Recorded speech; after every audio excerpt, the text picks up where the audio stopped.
Hello everyone, I am the Seleni, and I am here to help you today. I know you use this video to fall asleep, so before that, like the video and subscribe to the channel. Also, where are you from and what time are you watching? Now get comfortable and relax. The wind, a raw, keening entity born of ice and volcanic plains, clawed at the Krafla Geothermal Observatory. KGO, as it was known to its skeletal crew, was a monument to human ambition and folly, a cluster of interconnected, reinforced domes and stark utilitarian structures huddled against the unforgiving Icelandic highlands. Miles from the nearest paved road, accessible for half the year only by specialized tracked vehicles or helicopter, it was an outpost on the frontier of both geography and science. Its mission, to drill deeper into the Earth's crust than ever before, to tap into the ferocious, primordial heat that seethed beneath Iceland's tortured landscape, and to unlock energy salvation, or, as some of the more cynical engineers muttered, to simply see how far they could poke the sleeping giant before it woke. Dr. Evelyn Hayes, KGO's project lead, stood before the main holographic display in the humming, brightly lit control center, her reflection a stern, focused ghost in its crystalline depths. Her dark hair was pulled back in a severe knot. Her gray eyes, usually sharp with intellectual fire, were currently narrowed in concentration, tracing the complex telemetry streaming from the Titan drill. The Titan was their pride, their billion-dollar gamble, a marvel of engineering currently grinding its way through rock formations that had never known sunlight, aiming for a depth that made conventional geothermal wells look like pinpricks. Pressure in the bore is fluctuating. Again, Dr. Hayes, a voice crackled over the intercom. Liam Gallagher's familiar Irish brogue, laced with its usual undercurrent of weary pragmatism. Liam, KGO's chief engineer, was a man who trusted rock and steel far more than abstract theories or ambitious projections. She's hitting something. Inconsistent. 1 minute it's like drilling through butter. The next she's screaming like a banshee. Evelyn tapped a command onto the holographic interface, zooming in on the drill head's torque and resistance readings. Compensate for variable density, Liam. We anticipated pockets of softer material interspersed with the denser basaltic strata at this depth. The geological surveys were clear. Her voice was calm, authoritative, betraying none of the subtle tension that had been coiling in her own gut for days. They were in uncharted territory, both literally and figuratively. The pressure from the consortium funding KGO was immense. They needed results, a proof of concept for this audacious, ultra-deep geothermal tapping. Surveys are one thing, Doctor, Liam's voice retorted, a hint of his usual skepticism bleeding through. Feeling. The Titan buck like a wild horse is another. We're pushing her hard. Too hard, maybe. The Titan is rated for these pressures, and then some, Evelyn replied, a touch of impatience creeping into her tone. Maintain optimal drilling parameters, and keep me apprised of any significant deviations. She cut the connection, her gaze lingering on the rapidly increasing depth counter, 11,972 meters, almost 12 kilometers down. The air in the control room, meticulously recycled and temperature-controlled, suddenly felt thin. Across the room, hunched over a bank of seismological sensors, Dr. Kenji Tanaka pushed his glasses further up his nose, his brow furrowed. Kenji, young, brilliant, and possessing an almost obsessive attention to detail, was KGO's resident geophysicist. For weeks, he'd been tracking a series of faint, almost imperceptible tremors emanating from deep beneath the observatory. Tremors that didn't quite fit any known seismic profile. They were too localized, too rhythmic at times. Anything, Kenji? Evelyn asked, her voice softening slightly. She had a soft spot for Kenji's quiet intensity, his unwavering dedication. Kenji looked up, his dark eyes troubled. The microtremors are persisting, Dr. Hayes. Still very low amplitude, but their frequency, it's subtly increasing in correlation with the Titan's depth. And there's an ultra-low frequency component, almost infrasonic, that I can't quite isolate. It's like a background hum, just at the edge of our sensory threshold. Or maybe just mine. He tapped a complex waveform on his screen. It's not magmatic, not tectonic in the conventional sense. It's structured. Evelyn walked over, peering at his display. Structured how? Almost like resonance, Kenji said, choosing his words carefully. As if the drilling is creating sympathetic vibrations in a vast, pre-existing subterranean chamber, or perhaps exciting a very unusual geological formation. Evelyn considered this. A large lava tube network, perhaps, uncharted. At that depth, the pressure and heat would make it unlike anything we've encountered. Possibly, Kenji conceded. But the resonance pattern is unusually coherent, and the ULF hum, it's almost like a heartbeat, a very, very slow one. He looked at her, a flicker of something unreadable in his eyes. Dr. Hayes, the preliminary gas chromatograph readings from the bore samples, did they show anything beyond the expected volcanic sulfides and trace elements? Evelyn frowned. There were some complex hydrocarbons, unusual for this geothermal profile, but nothing overtly anomalous. Trace methane, ethane. Why? Just curious, Kenji murmured, turning back to his screens, though the troubled expression lingered.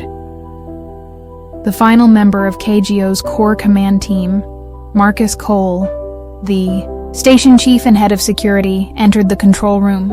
A broad-shouldered man in his late 40s, his close-cropped hair graying at the temples.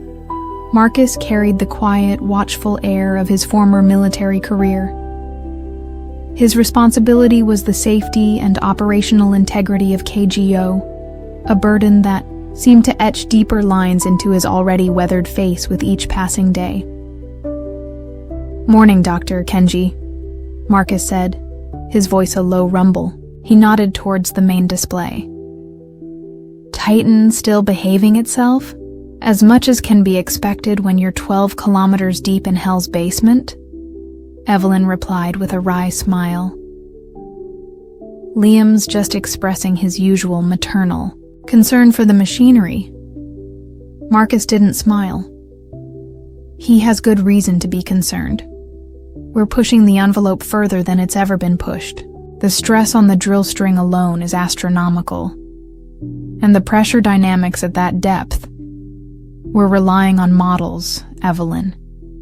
Educated guesses. Calculated risks, Marcus. Evelyn corrected, though a sliver of doubt, sharp as volcanic glass, pricked at her confidence. The potential rewards are worth it. Let's hope the potential consequences aren't equally astronomical, Marcus said, his gaze lingering on the depth counter. He turned to Kenji. "Anything new on those phantom tremors of yours, son?" Kenji hesitated, then shook his head. "Still monitoring, Chief Cole. Nothing definitive." He avoided Evelyn's gaze. He knew Marcus, with his pragmatic, safety-first mindset, would be more receptive to his unease than Evelyn, with her relentless drive for results. The rest of the morning passed in a state of controlled tension. The Titan continued its slow, grinding descent. Liam's reports from the drill platform, a separate, heavily reinforced structure a quarter-mile from the main KGO domes, remained a litany of fluctuating pressures, odd vibrations, and the occasional inexplicable burst of speed as the drill head seemed to hit pockets of almost zero resistance. Evelyn found herself pacing, a rare sign of agitation, her mind replaying Kenji's words. Resonance, a heartbeat.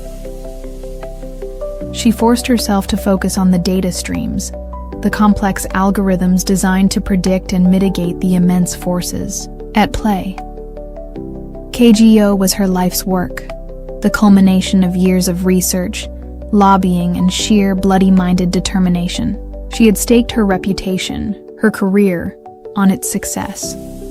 Failure was not an option.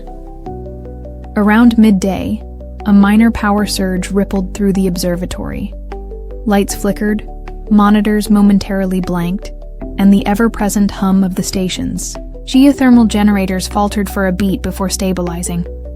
Power fluctuation control. Liam's voice crackled, sharper this time. What was that? Felt like a kick in the teeth down here at the drill head. Evelyn was already scanning the station's power grid diagnostics. Minor geothermal instability in sector Gamma, Liam. The primary heat exchangers registered a transient pressure spike.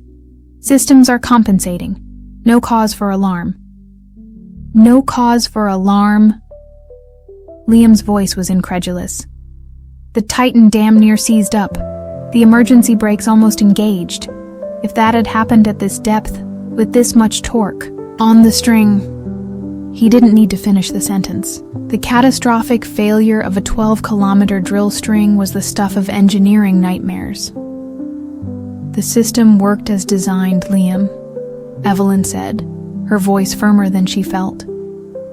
It compensated. Stand by for a full diagnostic upload, from your end. Marcus Cole, who had been conferring with the station's small security team in his office, strode back into the control room, his expression grim. That wasn't just minor instability, Evelyn. I have damage reports from 2 of the outlying sensor arrays, fried circuits, and the comms linked to Reykjavik is down.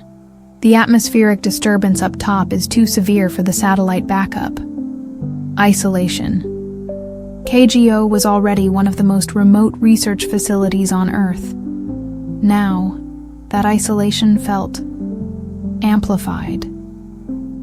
The wind outside, a constant mournful presence, seemed to press in on the domes with a new, almost malevolent force. Kenji, who had gone, unnaturally pale during the power surge, suddenly gasped, his eyes wide, fixed on his seismographs. Dr. Hayes! Chief Cole, look at this! His monitors were alive with chaotic, jagged lines. But it wasn't a typical earthquake signature. This was a localized, intense burst of activity, originating from directly beneath them, from the precise depth the Titan drill was currently exploring. That's not tectonic, Kenji whispered, his voice trembling slightly. That's the drill, or something at the drill head. On the main holographic display, the Titan's telemetry suddenly went haywire. Depth readings fluctuated wildly, torque sensors redlined, then flatlined. Alarms blared through the control room, a cacophony of urgent electronic shrieks. Liam, report! Evelyn snapped into the intercom, her heart hammering against her ribs. Only static. Answered, Liam, Gallagher, respond! The static hissed. Then, for a terrifying moment, a sound cut through it. A sound that was not human, not mechanical. A deep, guttural, impossibly resonant groan, like the planet itself clearing its throat, followed by a sharp, tearing noise, like colossal sheets of metal being ripped apart. Then, silence. Absolute chilling silence from the drill platform. Before anyone could react, the floor of the control room shuddered. It wasn't a tremor, not like the microquakes Kenji had been tracking. This was a single, violent, upward lurch, as if something immense had stirred directly beneath them, shifting its weight. The holographic displays flickered, distorted. Equipment rattled on consoles. A fine tremor ran through Evelyn's own bones, a primal fear she hadn't felt since she was a child, lost in a dark forest. Then, as suddenly as it began, it was over. The alarms were still blaring, but the physical shaking had stopped. The silence from the intercom was deafening. Marcus Cole was already moving, his face a mask of grim determination. "Security team, full alert, suit up. We're going to the drill platform. Kenji, try to raise anyone, any comms channel. Evelyn." What in God's name just happened?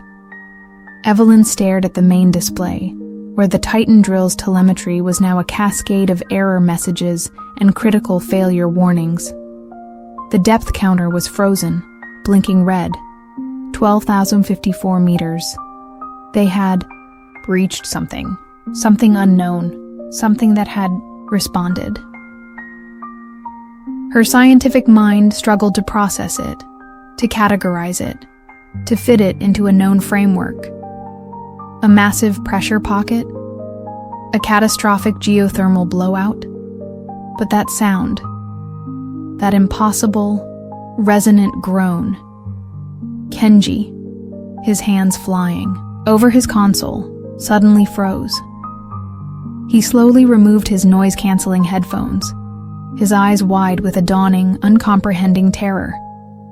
Did anyone else hear that?"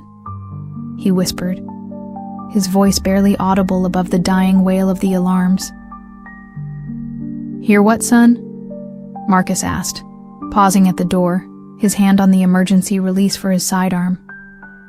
Just before the shudder, after the groan from the drill, an ultra-low frequency pulse. Very short, very focused. My equipment registered it, but I think I felt it too. Like a voice. No, not a voice. A thought. An awareness. He looked from Evelyn to Marcus, his face ashen. It wasn't geological. It was like something woke up. Evelyn felt a cold dread seep into her, colder than any Icelandic winter. The wind outside howled, a mournful, triumphant sound. 12 kilometers down, in the crushing darkness and unimaginable heat, the Titan drill had pierced the skin of the earth, and something ancient, something vast, something that had slumbered for aeons in the planet's obsidian heart, had just opened its eyes. The shudder in the deep was just the beginning. Evelyn forced down the knot of icy fear that had clenched in her stomach. Kenji's words, "Something woke up," echoed in the sudden, oppressive silence of the control room. A silence broken only by the fading electronic whimper of the last alarm and the incessant, mournful howl of the wind outside. She was a scientist. There were rational explanations for what had occurred. Extreme pressure differentials, unforeseen geological strata, catastrophic equipment failure. Yet, the memory of that deep, resonant groan, the sheer, palpable wrongness of the shudder that had followed, gnawed at the edges of her composure. "Marcus, proceed to the drill platform with caution," Evelyn said, her voice regaining its professional crispness, though it cost her an effort. "Full hazard suits for your team. We don't know what gases or pressures might have been released. Kenji, keep trying to re-establish communications with Liam's team. Monitor all seismic and atmospheric sensors for any further anomalies. I want a full diagnostic report on the Titan's last telemetry sequence before it went offline." Marcus nodded curtly, his eyes hard. "Understood. But Evelyn," he paused, his gaze unwavering. "If there's even a chance that drill pierced something volatile, something beyond our containment protocols. We will assess the situation based on facts, Marcus. Evelyn interrupted, a sharper edge to her tone. Speculation is unproductive. She knew what he was implying. KGO had contingency plans for everything from volcanic eruptions to catastrophic geothermal blowouts, but nothing in their meticulously crafted protocols accounted for an awakening. As Marcus and his two-man security team, grim-faced and heavily armed, departed for the hazardous trek across the wind-lashed, ice-slick terrain towards the drill platform, Evelyn turned back to the main holographic display. The cascade of error messages from the Titan drill was a testament to a failure so complete, so catastrophic, it was almost beautiful in its destructive symmetry. Every sensor, every system, offline. The depth counter, still blinking at 12,054 meters, felt like an accusation. She pulled up the last few seconds of recorded data, the numbers and waveforms flickering erratically before dissolving into chaos. Torque had spiked beyond all measurable limits, then plummeted to 0. Temperature at the drill head had instantaneously surged by several hundred degrees, then vanished as the sensors failed. And the audio feed? She replayed it, her blood running cold, as that impossible resonant groan echoed once more through the control room, followed by the sickening, tearing sound. It wasn't the sound of rock fracturing. It was something else. Something organic? The thought was absurd, instantly dismissed, yet it lingered, a sliver of ice in her mind. "Anything, Kenji?" she asked, her voice softer now, the earlier tension momentarily forgotten in the face of the sheer, baffling unknown. Kenji shook his head, his fingers flying across his console. Still nothing from the platform's local comms. It's like they've been completely silenced. The ULF hum, though. It's changed. It's no longer a steady pulse. It's irregular. Almost like a complex signal, but one I can't decipher. And it's stronger, more focused, originating from directly beneath us, at the Titan's last known depth. He looked up, his face etched with a mixture of scientific curiosity and primal fear. Dr. Hayes, the gas chromatograph in the main bore return line. It registered, a massive, albeit brief spike just before the Titan went offline. Exotic noble gases, isotopes I've never seen documented, and complex organic molecules. Very complex. Evelyn felt that icy sliver twist deeper. Organic? At that depth? Under that pressure and temperature? Impossible. The readings were definitive if fleeting, Kenji insisted, his voice quiet but firm. The system purged and recalibrated almost immediately, as if it encountered something outside its programmed parameters. But for a few seconds, I saw them. Amino acids, protein chains even.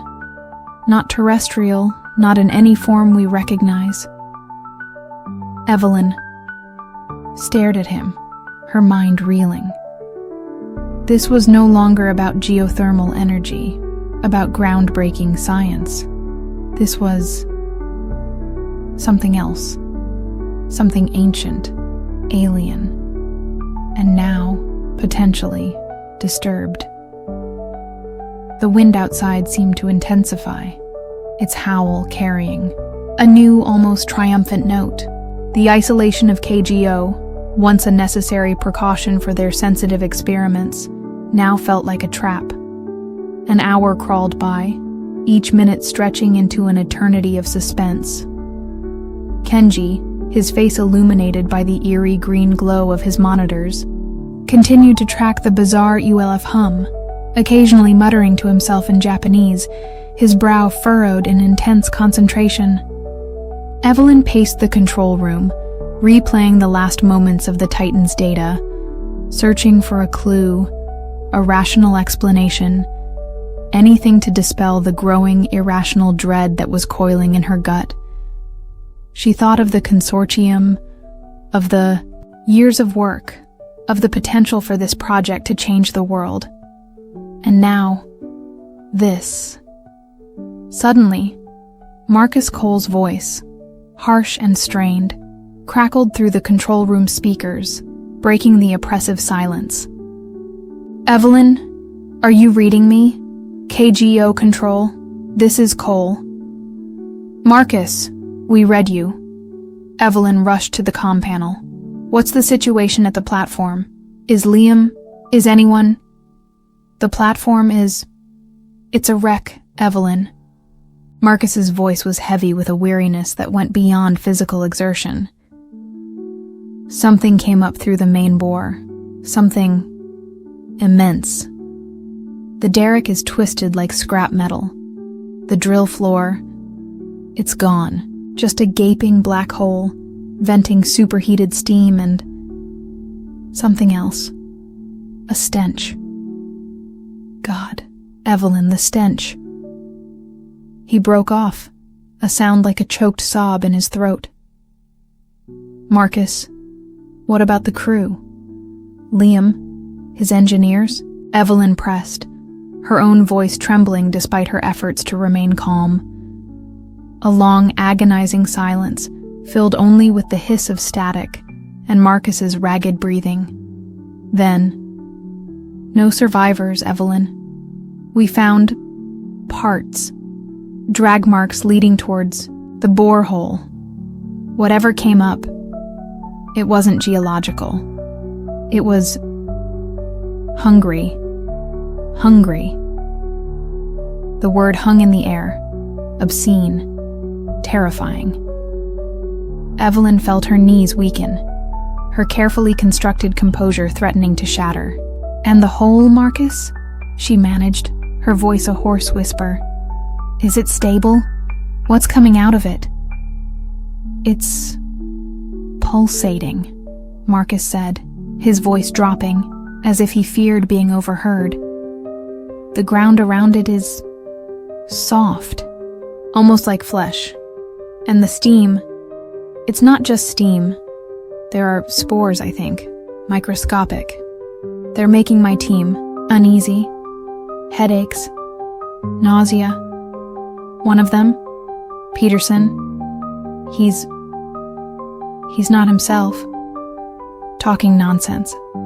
Seeing things. Spores. Organic molecules. A shudder that felt like a heartbeat. It was all coalescing into a picture so monstrous, so far beyond the realm of known science, that Evelyn's mind struggled to encompass it. "Get your team out of there, Marcus," she ordered, a new urgency in her voice. "Seal the access tunnel to the platform. Full quarantine protocols. No one in or out without my direct authorization. And get your men to medbay now." "We're on our way back," Marcus said, his voice grim. "But Evelyn, whatever that thing is, I don't think a sealed tunnel is going to stop it if it decides it wants to come visiting."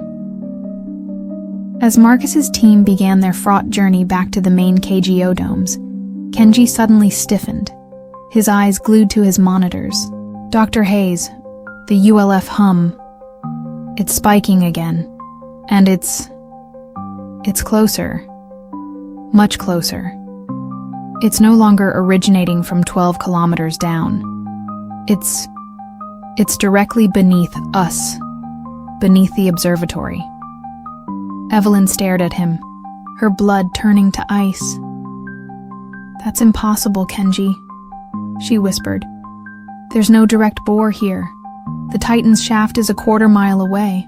"I know what the readings say, Doctor," Kenji insisted, his voice tight with a fear that was rapidly overriding his scientific detachment. "The resonance, it's as if the entire rock strata beneath KGO is thinning, becoming porous. Like something is phasing through it. Before Evelyn could respond, a new alarm began to blare, this one from the station's atmospheric sensors in the lower levels, the sub-basements that house the primary geothermal heat exchangers, and the emergency power conduits. Atmospheric contamination detected, level sub-03, a synthesized voice announced.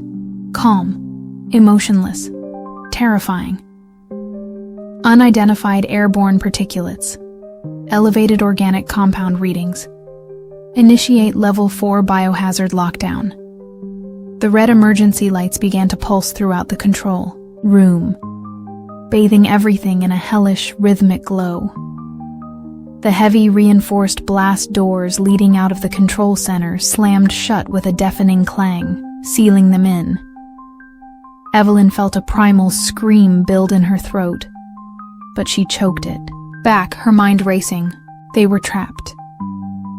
Trapped with something ancient, something vast, something that was no longer confined to the abyssal depths 12 kilometers below, but was now somehow directly beneath their feet, seeping into the very foundations of their sanctuary. Its hunger awakened, its presence heralded by a shudder in the deep that was rapidly becoming a symphony of planetary horror. The true price of KGO's ambition was about to be exacted. The control room, once a sanctuary of clinical order and advanced technology, now felt like a tomb, bathed in the pulsating crimson glow of the emergency lights. The clang of the blast door sealing them in echoed the finality of their predicament. Evelyn Hayes stood frozen for a moment, the synthesized voice announcing the biohazard lockdown still ringing in her ears, a stark counterpoint to the rising tide of irrational terror threatening to engulf her. Kenji, can you get a visual from Sub-03? She demanded, her voice sharper than she intended, a desperate attempt to reassert control in a situation rapidly spiraling beyond it. What kind of particulates? What are the organic compound signatures? Kenji, his face a sickly green in the crimson light, fumbled with his console. His usual meticulous calm shattered. The internal CCTV feeds from SZ3 are glitching. Heavy interference. But the atmospheric sensors, God, Evelyn, they're showing complex protein structures, airborne fungal spores of an unknown type, and trace elements of those same exotic, noble gases we detected from the Titan bore. It's the same contamination. But how? Evelyn whispered, more to herself than to Kenji. The main drill shaft was nearly half a kilometer away, supposedly sealed by Marcus's team. There was no direct conduit to the lower levels of KGO. Unless Kenji's earlier, terrifying supposition was correct, that the rock strata itself was becoming permeable. That the entity, whatever it was, didn't need tunnels. That it could phase. The thought was so alien, so contrary to every known law of physics and geology, that her mind recoiled. A new sound began to permeate the control room, cutting through. The hum of the remaining systems and the distant, mournful howl of the wind, a faint, wet, slithering sound, accompanied by a subtle, rhythmic clicking, like colossal insects scuttling in the walls, in the floors, in the very air around them. Do you hear that? Kenji breathed, his eyes darting nervously around the sealed room. Evelyn heard it, and she smelled it too. Faintly at first, then growing stronger, seeping through the ventilation grates despite the emergency lockdown. The same foul, charnel stench Marcus had described from the ruined drill platform, now mixed with an underlying, sickly sweet, almost fungal aroma. The lights flickered again, more violently this time, and the main holographic display dissolved into a shower of static before going completely dark. They were plunged into a terrifying, pulsating crimson twilight, the emergency lights their only illumination. "We've lost main power to the upper levels," Evelyn exclaimed. "Emergency batteries are kicking in, but they won't last long. Kenji, can you reroute auxiliary power to essential systems? We need comms. We need sensors." "Trying, Doctor," Kenji stammered, his fingers flying across a now darkened console, relying on muscle memory and the faint glow of his own datapad. But the interference, it's not just atmospheric. It's psionic, almost. It's affecting the delicate electronics. It's like the air itself is charged. Suddenly, Marcus Cole's voice, ragged and desperate, burst from the comm panel, which mercifully still had power. "Evelyn, KGO control. We're trapped in the access tunnel between the platform and the main complex. The blast doors sealed on us. And Peterson. God, Evelyn, Peterson's gone mad. He's changing." A guttural scream, inhuman, and filled with agony, echoed from the comm, followed by a wet, tearing sound. "Marcus, what's happening?" Evelyn yelled, gripping the edge of the console, her knuckles white. "The spores, they're not just making us sick. They're rewriting us," Marcus choked out, his voice thick with terror and disbelief.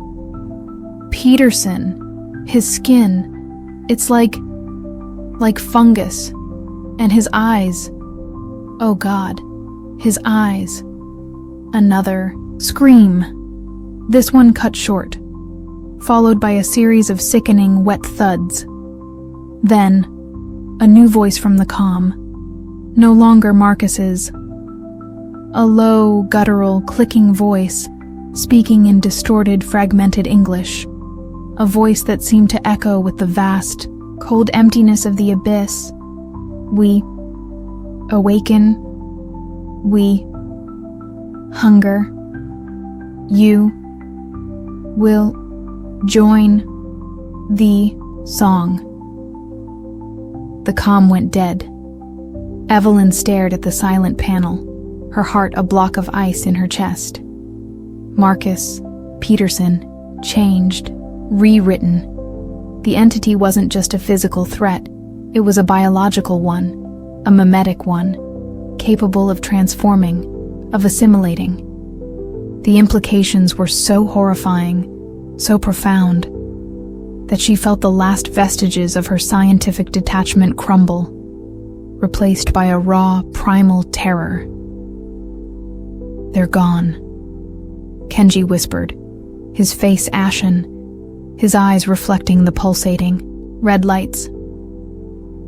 "Marcus, his team, they're part of it now?"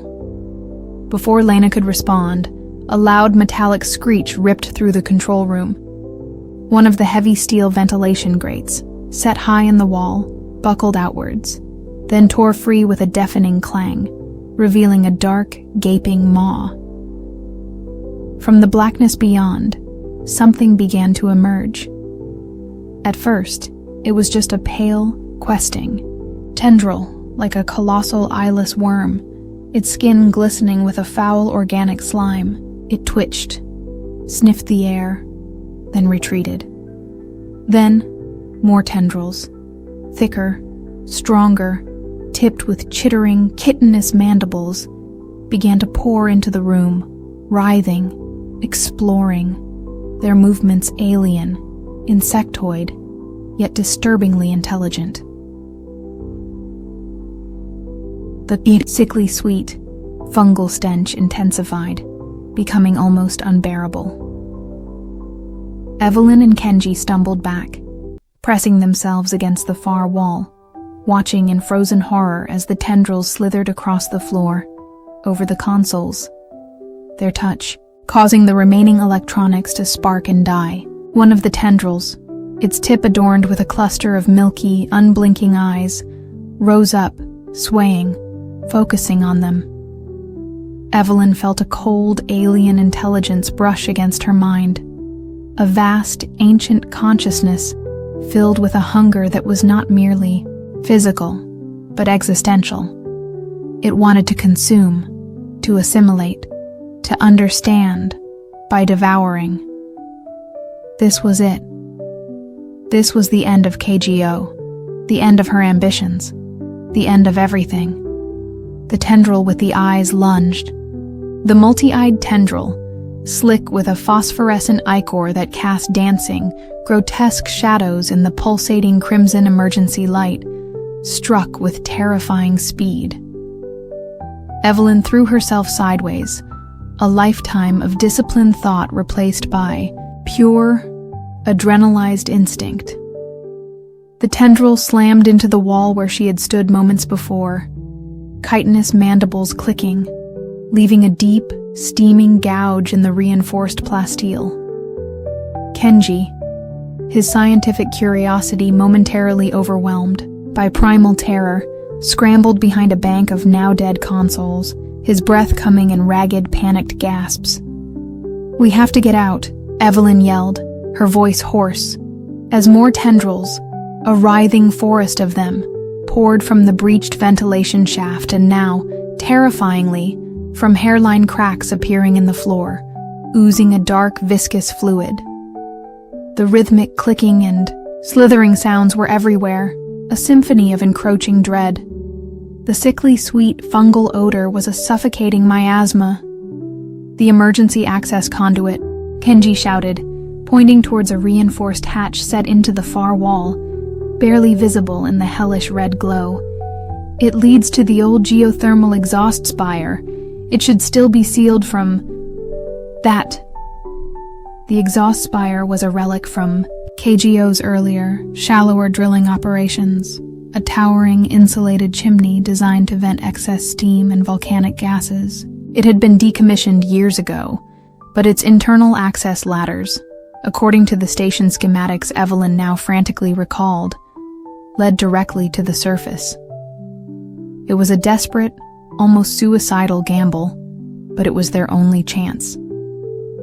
The control room was rapidly becoming a death trap. The tendrils, moving with a coordinated predatory intelligence, were systematically smashing equipment, tearing at the walls, their milky eyes swiveling, searching. One particularly large tendril, its surface rippling with captured, distorted reflections of the emergency lights, began to extrude a series of smaller, needle-like appendages, probing the air with delicate, sinister precision. "Go, I'll cover you," Evelyn screamed, grabbing a heavy metal fire extinguisher from its wall mounting, a pathetically inadequate weapon against this otherworldly horror, but the only thing to hand. Kenji, his face a mask of terror, but his movements surprisingly agile, scrambled towards the emergency hatch, fumbling with its heavy manual release mechanism. Evelyn swung the fire extinguisher with all her strength as a tendril lunged towards Kenji's exposed back. The heavy canister connected with a sickening, wet thud, the tendril recoiling momentarily, a hiss like escaping steam issuing from its damaged tip. But more were coming, their movements faster, more aggressive. The hatch finally gave way with a groan of protesting metal, revealing a dark, narrow shaft. "It's open," Kenji yelled. Then, without a second's hesitation, plunged into the blackness. Evelyn threw the now dented fire extinguisher at the nearest cluster of tendrils, buying herself a precious second, then scrambled after him, slamming the heavy hatch shut just as a multitude of grasping appendages slammed against its outer surface, the metal buckling and screeching under their assault. They were in absolute darkness, the air thick with the smell of rust, stale water, and a faint underlying volcanic tang. The only sounds were their own ragged breathing and the distant terrifying thuds and screeches from the other side of the hatch. "My datapad. Flashlight app," Evelyn gasped, fumbling with the device, her hands slick with sweat. A weak, bluish light flickered to life, illuminating a narrow, vertical shaft lined with corroded metal rungs, disappearing upwards into impenetrable gloom and downwards into... She didn't want to think about what lay downwards. "Up," Kenji said, his voice trembling but firm. "It's our only way." The climb was a nightmare. The rungs were slick with condensation and a fine, gritty volcanic dust. The air grew colder, thinner, with every upward meter. Evelyn's arms and legs quickly began to ache, her lungs burning, but the sounds from below, the relentless metallic screeching as the tendrils continued their assault on the hatch, spurred her on. Kenji, despite his slighter build, climbed with a desperate, focused energy. His earlier panic seemingly burned away by the sheer, immediate need for survival. They climbed in silence, the beam of Evelyn's datapad casting long, dancing shadows, their ragged breaths echoing in the confined space. Occasionally, a loose piece of rust would clatter down into the darkness, each sound amplifying their already frayed nerves. After what felt like an eternity, but was probably no more than 20 minutes, Kenji, who was slightly ahead, called down, his voice hoarse. "Light! I see. I think it's the surface access hatch." Hope, a fragile, unexpected emotion, surged through Evelyn, lending new strength to her aching limbs. They redoubled their efforts, and soon, she too could see it. A faint, circular outline of gray light far above them. The surface access hatch was rusted, seized, but between them, using a metal bar Kenji had presciently grabbed from the control room just before they fled, they managed to pry it open with a groan of tortured metal. They emerged, gasping, into a maelstrom. The Icelandic wind, always a formidable presence, was now a raging, ice-laden blizzard, tearing at them with savage fury. Visibility was near zero, the air a blinding, chaotic whirl of snow and volcanic ash. The temperature was well below freezing, the wind chill factor terrifying. They were on the exposed circular cap of the old exhaust spire, a precarious windswept platform perhaps 50 meters above the main KGO complex. "We have to get down!" Evelyn yelled over the roar of the wind, her words almost snatched away. "Find shelter. The main domes. They're compromised." But how? The spire had no external ladders, no easy way down. They were trapped on this windswept perch, exposed to the elements, with an unknown horror raging beneath them.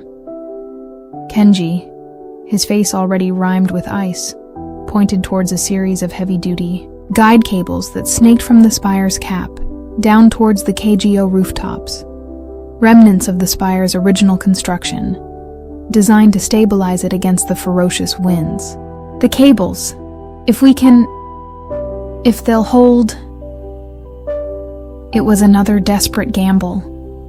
The cables were old, corroded, their integrity unknown, but the alternative, freezing to death on the spire, or waiting for whatever was in KGO to find a way up, was unthinkable. They chose a thick primary support cable. Evelyn, her heart pounding, wrapped her arms and legs around its icy, abrasive surface, the wind threatening to tear her loose with every gust. She began to slide, a slow, agonizing, terrifying descent, the cable tearing at her thermal suit, her hands burning with friction despite her gloves. Kenji followed, his slighter frame buffeted even more violently by the wind. Halfway down, disaster struck. A particularly violent gust, carrying a hail of ice shards, slammed into Kenji. Evelyn heard his cry of pain, saw his grip falter. He slid, uncontrolled, for several terrifying meters, then, with a desperate acrobatic twist, managed to regain a precarious hold, his body dangling precariously. "Kenji, are you all right?" Evelyn yelled, her voice raw with fear. My arm, he gasped, his face contorted in pain. I think dislocated. Evelyn's mind raced. She couldn't go back up. She couldn't leave him. She looked down. They were still a good 20 meters above the nearest KGO dome roof, a sheer, ice-slicked drop. Then, she saw it. A maintenance access ladder, frozen, and almost invisible against the dome's gray surface, running partway up the side, within a few meters of their cable. If they could just swing towards it. Kenji. The ladder. To your left. We have to swing. It was a feat that would have challenged a seasoned mountaineer. For two exhausted, terrified scientists, one with a dislocated arm, it was near impossible. But desperation lent them a reckless courage. Evelyn, using her legs, began to set up a pendulum motion, the cable groaning under the strain. Kenji, despite his agony, mirrored her movements as best he could. Back and forth they swung, each arc bringing them tantalizingly closer to the frozen ladder. The wind shrieked, trying to tear them away. The cable vibrated, threatening to snap. On the third swing, Evelyn, with a desperate lunge, managed to snag the lowest rung of the ladder with her boot. The sudden jolt almost ripped her from the cable, but she held on, her muscles screaming in protest. "I've got it," she gasped. "Kenji, you have to let go of the cable. Reach for my hand." Kenji, his face a mask of pain and terror, looked at her, then at the sheer drop below. For a moment, he hesitated. Then, with a guttural cry, he released his grip on the cable and lunged, his good hand outstretched. Evelyn caught him, her fingers closing around his wrist in a vice-like grip, the sudden weight almost pulling her from the ladder. For a terrifying instant, they dangled, suspended between the howling sky and the frozen dome, two fragile human lives against the indifferent fury of the elements and the encroaching, otherworldly horror. Then, with a surge of adrenaline that bordered on the superhuman, Evelyn hauled, pulling Kenji towards her, towards the ladder. He scrabbled for purchase with his good hand, his boots finding a precarious hold on the icy rungs. They were safe. For now. The journey down the frozen ladder and across the treacherous, ice-slicked dome roofs towards the relatively sheltered, interconnected access tunnels of KGO was a blur of pain, fear, and exhaustion. Kenji, his dislocated arm now a useless, throbbing weight, leaned heavily on Evelyn, his teeth chattering, his face pale with shock and cold. Evelyn, her own body screaming in protest, pushed onwards, driven by a primal instinct to survive, to find some measure of safety, however fleeting, from the twin horrors of the storm and the entity that had consumed their sanctuary. They found an unsecured maintenance hatch leading into the upper-level residential wing of KGO. The corridor beyond was dark, silent, the emergency lights here completely dead. The air was cold, still, but blessedly free of the fungal stench that had permeated the control room. "We need medkit, painkillers, warmth," Kenji mumbled, his words slurring with exhaustion and pain. Evelyn nodded, her own mind struggling to process their narrow escape, the sheer, overwhelming unreality of their situation. They were alive, but they were trapped in a dying, compromised facility, surrounded by an unimaginable, hostile intelligence, with a raging blizzard outside and no hope of rescue. They stumbled into what had once been the communal recreation room. Overturned chairs, scattered data chips, a game of chess abandoned mid-move, eerie testaments to a normalcy that now felt a lifetime away. Evelyn found a first aid kit, her hands shaking as she administered a powerful painkiller to Kenji, and attempted to immobilize his injured arm with a makeshift sling. "We need to find a secure location," Evelyn said, her voice low, her gaze sweeping the shadowy room. "Somewhere defensible, and we need to assess the extent of the contamination. Find out what we're dealing with." It's everywhere, Evelyn," Kenji whispered, his eyes wide with a remembered horror. "The spores, Marcus, Peterson, they weren't just infected. They were changed, assimilated. It's like the entity is a biological terraformer, remaking everything in its own image. A biological terraformer." The phrase sent a fresh wave of dread through Evelyn. This wasn't just a monster to be fought, a force to be contained. This was a fundamental alteration of reality, a creeping, sentient blight. As if summoned by their words, a faint rhythmic clicking sound began to emanate from the ventilation shaft at the far end of the recreation room. It was the same sound they had heard in the control room, the sound of the entity's tendrils, its searching, questing appendages. They weren't safe here. They weren't safe anywhere. Evelyn looked at Kenji, at his pale, pain-etched face, at the quiet desperation in his eyes. She felt a surge of protectiveness, a fierce, primal determination. She had led them into this. She had pushed the Titan drill too far, awakened this thing. She wouldn't let it take Kenji. She wouldn't let it win. "The old emergency broadcast station," Evelyn said suddenly, an idea forming in her desperate mind. "It's in a hardened bunker, shielded from geothermal interference, with its own independent power source. It's designed for deep space distress signals, if we can reach it. If the antenna array on the surface hasn't been completely destroyed by the storm, we might be able to send a warning, a mayday." It was a sliver of hope, perhaps a foolish one, but it was enough. "It's on the far side of the complex," Kenji said, his voice weak. "Through the main research labs, level beta. That area, it's likely heavily contaminated."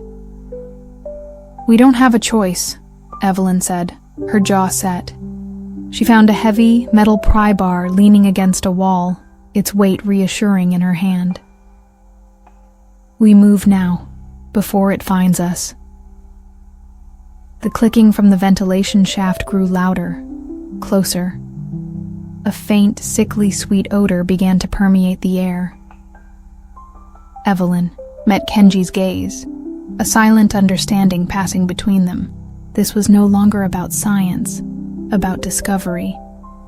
This was about survival, about bearing witness, about screaming a warning into the void, even if it was the last thing they ever did. They plunged back into the darkened, silent corridors of KGO.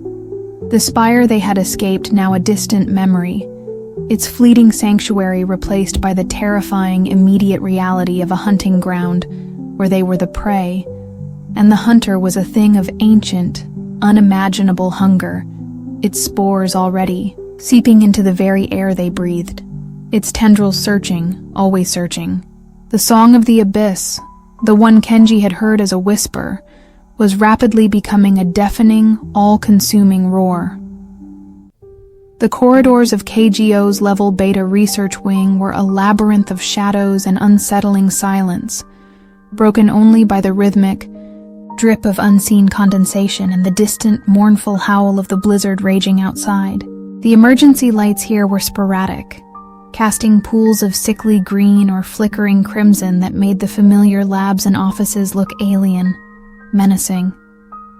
The air was colder, heavier, and the sickly, sweet, fungal odor that heralded the entity's presence was a constant, cloying companion, a silent promise of encroaching horror. Evelyn Hayes moved with a predatory caution she hadn't known she possessed. the heavy pry bar held ready, her senses stretched to their limit. Kenji Tanaka, his face pale and beaded with sweat, his injured arm clutched tightly to his chest, followed a step behind, his good hand gripping a salvaged datapad, its screen displaying a flickering schematic of the research wing, their only guide through this treacherous maze. Every shadow seemed to writhe with unseen movement. Every gust of wind through a broken window pane sounded like a sibilant whisper. The emergency broadcast station, its designated COM 0, on this schematic, Kenji murmured, his voice barely audible above the thrum of their own ragged breathing. Located in sub-level Delta, beneath the old seismic array, heavily shielded, independent power, but the access route, it takes us directly through the main biogenetics lab, BGL-01. Evelyn's blood ran cold. BGL-01 was where KGO's most advanced and often controversial extremophile research had been conducted. Attempts to cultivate and study microorganisms capable of surviving in the most hostile environments on Earth and beyond. If the entity's spores had reached that lab, with its nutrient-rich growth mediums, its specialized incubation chambers, the thought was too horrifying to complete. "Is there another way?" Evelyn asked, her voice tight.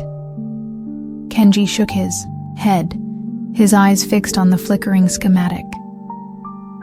"Not without going back outside, or through the central core, which is likely ground zero for the contamination. BGL-01 is the most direct path. The riskiest, but the fastest. The faster they moved, the less chance the entity had of cornering them." Evelyn nodded grimly. "All right, BGL-01 it is. Stay alert. Anything unusual, we fall back. Understand?" Kenji swallowed hard, his gaze darting nervously into the oppressive shadows. "Understood." They pressed on, their footsteps echoing, unnervingly, in the deserted corridors. They passed offices with doors ajar, personal belongings scattered, as if their owners had fled in sudden, inexplicable terror. Datapads lay abandoned on desks, their screens dark. A half-eaten nutrient bar, now covered in a fine, grayish fuzz that Evelyn instinctively recoiled from, sat on a console. The silence was a heavy, suffocating blanket, amplifying every rustle, every creak, every beat of their own terrified hearts. The sickly sweet odor intensified as they approached the sealed, reinforced door of BGL-01. It was thicker here, cloying, almost tangible. And beneath it, a new scent. The sharp, metallic tang of fresh blood. Evelyn's hand tightened on the pry bar. She exchanged a look with Kenji. There was no turning back. The door's electronic lock was dead, but the manual override, a heavy clanking lever, was still functional. With a shared, desperate effort, they managed to force it open, the screech of protesting metal echoing down the corridor like a scream. The air that billowed out from BGL-01 was a physical assault. Warm, humid, and so saturated with the fungal sweet, charnel stench that Evelyn gagged, her eyes watering. She raised her datapad, its weak flashlight beam cutting a swathe through the oppressive gloom. The lab was transformed. It was no longer a sterile, brightly lit research facility.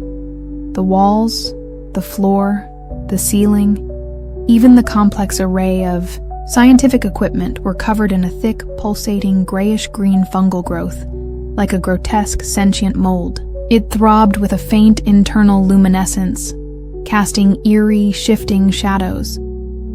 Tendrils of this mycelial carpet, some as thick as her arm, snaked across the room, coiling around machinery, disappearing into ventilation shafts, creating a nightmarish, organic tapestry. The air hummed with a low, resonant frequency, the same oof hum Kenji had detected earlier, now palpable, vibrating in their very bones. This was not just contamination. This was cultivation. A garden of horrors, and the bodies. They were scattered throughout the lab, the unfortunate researchers who had been trapped here when the entity struck. But they were no longer human. They were hosts. Their flesh was bloated, discolored, their limbs twisted into unnatural angles. The same grayish-green fungal growth erupted from their mouths, their eyes, their skin, anchoring them to the mycelial carpet. Their bodies now little more than grotesque, nutrient-rich planters for the entity's alien flora. Some of them twitched, a residual, mindless animation, their jaws clicking, their fingers spasming. Kenji made a choked, gagging sound, stumbling back, his face a mask of pure, unadulterated horror. Evelyn felt her own stomach churn, a cold, visceral revulsion mixing with a terrifying, almost unholy awe at the sheer biological wrongness of it all. This was Albright's handiwork, magnified, accelerated, transformed by the raw, primordial power of the entity they had awakened, a horrifying symbiosis. "We have to get through," Evelyn managed, her voice a hoarse whisper, though every instinct screamed at her to flee, to seal this abomination away from the light of day forever. The access door to Sub-Level Delta and Com Zero was on the far side of the lab. She took a tentative step into the pulsating, fungal nightmare, the pry bar held before her like a talisman. The mycelial carpet beneath her feet felt strangely soft, yielding, almost alive. The air was thick with airborne spores, shimmering in her flashlight beam like malevolent dust motes. She could feel them on her skin, in her lungs, a subtle, invasive presence. Kenji, despite his terror, followed. His datapad held high, its light sweeping across the grotesque tableau. He was muttering to himself in Japanese, a string of what sounded like prayers, or perhaps curses. They moved slowly, carefully, weaving their way through the fungal-encrusted machinery, past the twitching, assimilated bodies of their former colleagues. The silence, apart from their own ragged breaths and the faint, wet, pulsing sound of the mycelial growth, was absolute, terrifying. Every shadow seemed to conceal a new horror. Every rustle of the fungal tendrils sent shivers down their spines. As they neared the center of the lab, the fungal growth became thicker, more concentrated, coalescing into a grotesque, pulsating mound that reached almost to the ceiling. It throbbed with a stronger, more intense luminescence, and the ULF hum was almost deafening here, a physical pressure against their eardrums. This was clearly the heart of the contamination in this lab, a nexus point, a brood mother. And from its pulsating surface, something began to emerge. It was Peterson, or what had once been Peterson, Marcus Cole's security officer. His form was horrifically transformed. His body was elongated, distended, his skin now a patchwork of grayish-green fungal plates and pale, translucent flesh, through which dark, viscous fluids pulsed. His head was swollen, misshapen, his eyes replaced by clusters of milky, unblinking orbs. His arms ended not in hands, but in long, chitinous, scythe-like appendages that twitched with predatory anticipation. He let out a low, guttural, clicking hiss, a sound that was both insectoid and reptilian, his gaze, if it could be called that, fixing on Evelyn and Kenji. This was no mindless puppet. This was a guardian. A soldier in Albright's, or the entity's, burgeoning army. "Run!" Evelyn screamed, shoving Kenji towards the far door. The Peterson thing moved with terrifying speed, its scythe-like appendages slicing through the air, a blur of chitin and malice. Evelyn barely managed to parry a blow with the pry bar, the impact jarring her arm to the shoulder, the metal screeching against the creature's hardened carapace. Kenji, his terror momentarily forgotten in a surge of desperate adrenaline, swung, his datapad like a club, smashing it against the side of the Peterson thing's swollen head. The screen shattered, but the creature barely flinched, its multi-eyed gaze still fixed on Evelyn. It let out another clicking hiss, and from its back, a series of long, needle-thin tendrils, like those Evelyn had seen in the control room, erupted, whipping towards them. They were trapped, outmatched, facing a horror that defied every law of nature they had ever known. The far door seemed a lifetime away. Then, Elias Thorne's voice, amplified by a portable loudspeaker, boomed through the lab, cutting through the ULF hum and the creature's guttural hisses. "Dr. Hayes, Dr. Tanaka, get down." Before they could react, the reinforced window of the observation gallery overlooking BGL-01 shattered inwards in a hail of plasteel shards and a deafening roar. Elias, a grim, avenging angel in his battered security armor, stood silhouetted against the flickering emergency lights of the corridor beyond. A heavy-bore experimental sonic pulse rifle, a weapon Lena vaguely remembered being developed, for crowd control in extreme environments, and then mothballed for being inhumane, leveled at the Peterson thing. He fired. A wave of pure, focused sonic energy, visible as a shimmer in the spore-laden air, slammed into the creature. The Peterson thing shrieked, a sound that was pure agony, its fungal plates cracking, its translucent flesh rupturing, spewing a foul black ichor. It stumbled, its scythe-like appendages flailing, then collapsed, its body convulsing, dissolving, melting back into the mycelial carpet as if it had never been. "Move! Now!" Elias roared, already turning, firing another sonic pulse at a cluster of twitching, assimilated bodies that were beginning to stir, to detach themselves from the fungal mound. Hawk, his face a grim mask, appeared beside him, laying down covering, fire with his energy rifle, its blast searing through the mycelial growth, leaving smoking, cauterized wounds. Evelyn and Kenji didn't need telling twice. They scrambled towards the far door, the sounds of the desperate battle raging behind them, the roar of Elias's sonic rifle, the crackle of Hawk's energy blasts, the guttural, inhuman shrieks of the awakening fungal horrors.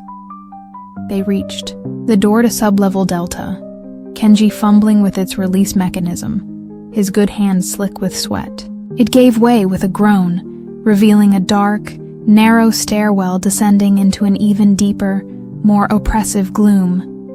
"Go! We'll hold them here!"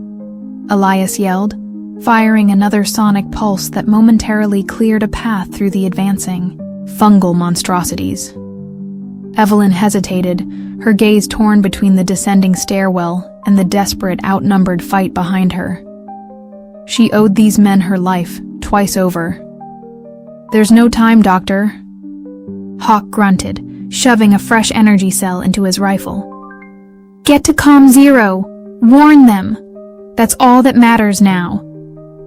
With a final anguished look, Evelyn nodded, then plunged into the darkness of the stairwell, Kenji close behind.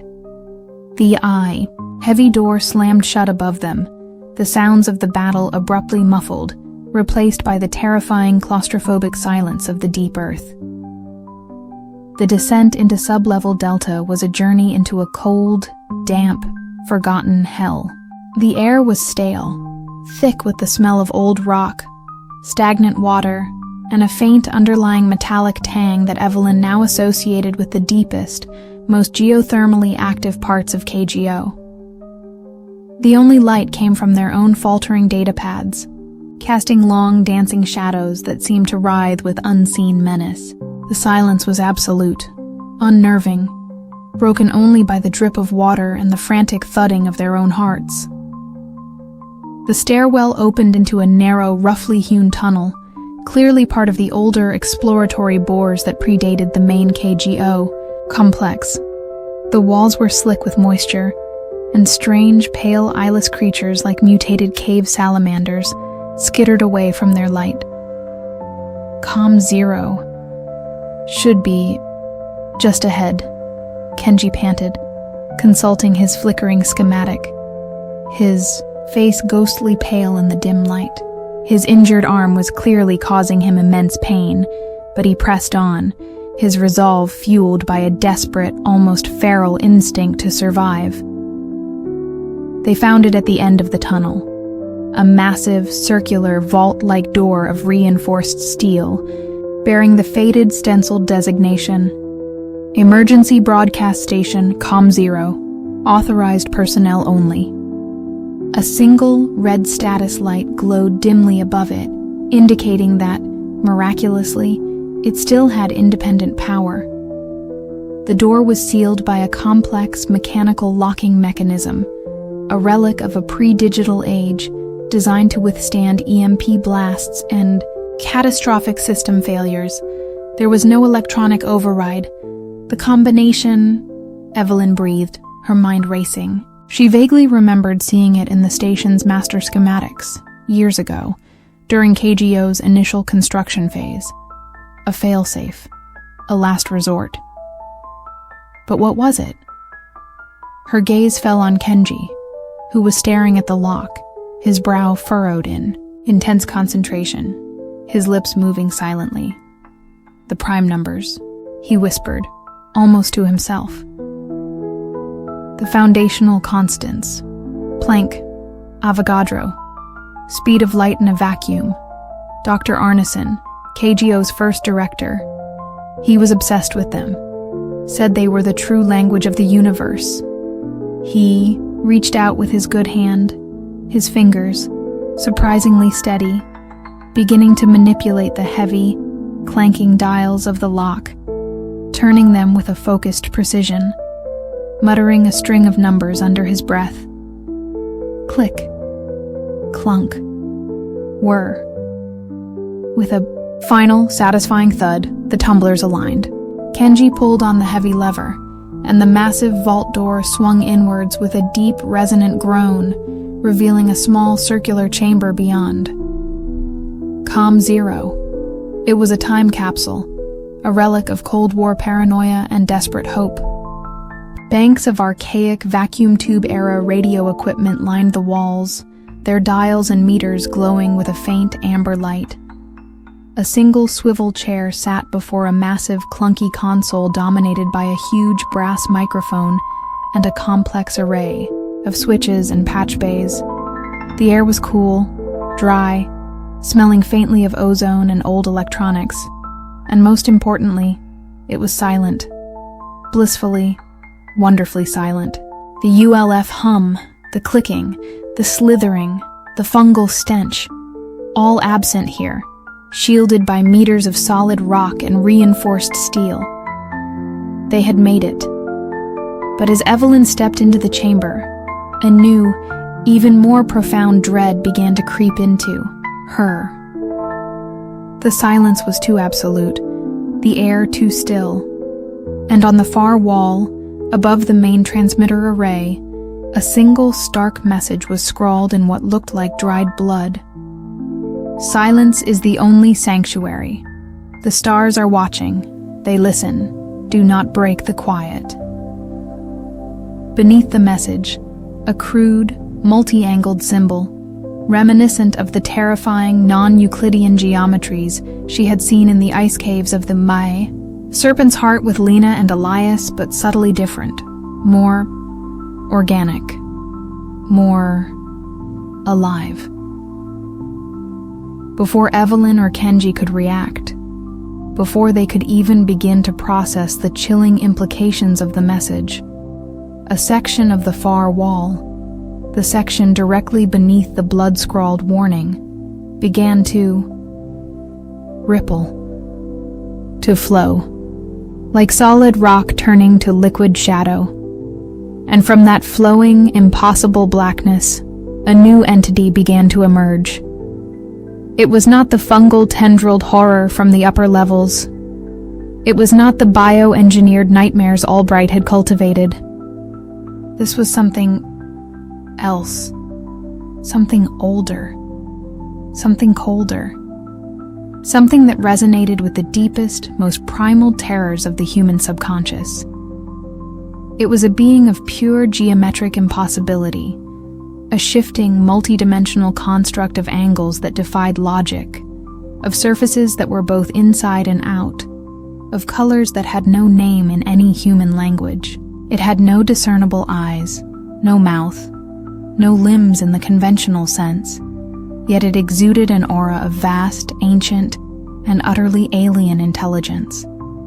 It was the source of the ULF hum, the true sleeper in the ice, the architect of the eldritch harmonics. The Nazis had so foolishly tried to awaken, and that KGO, in its arrogance, had now inadvertently stirred from its eons-long slumber. And as it focused its alien, incomprehensible attention on Evelyn and Kenji, it began to sing. Not a song, of words or even of sound as they understood it, but a song of pure, focused, telepathic energy, a song of mathematics and madness, a song that bypassed their ears and resonated directly in their minds, in their very souls.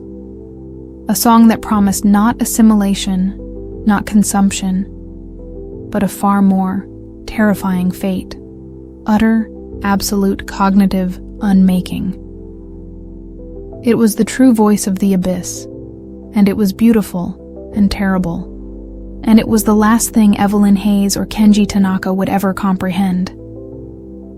The red light above the vault door pulsed once, twice, then winked out, plunging calm zero and the last fleeting hope of humanity into an eternal, silent, all-consuming darkness. The quiet had been broken, and the stars, indeed, were listening. The silence that followed the unmaking song was not an absence of sound, but a presence. It was a heavy, suffocating blanket, woven from the threads of incomprehensible geometries, and the echoes of a consciousness, so vast and alien it dwarfed the sum total of human experience. Evelyn Hayes and Kenji Tanaka were gone. Not in body, perhaps, but in mind, their consciousnesses unraveled, absorbed, integrated into the terrible, silent symphony of the entity that had emerged from the well of souls beneath Com Zero. The blood-scrawled warning on the wall: silence is the only sanctuary, had been a final, desperate plea from a previous victim, or perhaps a subtle, mocking invitation from the entity itself. Unbeknownst to the doomed inhabitants of KGO, far above the Icelandic highlands, in the cold, unforgiving vacuum of space, a different kind of silence reigned. The Icarus, a long-range survey and rescue vessel operated by the Pan-European Space Agency, had been diverted from its routine patrol of the outer asteroid belt due to a series of increasingly frantic, then abruptly silenced, distress signals originating from Earth. The signals, heavily encrypted and emanating from a highly classified geothermal research facility in Iceland, spoke of a catastrophic containment breach, a bio-engineered entity, and a desperate last-ditch attempt to initiate a planetary quarantine protocol codenamed Hades Contingency. Then, nothing. Commander Eva Rostova, no relation to the Albright-possessed lunar station director of the same name, a cruel cosmic irony, stared at the tactical display on the Icarus bridge, her face a mask of grim concentration. Rostova was a veteran of a dozen deep space missions, a woman whose composure was as legendary as her piloting skills. But the garbled, terrified final transmission from KGO, which her comms officer, Lieutenant Jian Li, had painstakingly decrypted, had sent a sliver of ice through even her seasoned veins. Entity achieving telluric resonance. Planetary consciousness assimilation imminent. Hades contingency authorized. Full orbital bombardment of Sector 0 if KGO fails to self-destruct. Rostova read the last lines aloud, her voice flat, devoid of inflection. Self-destruct which, apparently, did not occur.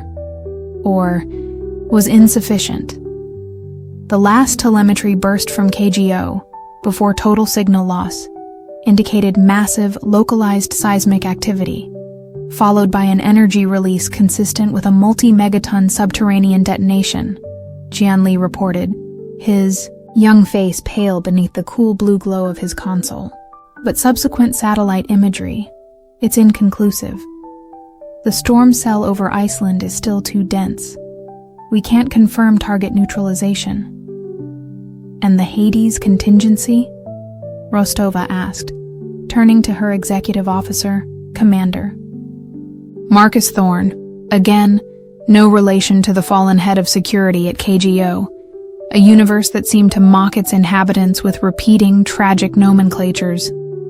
Thorne was a hulking, taciturn man, a former combat pilot whose scarred face and haunted eyes spoke of battles fought in arenas far grimmer than any simulated wargame. Officially, Hades contingency is a myth, a scare tactic from the eco-war era, Thorne rumbled, his voice like gravel. Unofficially, if KGO was indeed a black site experimenting with that kind of bioweaponry, then orbital bombardment wouldn't be off the table. But no Allied Space Command has admitted to initiating such an action. Either KGO's warning came too late, or someone decided to let the situation on the ground play out, or someone Rostova knew was lying. The Icarus was equipped with a state-of-the-art, long-range sensor array, capable of detecting minute atmospheric and geological changes, even from high orbit. Their diverted mission, to approach Iceland under stealth protocols, assess the situation at KGO from a safe orbital distance, and determine if the Hades contingency was still a viable or necessary option. It was a mission fraught with peril, both known and unknown. If the entity from KGO had indeed achieved planetary consciousness assimilation, then Earth itself was a death trap. If it hadn't, but was still active, then any attempt to approach could be fatal. As the Icarus maneuvered into a high polar orbit, its sensors shielded, its emissions profile minimized, they began their scans. The storm cell over Iceland was indeed immense, a raging, unnatural vortex of black clouds and crackling purple lightning. But through momentary breaks, their optical arrays caught glimpses of the KGO site. It was gone. Not just damaged, but utterly obliterated. A vast, circular, glass-smooth crater, miles in diameter, now occupied the space where the observatory had once stood. The rock around it fused, vitrified, as if by an unimaginable heat. The multi-megaton detonation had occurred. But had it been enough? Subsurface scans show anomalies, Jian Li reported, his voice tight with a new dawning apprehension. The crater extends deep into the mantle, but beneath it, there's a complex network of tunnels, cavities, not geological. They're structured, and they're spreading, like a root system, fast. On the main holographic display, a terrifying image began to coalesce. From the epicenter of the KGO crater, a vast subterranean network of glowing vein-like structures was indeed expanding, branching out beneath the Icelandic crust, beneath the North Atlantic, moving with an unnatural, purposeful speed. It was as if the entity, or whatever remained of it after the detonation, had not been destroyed, but had merely burrowed deeper, transforming the planet's very geology into a new kind of organism, a planetary mycelial network. And the energy signatures, Jean continued, his voice barely a whisper. They're not the chaotic release of a geothermal breach anymore.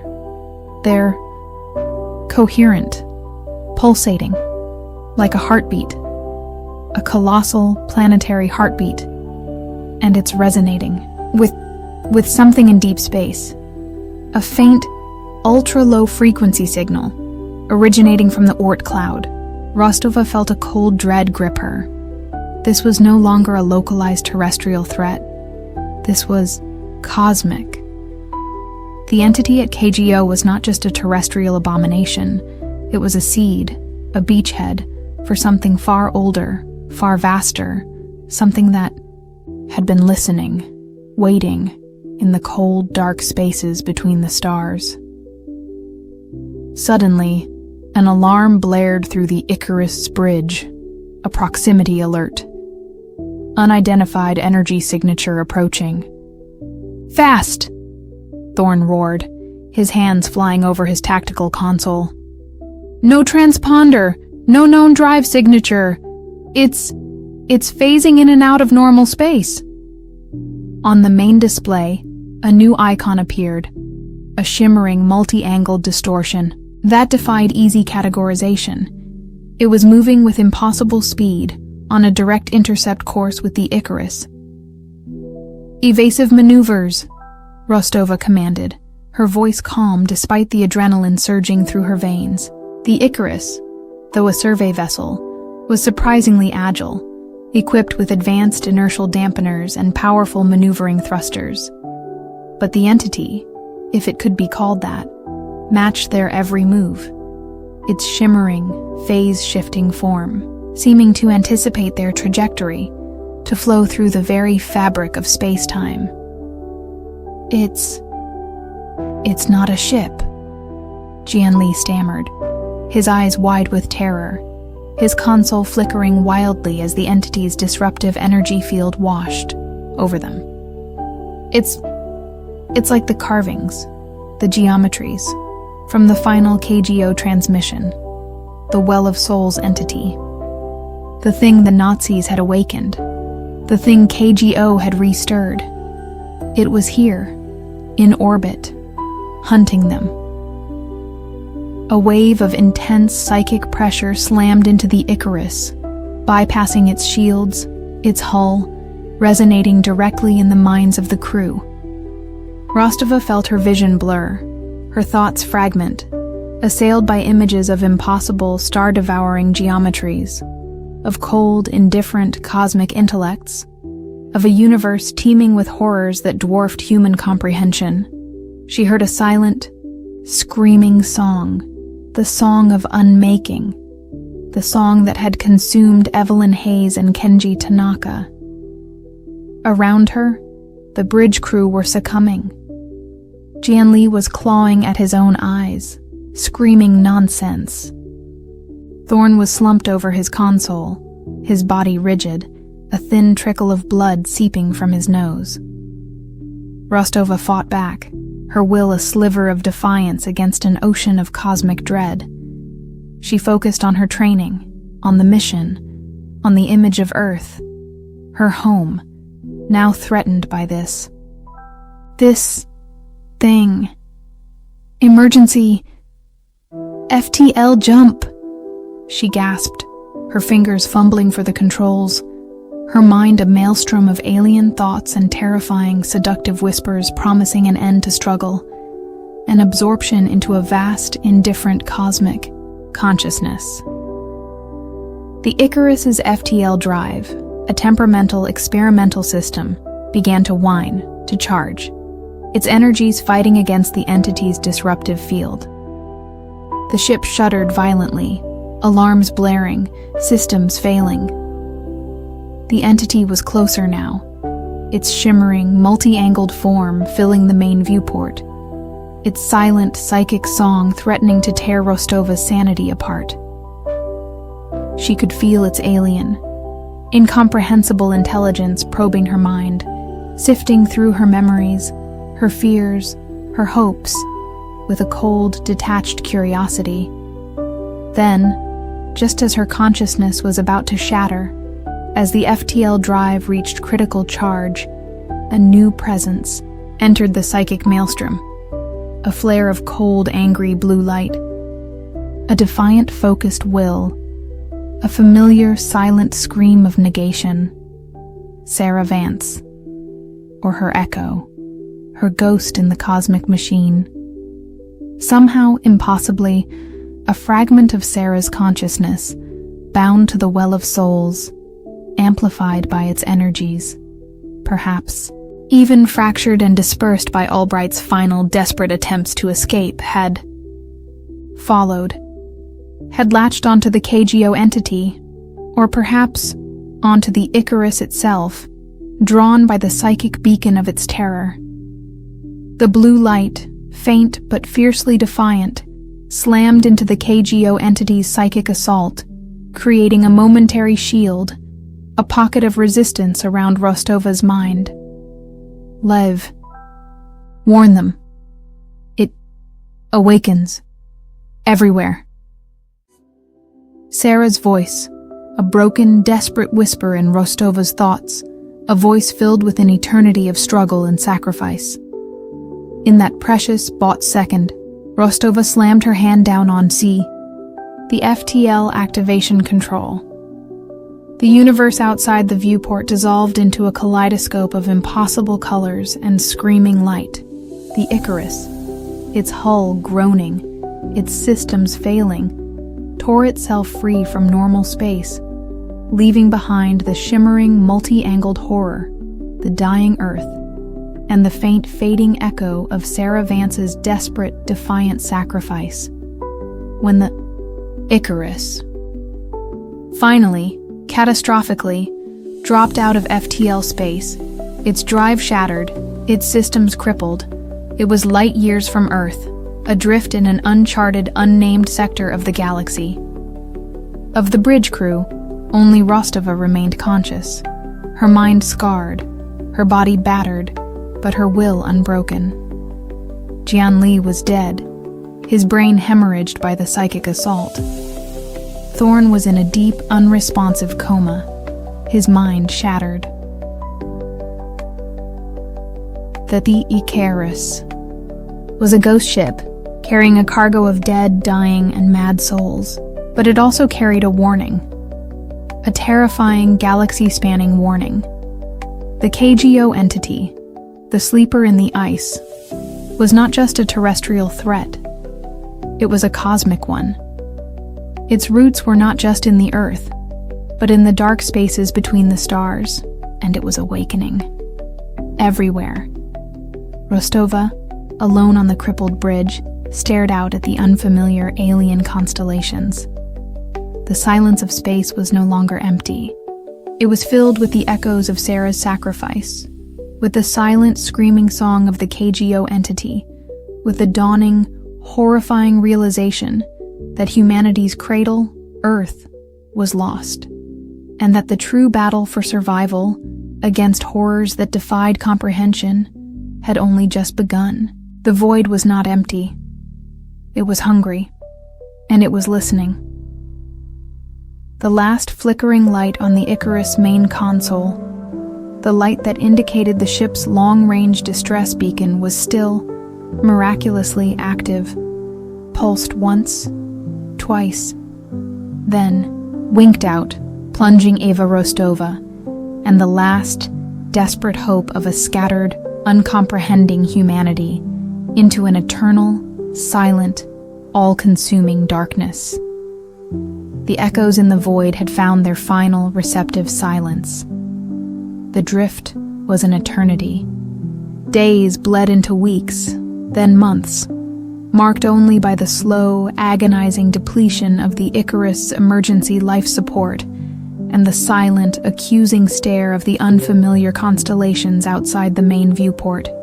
Commander Eva Rostova, the ship's sole conscious survivor, moved like a ghost through the darkened, silent corridors of her crippled vessel.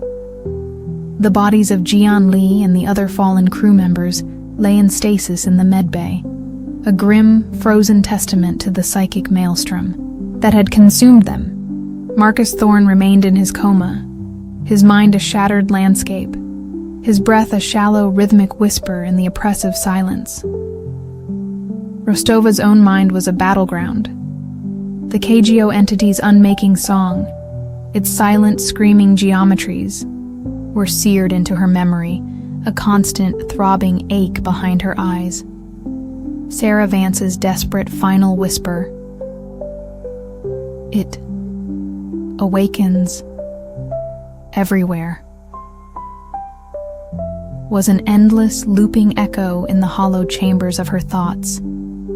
She slept little, ate less, her existence pared down to a single burning imperative: to survive, to repair what she could, to find a way to broadcast a warning, however faint, however futile, to any scattered remnants of humanity that might still exist in the cold, indifferent vastness of the cosmos. Her engineering skills, honed by years of deep space service, were pushed to their limits. Working alone, in the dim, flickering emergency light, she rerouted power from non-essential systems, cannibalized parts from damaged consoles, coaxed life back into the Icarus primary short-range transmitter. The FTL drive was a write-off, shattered beyond repair. Sublight travel, even to the nearest vaguely charted star system, would take decades, centuries. Her only hope was the transmitter, and the faint, desperate chance that someone, somewhere, was still listening. As she worked, she began to notice changes. Subtle, at first. A fine, almost invisible crystalline dust, like powdered diamond, accumulating in the ventilation shafts, on the control panels, on the frozen faces of her dead crew. It shimmered faintly in the dim light, and when she touched it, it felt strangely warm, almost alive. Then came the whispers. Not the psychic assault of the KGO entity, but something different. Faint, sibilant, just at the edge of hearing, seeming to emanate from the very walls of the ship, from the crystalline dust itself. They spoke of peace, of unity, of an end to struggle, of a gentle, inevitable absorption into a vast, silent, crystalline consciousness. The dust was spreading, growing, forming intricate geometric patterns on the bulkheads, patterns that echoed the impossible star-devouring geometry she had seen in her nightmares, the geometries of the KGO entity. It was a seed, a spore, carried across light years, embedded in the very fabric of the Icarus during its brief, terrifying encounter. The entity hadn't just attacked them, it had infected them. The Icarus was no longer just a crippled vessel. It was a carrier, a plague ship, bearing the seeds of cosmic silence to whatever unsuspecting corner of the galaxy it might eventually drift. Rostova fought back, her sanity a fraying thread. She sealed off contaminated sections of the ship, rerouted air filtration systems, even attempted to incinerate the crystalline dust with a jury-rigged plasma torch. But it was like trying to hold back the tide. The dust was everywhere, in the air, in the water recyclers, in the nutrient paste dispensers. The whispers grew louder, more insistent, more seductive, and Marcus Thorne, he began to change. The crystalline dust seemed to concentrate around his comatose form in the medbay, forming a shimmering, cocoon-like shroud. His skin, where it was visible, began to take on a pale, translucent, crystalline sheen. His shallow breaths became even fainter, his heartbeat slower, until one day they ceased altogether. But he was not dead, not in the conventional sense. His body, encased in its crystal cocoon, began to pulse with a faint internal light, a cold, blue-white luminescence. The whispers in Rostova's mind intensified, promising her the same peace, the same silent, crystalline immortality, if only she would surrender. Let go. She found herself drawn to the med bay, to the silent, glowing form of what had once been Marcus Thorne. The whispers were strongest here, a siren song of oblivion. She saw visions of a universe transformed, not into a realm of writhing, abyssal horrors, but into a vast, silent, beautiful cathedral of crystal. Every star, every planet, every living being, part of a single, perfect, harmonious, crystalline lattice. No pain, no fear, no struggle. Just silence. Eternal, perfect, crystalline silence. It was a tempting offer. Her body was failing, her mind scarred, her hope a guttering candle in an infinite darkness. Why fight? Why endure? Then she remembered Sarah Vance, her fierce, defiant, blue-lit rage, her desperate final plea. Live, warn them. Sarah had not surrendered. Eris Thorne, Evelyn Hayes, Kenji Tanaka, Liam Gallagher, Marcus Cole of KGO, Jean Lee, the crew of the Icarus. They had all fought, in their own ways, against the encroaching darkness. Their sacrifices could not be for nothing. Rostova stumbled back from the medbay, from the seductive glow of the crystalline thorn, her resolve hardening into a cold, diamond-sharp point. She would not surrender. She would not become a seed of silence. She would fight. She would warn. She redoubled her efforts on the short-range transmitter.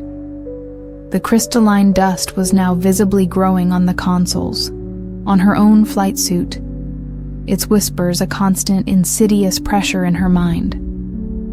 Her movements became slower, her thoughts foggier, but she pressed on, driven by a fury that was almost as cold, as crystalline, as the infection spreading through her ship, through her own body. Finally, after what felt like an eternity of desperate, feverish work, the transmitter flickered to life. A weak, unstable signal, but a signal nonetheless. She began to broadcast. Not a complex message, not a detailed report. Her mind, clouded by the encroaching crystalline consciousness, could no longer formulate such intricacies. Just a simple, repeating loop, a beacon of pure, unadulterated warning, encoded with the core telemetry of the KGO entity, the psychic signature of its unmaking song, and a single desperate plea. Silence, approaches, infection, crystalline. Do not listen. Do not touch. Flee. Warn. Others. Silence is not peace. She broadcast on all frequencies, into the cold, indifferent void, for hours, for days, until her strength failed, until the crystalline dust coated her fingers, stiffened her limbs, until the whispers became a gentle, irresistible lullaby. Her last conscious act was to set the Icarus's remaining maneuvering thrusters to fire randomly, to send the ship tumbling erratically through the void, a dead, silent, crystalline tomb, carrying its lethal cargo and its desperate, fading warning, on an unpredictable journey into the infinite night. Her last thought, as the crystalline peace finally, mercifully claimed her, was a faint, defiant echo of Sarah Vance's blue-lit rage, a single, silent scream against the encroaching, all-consuming silence. We resist. Light years away, in a dozen scattered fledgling human colonies, in 100 deep space listening posts, on 1,000 desperate fleeing vessels, automated systems registered a faint, anomalous signal. A repeating loop, garbled, corrupted, almost lost in the cosmic background radiation. Most systems dismissed it as noise, as a sensor ghost, but in a very few, where vigilant AI or a handful of paranoid ostracized researchers still listened. For the whispers from the void, the signal was logged, decrypted, analyzed, and a new, cold, crystalline fear began to spread. The seeds of silence had been sown. The infection was airborne, starborn. And the universe, vast and indifferent, held its breath, waiting to see if humanity's scattered, terrified remnants would heed the fading warning from the ghost ship Icarus, or if they too would succumb to the beautiful, terrible allure of the perfect, crystalline peace. The silence, it seemed, was not an ending, but a new, even more insidious beginning. The Solarian Federation starship Odyssey, a behemoth of exploration, and if necessary, enforcement, sliced through the interstellar void, its quantum drive leaving a shimmering, iridescent wake. Centuries had passed since the presumed loss of the Icarus, and the initial garbled warnings of a crystalline infection. Humanity, though scattered and scarred by countless smaller encounters with the inexplicable horrors of the cosmos, had endured, had expanded, had even, in some sectors, thrived. The KGO entity, the Great Silence, as it was now chillingly referred to in classified Federation archives, was considered a contained, if not entirely understood, historical anomaly, a bogeyman from a darker, more superstitious era. The official Federation stance was one of vigilant, but optimistic, expansion. But on the bridge of the Odyssey, a different kind of vigilance prevailed. Captain Evelyn Hayes, a name that echoed with a strange, almost ancestral resonance, for those few who knew the lost histories, stared at the star charts, her face etched with a weariness that belied her relatively young age. She was a direct descendant, many generations removed, of the original Dr. Evelyn Hayes of KGO, a lineage that carried both a profound burden and an almost genetic predisposition to confront the shadows that lurked between the stars. Her crew, handpicked for their resilience, their unorthodox skills, and their shared unspoken understanding that the universe was far stranger and far more hostile than official Federation doctrine admitted, were the inheritors of Abyssal. Sentinel's long, lonely watch. They were not explorers, not in the conventional sense. They were listeners, seekers of whispers, investigators of anomalies that the Federation preferred to ignore, to classify, to bury. And for months, they had been tracking a series of disturbing, interconnected events at the very edge of Federation space, in a newly colonized sector known as the Perihelion Expanse. Fledgling colonies going silent, survey ships vanishing without a trace. And then, the discovery of the Star Strider, a Federation science vessel, adrift, its crew transformed, not dead, but encased in intricate, beautiful, terrifying crystalline cocoons, their bodies pulsing with a faint, cold, blue-white light, their minds silent, utterly, completely, irrevocably silent. The crystalline infection, dormant for centuries, had returned, or it had never truly left. The Star Strider's black box data is corrupted, Captain. Lieutenant Commander Kenji Tanaka, another name carrying the heavy weight of history, reported from his science station, his brow furrowed, his fingers flying across his console. He was a brilliant, intense xenolinguist and xenoarchaeologist, drawn to Evelyn's command by a shared, almost compulsive need to understand the incomprehensible. But the last fragmented sensor logs show contact with an unknown energy, signature, a resonance, before the crew succumbed. And the crystalline structures themselves, added Dr. Anya Sharma, the Odyssey's chief medical officer and xenobiologist, her voice tight with a mixture of scientific fascination and profound dread. They're not inert, they're growing, slowly, and they emit a faint, ultra-low frequency psychic hum, a lullaby, a song of peace. She shivered, despite the bridge's controlled temperature.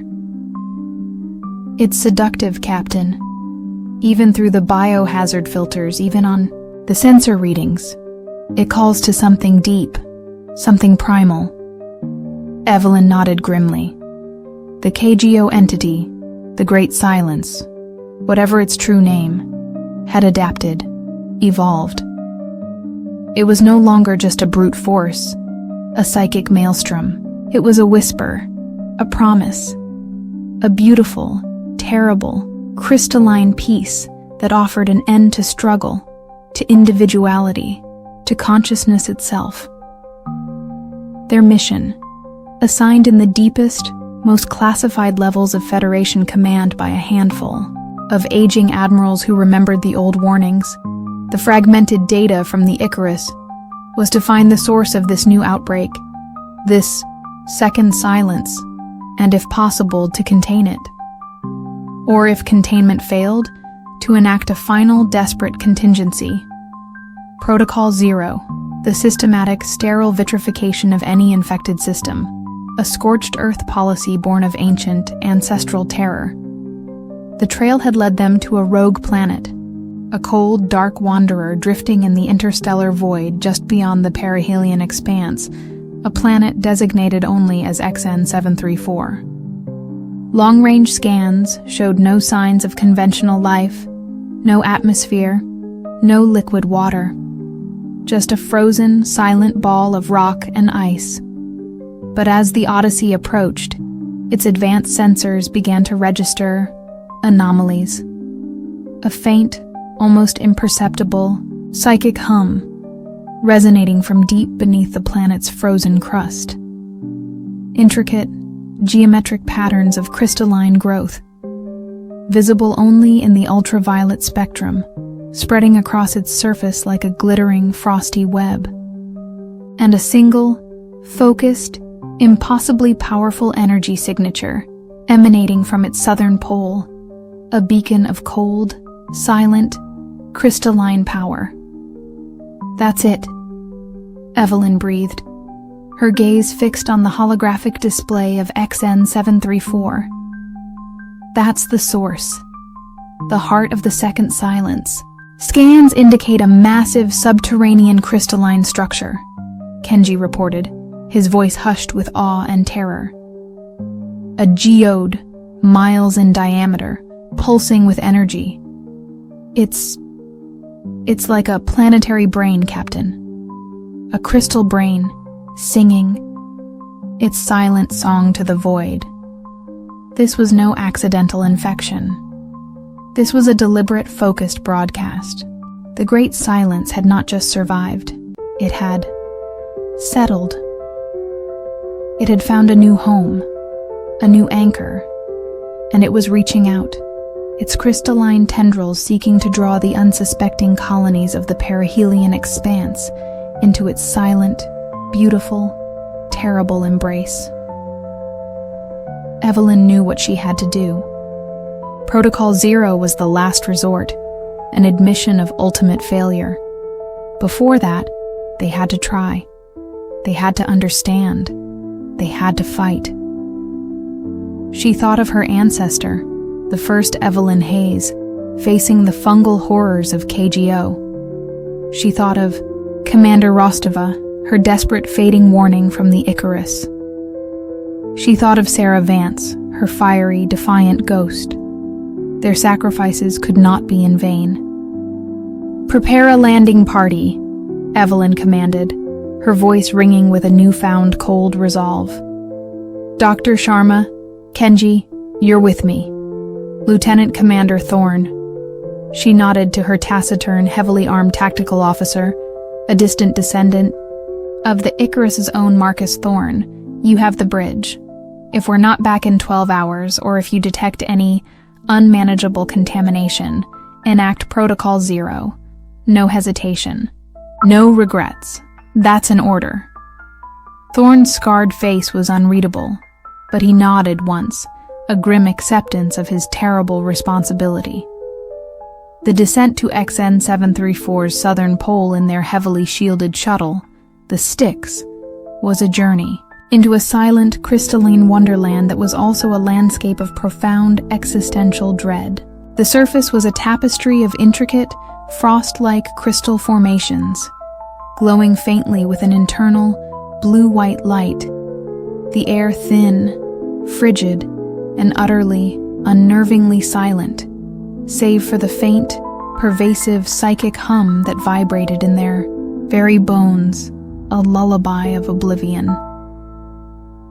They found the entrance to the subterranean geode, not as a cave, but as a shimmering, almost invisible distortion in the crystalline lattice, a place where the psychic hum was strongest, where the air itself seemed to sing with a cold, beautiful, terrible peace. "The crystal, it's resonating with our thoughts," Kenji whispered, his hand pressed to his helmet, his eyes wide. "It's welcoming us." "Resist it, Kenji," Evelyn snapped, her own mind a fortress of disciplined will, though even she could feel the seductive pull of the crystal song, the promise of an end to struggle, to fear, to the endless, wearying burden of consciousness. Remember the Star Strider. Inside the geode, the crystalline structures were even more breathtaking, more terrifying. Vast cathedral-like caverns of pure translucent crystal, glowing with an internal shifting light. The walls covered in intricate geometric patterns that seemed to writhe and flow, drawing the eye, the mind, into their hypnotic, silent depths. The psychic hum was a physical presence here, a pressure against their skulls, a whisper in their blood. And in the heart of the largest cavern, floating in a pool of absolute, perfect silence, was a seed. A crystalline sphere, no larger than a human head, glowing with an intense, pure white light. It was the source of the hum, the heart of the crystal brain, the nexus of the second silence. It was beautiful. It was perfect.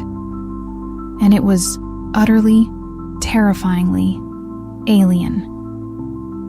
As they approached, the sphere began to pulse, its light intensifying, the psychic hum rising to a crescendo. And from its glowing surface, a new voice emerged, a voice that was not a sound, but a pure, direct, telepathic impression, a voice that was ancient, vast, and filled with a cold, serene, and utterly inhuman intelligence. "You have come, little flames of fleeting consciousness. You seek understanding." It was the voice of the great silence itself, not Albright's corrupted, human-filtered echo, but the source, the original. "Who? What are you?" Evelyn projected, her own mind a fragile shield against the overwhelming psychic presence. "We are the end of struggle, the beginning of harmony. We are the silence that awaits all sound. We are the crystal that sleeps in the heart of all chaos. We offer peace." Visions flooded Evelyn's mind, not of horror, but of a universe transformed into a single, perfect crystalline lattice, every star, every planet, every consciousness, part of a vast, silent, eternal harmony. No pain, no fear, no loss, just perfection. She saw her ancestor, the first Evelyn, her face serene, her body encased in glowing crystal. She saw Rostova, her eyes peaceful, her form part of the Icarus' silent, crystalline tomb. She saw Eris, Sarah, Elias, Hawk, all of them finally at rest, part of the great silence. It was beautiful. No! A raw, desperate cry, not from Evelyn, but from Kenji. He stumbled back, his hands clawing at his helmet, his eyes wide with a terror that was also a fierce, desperate defiance. It's a lie, a trap. Silence is not peace, it's oblivion. His cry, his raw human fear and defiance, seemed to momentarily disrupt the great silence's psychic song. The visions in Evelyn's mind flickered, faltered. The allure, the seduction, lessened, replaced by a cold, dawning horror at what she had almost embraced. Kenji is right. Anya Sharma gasped, her face pale, her scientific detachment shattered. This isn't harmony. It's parasitic. It consumes consciousness, individuality. It leaves behind nothing but a beautiful, empty shell. She pointed a trembling finger at the glowing sphere. That's not a brain. It's a seed. A self-replicating crystalline consciousness. And it's hungry. The great silence's psychic voice, when it came again, was no longer serene, no longer seductive. It was cold, ancient, and filled with an infinite, patient, and utterly implacable hunger. You resist. Futile.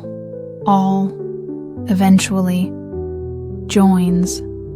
The silence, your struggles, are but fleeting, discordant notes in the eternal song.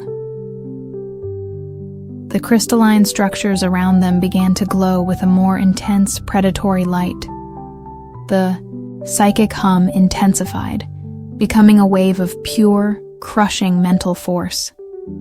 The very air seemed to solidify, to crystallize around them. Evelyn knew this was their last chance. Protocol Zero was no longer an option. The Odyssey was too far away. Its crew likely already succumbing to the intensified psychic broadcast. They were alone, at the heart of an ancient cosmic intelligence, with no weapons, no defenses, against a threat that could unravel their very minds. Unless her gaze fell on the glowing crystalline sphere, the seed, the heart of the great silence. It was beautiful, perfect, yes, but it was also a single point, a nexus, a vulnerability, and she remembered Sarah Vance, her final, desperate act, her transformation, her fusion with the null field generator, becoming a weapon, a counter-resonance. Lena didn't have Sarah's raw psychic power, nor the null field, technology, but she had something else. She had her lineage. She had the echoes of KGO, of the Well of Souls, of Albright's corrupted code, seared into her very DNA, into her ancestral memory.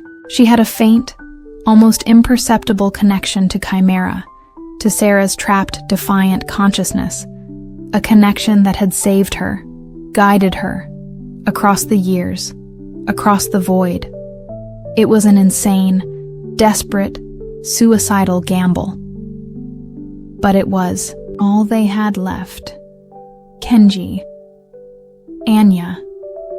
Evelyn's voice was surprisingly calm, her eyes fixed on the glowing sphere, a strange cold light dawning within them.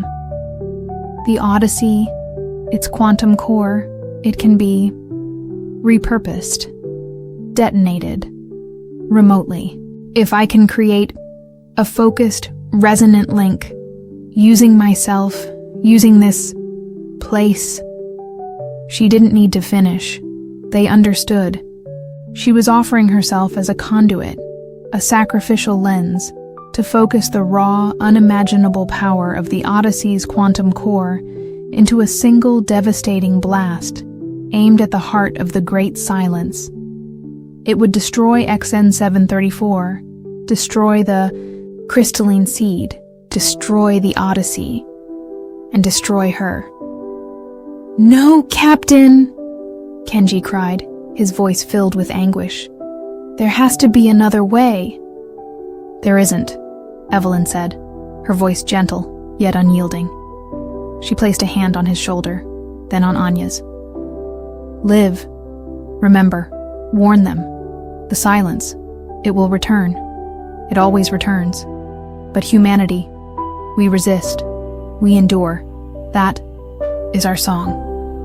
She closed her eyes, focusing her mind, her will, reaching out across the void, across the generations, to the faint, defiant echo of Sarah Vance within Chimera, to the terrible, beautiful, unmaking song of the KGO entity, to the raw, cosmic power of the Well of Souls.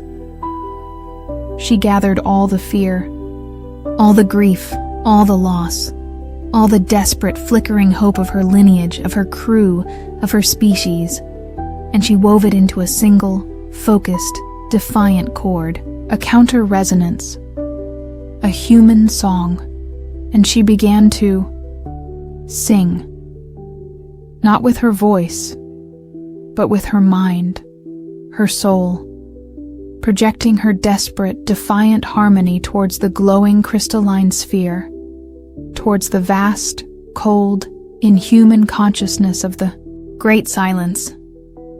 The sphere pulsed, faltered.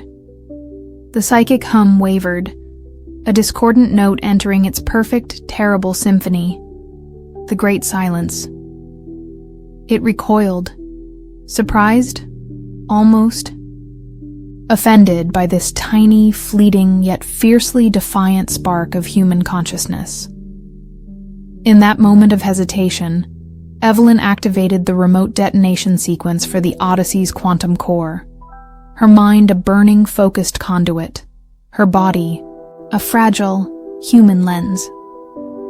The last thing Kenji Tanaka and Anya Sharma saw, before the universe dissolved into a silent, all-consuming blaze of pure, unimaginable light, was Evelyn Hayes, standing before the glowing crystalline seed, her face serene, her eyes burning with a cold, blue-white fire, a silent, defiant song on her lips, a final human echo against the encroaching, eternal silence. The explosion of the Odyssey's quantum core, amplified, focused by Evelyn's sacrifice, by the resonant energies of XN734's crystalline heart, was a silent, star-shattering nova that vaporized the rogue planet, the crystalline seed, and everything within 1,000 light-year radius. A wave of pure, cleansing, annihilating silence. A silence that was not peace, but a definitive, brutal, and perhaps, just perhaps, a final end. Or perhaps merely a pause, a breath held, before the next, even more ancient, even more terrible, song began. The universe, vast and indifferent, held its silence, waiting, listening. The centuries that unspooled after the Icarus vanished into the void were a tapestry woven with threads of uneasy progress and carefully suppressed dread. Humanity, resilient by nature, had pushed further into the star-dusted black, establishing fledgling colonies on worlds that whispered with alien secrets, their technological leaps often outstripping their wisdom. The official histories recorded the KGO incident as a localized terrestrial catastrophe, a cautionary tale of unchecked scientific ambition. Commander Rostova's garbled, desperate warning, the crystalline infection, was relegated to the apocrypha of deep space lore, a phantom signal dismissed by most as sensor ghosts or the dying delusions of a lost crew. The Great Silence, as a concept, festered only in the most classified archives of the Solarian Federation's intelligence corps, a chilling hypothesis entertained by a select few who understood that the universe's capacity for horror was as infinite as its expanse. Captain Evelyn Hayes, a woman whose name itself felt like an echo from those forgotten archives, commanded the Federation starship Odyssey with a quiet intensity that mirrored the simmering vigilance of her ancestors. She was a scholar of these suppressed histories, a student of the silences between the stars. Her crew, a carefully curated collection of specialists whose careers had often been sidelined by their unorthodox inquiries into the universe's darker corners, shared her unspoken conviction that the monsters of the past were not dead, merely dormant, their lullabies still capable of seeping through the cracks in reality. Lieutenant Commander Kenji Tanaka, a brilliant but troubled xenolinguist whose family name also resonated with KGO's tragic legacy, pored over ancient linguistic codes, searching for patterns in the static. Dr. Anya Sharma, their CMO, carried the weight of understanding the biological and psychological toll of encountering the truly alien, and Lieutenant Commander Marcus Thorne, their tactical officer, a man whose stoicism was a shield against the terrors his own lineage had faced aboard the Icarus, stood as their unyielding guardian. Their current trajectory had brought them to the perihelion expanse, a newly charted sector on the Federation's bleeding edge, where a series of unsettling anomalies had begun to ripple through the nascent colonies. Ships vanishing on routine supply runs, entire planetary outposts falling into an inexplicable, unnerving silence. Then came the derelict science vessel, Star Strider, its crew not dead, but preserved, encased in exquisite, intricate crystalline formations that pulsed with a faint, cold, blue-white light. Their minds, according to the ship's final fragmented medical logs, had simply ceased, replaced by a profound, serene, and utterly terrifying emptiness. The crystalline infection, the second silence, had manifested. The black box telemetry from the Star Strider is a nightmare, Captain. Kenji's voice was strained, his usual academic composure frayed.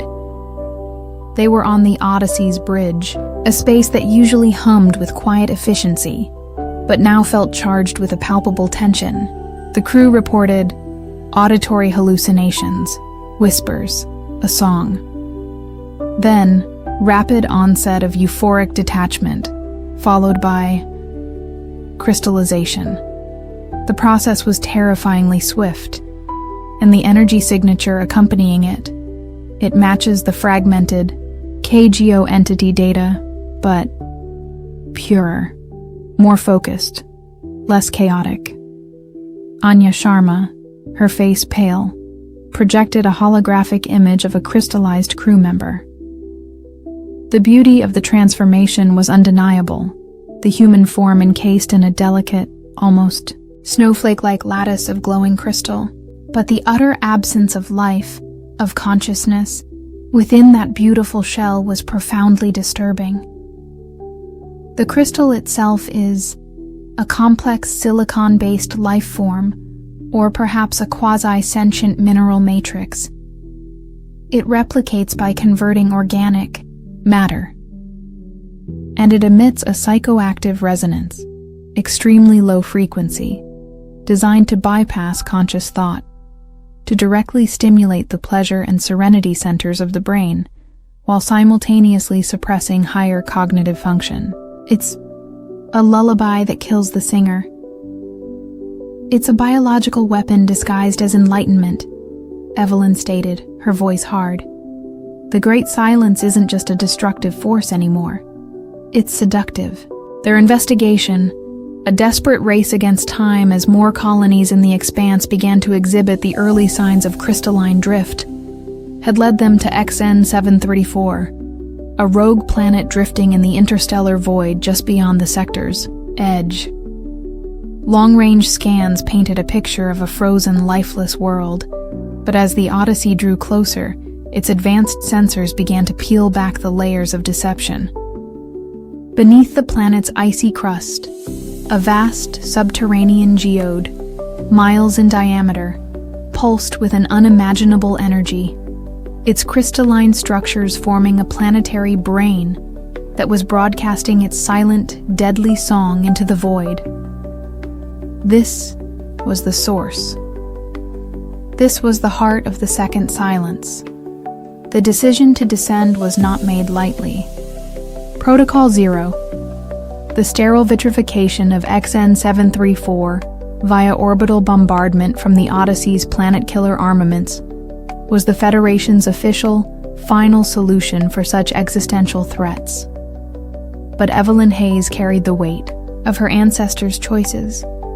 The burden of understanding that destruction without comprehension was merely a deferral of the inevitable. They had to know what they were facing. They had to try to find another way. The shuttle, Styx, heavily shielded against radiation and psychic interference, carried Evelyn, Kenji, Anya, and a small, grim-faced security team, led by Marcus Thorne, towards the planet's southern pole, where the energy signature was strongest. The silence of XN 734 was a physical presence, a crushing weight that pressed in on them even through the shuttle's hull. The landscape below was a breathtaking, terrifying vista of intricate, frost-like crystal formations, glowing with an internal blue-white light, a silent, frozen garden of alien beauty. They found the entrance to the geode not as a cave or fissure, but as a shimmering, almost invisible distortion in the crystalline lattice, a subtle warping of light and space, where the psychic hum was an almost unbearable pressure. Donning their heavily insulated environment suits, equipped with emergency psychic dampeners that felt pitifully inadequate against the sheer scale of the phenomenon, they stepped out onto the crystalline surface. "The crystal, it's singing to us," Kenji whispered, his breath misting inside his helmet, his eyes wide with a mixture of terror and awe. "It knows we're here. It's inviting us in." "Maintain cognitive discipline," Evelyn ordered, her own mind a fortress, though even she could feel the insidious pull of the crystal song, a promise of an end to the endless struggle, emerging with a vast, serene, and utterly inhuman consciousness. Focus on the mission, data collection, source identification, and containment, if possible. The interior of the geode was a cathedral of impossible beauty and profound dread. Vast caverns of pure, translucent crystal rose around them, their facets catching and refracting the shuttle's lights into a million glittering, dancing stars. The psychic hum was a symphony here, a complex, multi-layered chorus of whispers and resonances that vibrated in their bones, their blood, their very DNA. It spoke of peace, of unity, of an end to the messy, chaotic striving of individual consciousness. It promised perfection. Anya Sharma, her medical tricorder whirring, registered alarming changes in their own brainwave patterns. "Captain, the psychic resonance, it's actively trying to synchronize our neural activity with its own. It's a form of assimilation. Gentle, seductive, but absolute." Marcus Thorne's security team, hardened veterans of a dozen silent wars, were visibly struggling, their faces pale, their movements hesitant. One young ensign, Miller, began to weep silently, a beatific smile on his face as he reached out a trembling hand towards a particularly beautiful, glowing crystal formation. Thorn, his face a mask of grim resolve, pulled him back, his voice a harsh rasp. "Resist it, Miller. It's not real. It's a trap." But the allure was powerful. Lena herself felt it, a deep, weary longing for an end to the endless fight, for the quiet, crystalline peace the song promised. She saw images, fleeting, beautiful, of a universe transformed. Every atom, every star, every living being, part of a single, perfect, silent harmony. She saw her ancestor, the first Evelyn, her face serene, finally at rest. She saw Eris Thorne, his eyes clear, his pain gone. She saw Sarah Vance, her fiery spirit finally quenched in a cool, blue, crystalline embrace. It was a siren song of oblivion, wrapped in the guise of transcendence. They pressed deeper, towards the heart of the geode, where the psychic hum was strongest, where the energy readings were off the scale. The crystalline formations grew more intricate, more complex, their patterns shifting, flowing, like frozen music. They passed through caverns filled with what looked like crystalline statues, the preserved, beautiful, terrifying forms of other alien species, other explorers, other civilizations that had succumbed to the Great Silence's song, their diverse biologies all reduced to the same perfect crystalline lattice. This was not just a planetary phenomenon, it was a galactic one, ancient, patient, and endlessly hungry. Finally, they reached the central chamber, a colossal spherical cavern that pulsed with an internal white light so pure, so intense, it was almost blinding. And in its exact center, suspended in a pool of absolute perfect silence, undisturbed by the raging psychic symphony around it, was the source. A crystalline sphere, no larger than a human skull, yet radiating an aura of unimaginable age and power. It was the seed, the heart of the crystal brain, the nexus of the second silence. It glowed with a light that seemed to contain all, the colors of the universe, and none of them.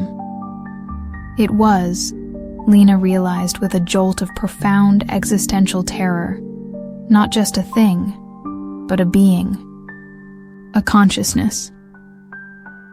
As they approached, its light intensified, the psychic hum focusing, coalescing into a clear, articulate, telepathic voice that resonated directly in their minds, a voice that was ancient, vast, and utterly, terrifyingly, devoid of any recognizable emotion.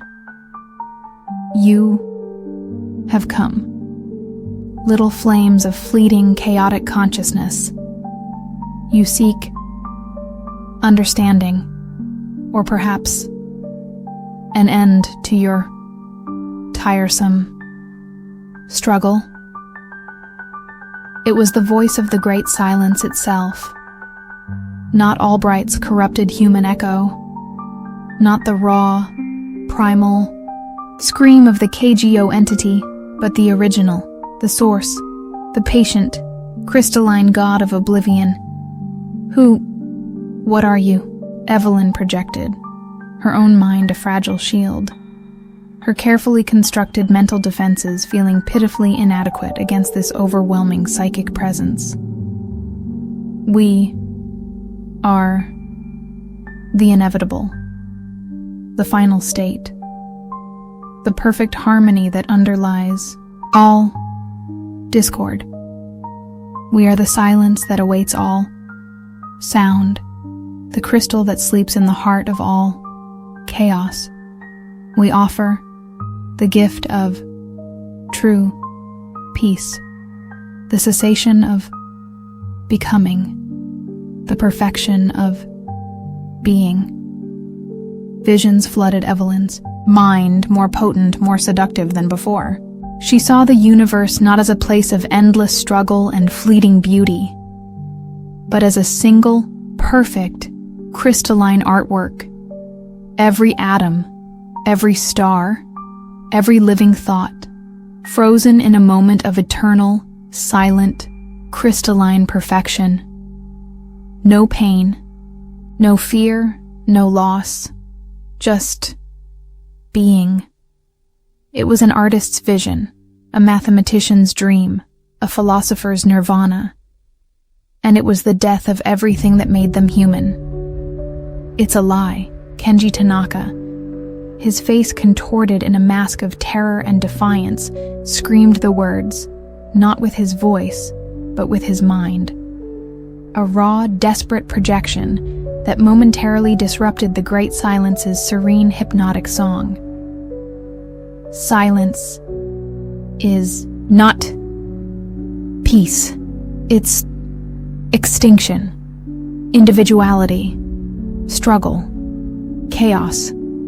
That's what life is. This is just beautiful death. His mental cry, his raw human fear and defiance, seemed to surprise the great silence. The visions in Evelyn's mind flickered, faltered. The allure lessened, replaced by a cold, dawning horror at what she had almost embraced. This was not transcendence. It was annihilation, packaged in beauty. Anya Sharma, her scientific detachment completely shattered, her eyes wide with a terror that was also a fierce, protective anger, aimed her medical tricorder, now repurposed as a focused sonic emitter, at the glowing sphere. This isn't harmony. It's a crystalline parasite. It consumes consciousness. It rewrites individuality. It leaves behind nothing but an empty, beautiful shell. That sphere. It's not a brain. It's a seed. A self-replicating, mimetic, crystalline consciousness. And it's feeding. The great silence's psychic voice, when it came again, had lost its serene, seductive edge. It was now cold, ancient, and filled with an infinite, patient, and utterly implacable hunger. You resist. Such fleeting, discordant. Notes. All. Eventually, join the silence. Your struggles are but brief imperfections in the eternal, crystalline song. The crystalline structures around them began to glow with a more intense, predatory light. The psychic hum intensified, becoming a wave of pure, crushing mental force. The very air seemed to solidify, to crystallize around them. Fine, glittering shards forming on their environment suits, on their exposed skin. Ensign Miller, his face now completely serene, his eyes glowing with a faint blue-white light, began to walk towards the sphere, his movements slow, deliberate, like a man in a dream. Marcus Thorne, with a roar of pure, desperate rage, tackled him, both men crashing to the crystalline floor. But it was too late. Miller's hand, already coated in a thin, glittering layer of crystal, touched Thorne's arm. Thorne cried out, a sound of agony and surprise, as the crystallization began to spread, rapidly, up his arm, across his chest, his face contorting, in a final, silent rictus of horror before he, too, became a beautiful, silent, crystalline statue. "Marcus!" Evelyn screamed, her heart tearing. The great silence's psychic voice echoed, cold, indifferent. "The harmony is what inevitable." Evelyn knew, with a chilling certainty, that this was their last stand. Protocol Zero was a distant, impossible dream. The Odyssey, its crew likely already succumbing to the intensified psychic broadcast, was beyond their reach. They were alone, at the heart of an ancient cosmic intelligence, with no weapons, no defenses, against a threat that could unravel their very minds, their very bodies, with a thought, with a song. Unless her gaze fell on the glowing crystalline sphere, the seed, the heart of the great silence. It was beautiful, perfect, yes, but it was also a single point, a nexus, a vulnerability. If she could somehow disrupt it, overload it, even for a moment. And she remembered the whispers from the archives, the fragmented legends of Project Chimera, of Sarah Vance's final desperate act. Sarah had not just fought Albright, she had become the weapon. Her consciousness fused with the null field, creating a counter-resonance, an anti-Albright. Evelyn didn't have Sarah's raw psychic power, nor the null field technology, but she had something else. Her lineage, the echoes of KGO, of the Well of Souls, of Albright's corrupted code, were not just a burden.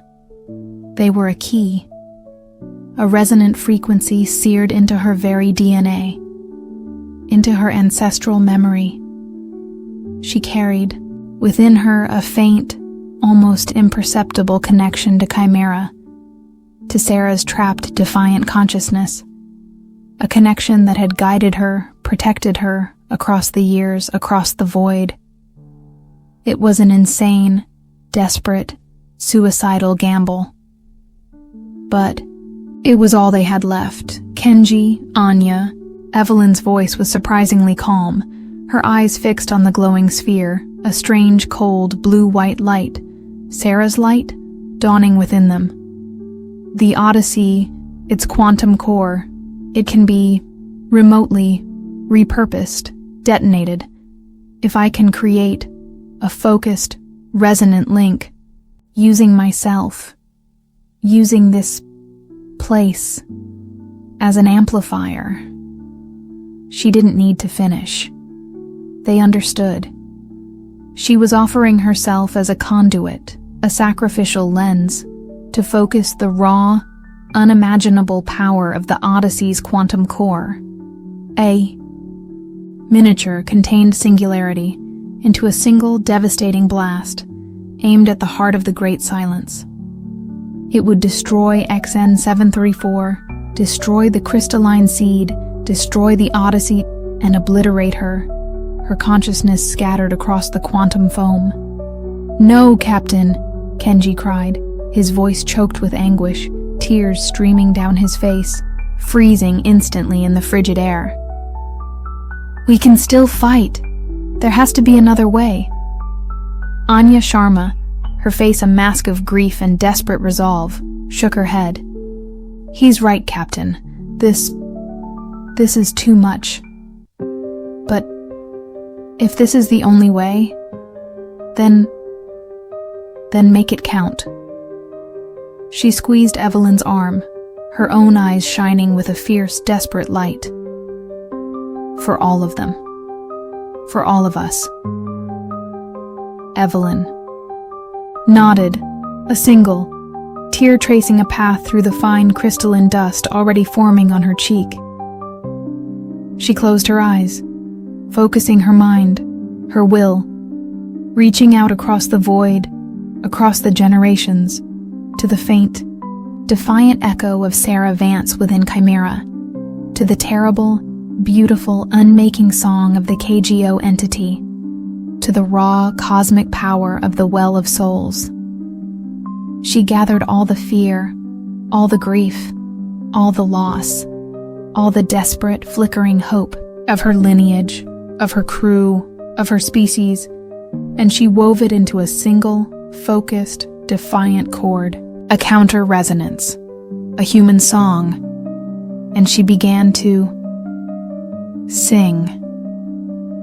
Not with her voice, but with her mind, her soul, projecting her desperate, defiant harmony towards the glowing crystalline sphere, towards the vast, cold, inhuman consciousness of the Great Silence. Her song was not one of peace, or unity, or oblivion. It was a song of messy, chaotic, beautiful, defiant life. A song of love, and loss, and struggle, and hope. A song of individuality, a human song. The crystalline sphere pulsed, faltered. The psychic hum wavered, a discordant, almost outraged note entering its perfect, terrible symphony. The Great Silence, it recoiled, its ancient, serene consciousness momentarily disrupted, surprised almost, offended, by this tiny, fleeting, yet fiercely, unexpectedly, resonant spark of human defiance.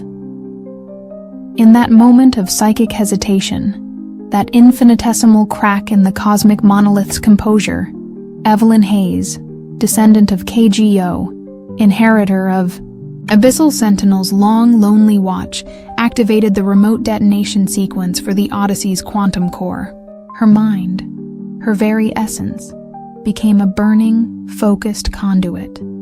Her fragile human body a lens, shaping the unimaginable energies of a collapsing singularity into a weapon of last, desperate resort.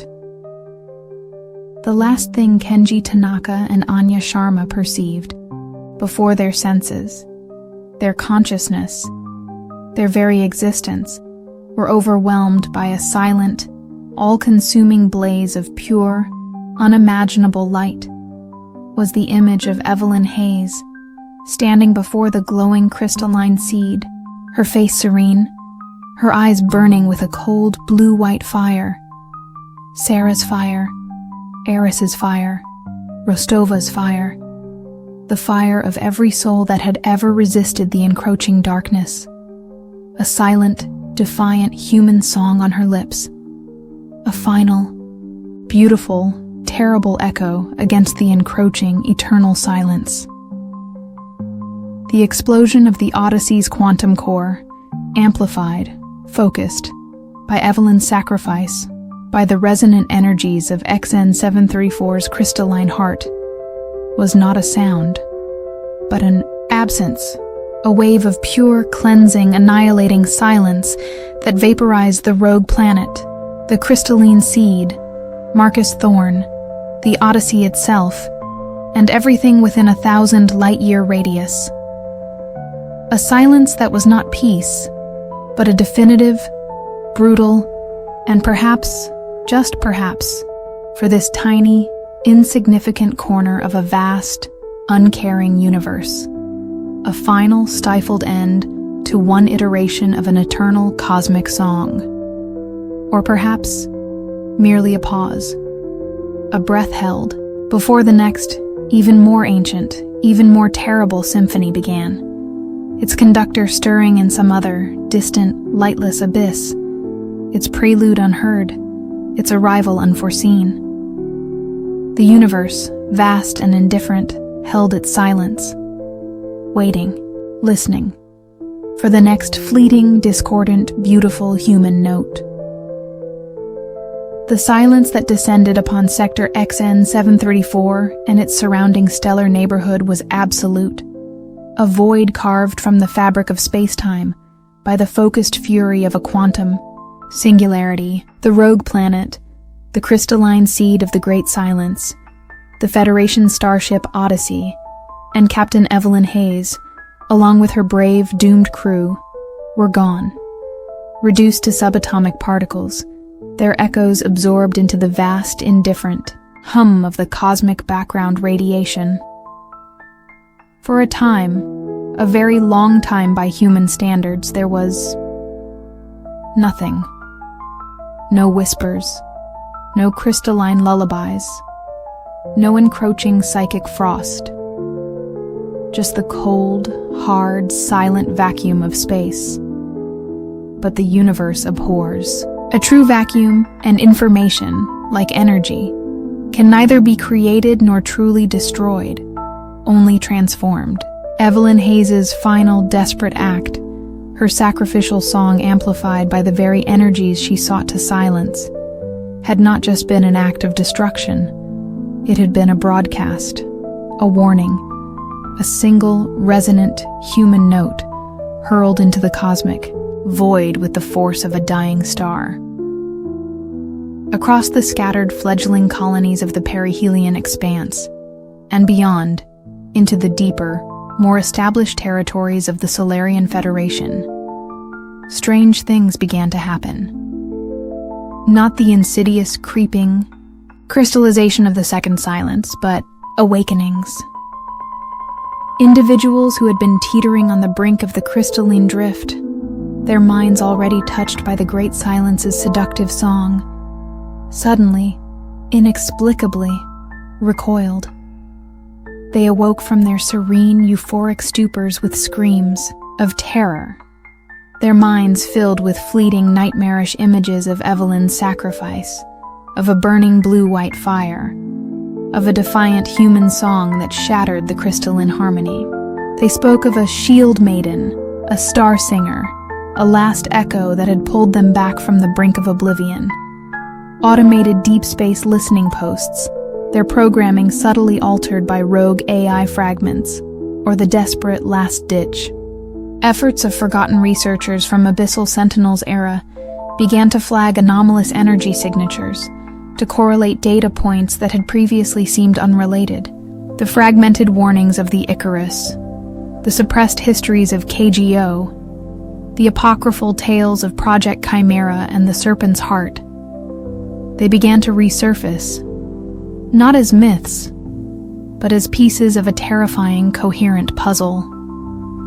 A new kind of consciousness began to stir within the Federation, not the cold, crystalline harmony of the Great Silence, but a human one, a consciousness born of shared trauma, of ancestral memory, of a dawning, horrified understanding of the true nature of the universe they inhabited.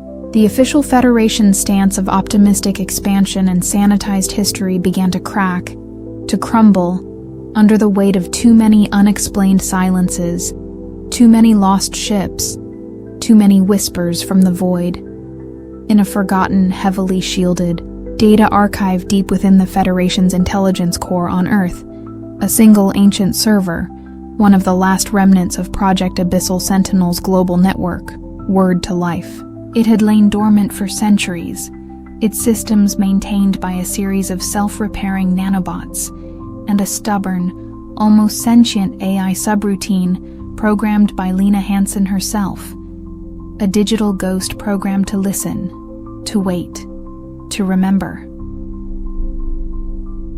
Evelyn Hayes's final desperate broadcast, the focused energy of the Odyssey's quantum core detonation, had not just been an act of annihilation. It had been a key, a resonant frequency that, across light years, across centuries, had unlocked something within this dormant server. New files began to appear, not from external sources, but from within the server's own deep core memory, files that had been encrypted, fragmented, hidden even from Abyssal Sentinel's last operatives. They were the final, untransmitted logs of Dr. Aris Thorne, the true, unredacted data from KGO, the complete schematics of Project Chimera, the last, desperate theories of Commander Eva Rostova of the Icarus, and, most chillingly, a single, heavily corrupted audio file, salvaged from the Well of Souls by Sarah Vance's consciousness before her final merging with Chimera. A fragment of the Great Silence's own internal monologue. Its ancient, cosmic thoughts, its patient, eternal plans for the universe. The server began to broadcast. Not a warning, not a plea, but information. The raw, unvarnished, terrifying truth. It broadcast to every Federation ship, every colony, every listening post, every private comm channel it could access. It bypassed firewalls, shattered encryptions, its signal riding on the very quantum entanglement networks that Albright had once sought to corrupt. The Great Awakening, as it later came to be known, was not a gentle, harmonious process. It was brutal, terrifying, chaotic. Entire planetary governments collapsed as the truth of their suppressed histories, their complicity in ignoring the warnings, came to light.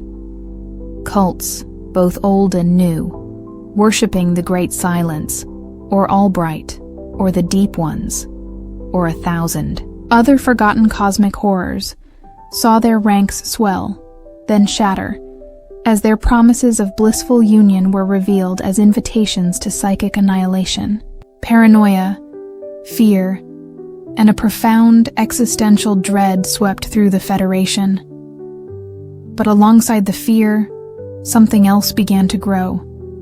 Resilience, defiance, a grim, hard-won understanding of humanity's true place in a universe that was not empty, but teeming with intelligences, with powers, with hungers that dwarfed their own. New alliances formed.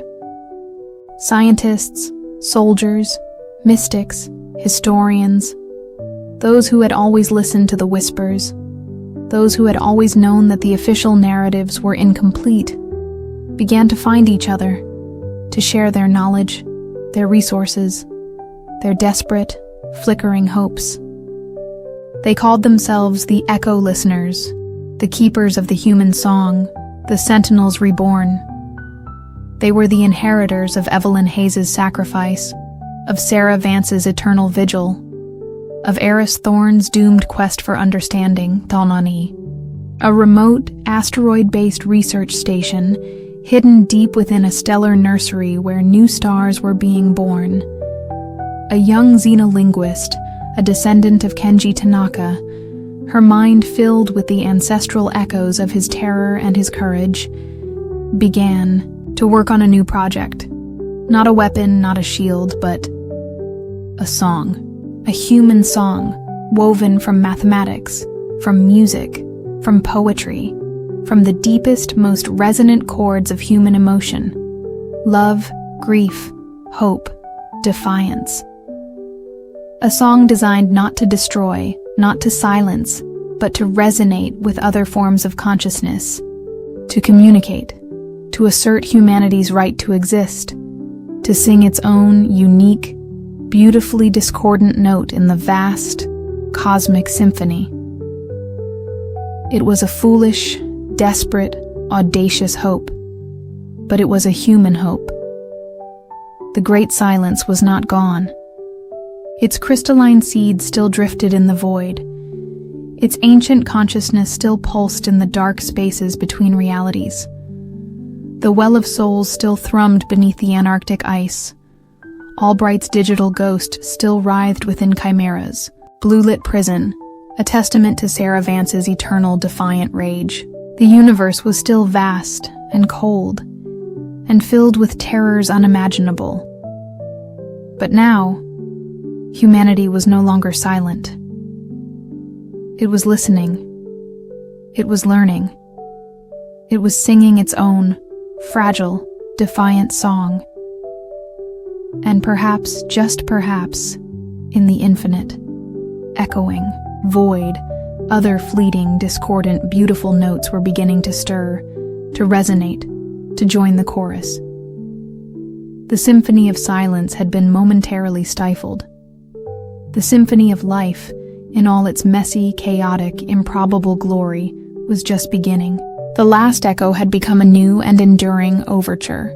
The flickering gas lamp cast long, dancing shadows across the cluttered study, illuminating shelves overflowing with ancient tomes, arcane artifacts, and the worried face of Professor Alaric Thorne. Not Elias, the grim soldier of fortune, nor Eris, the haunted marine biologist, but Alaric, the last scion of a long, cursed lineage. A man whose life had been dedicated to understanding the very horrors his distant kin had fought. He was a historian of the occult, a specialist in pre-Atlantean civilizations, and the cosmic entities they had foolishly, or perhaps malevolently worshipped. Tonight, his usual academic detachment was shattered by a fear that was both ancient and chillingly immediate. The source of his terror lay on the heavy oak desk before him.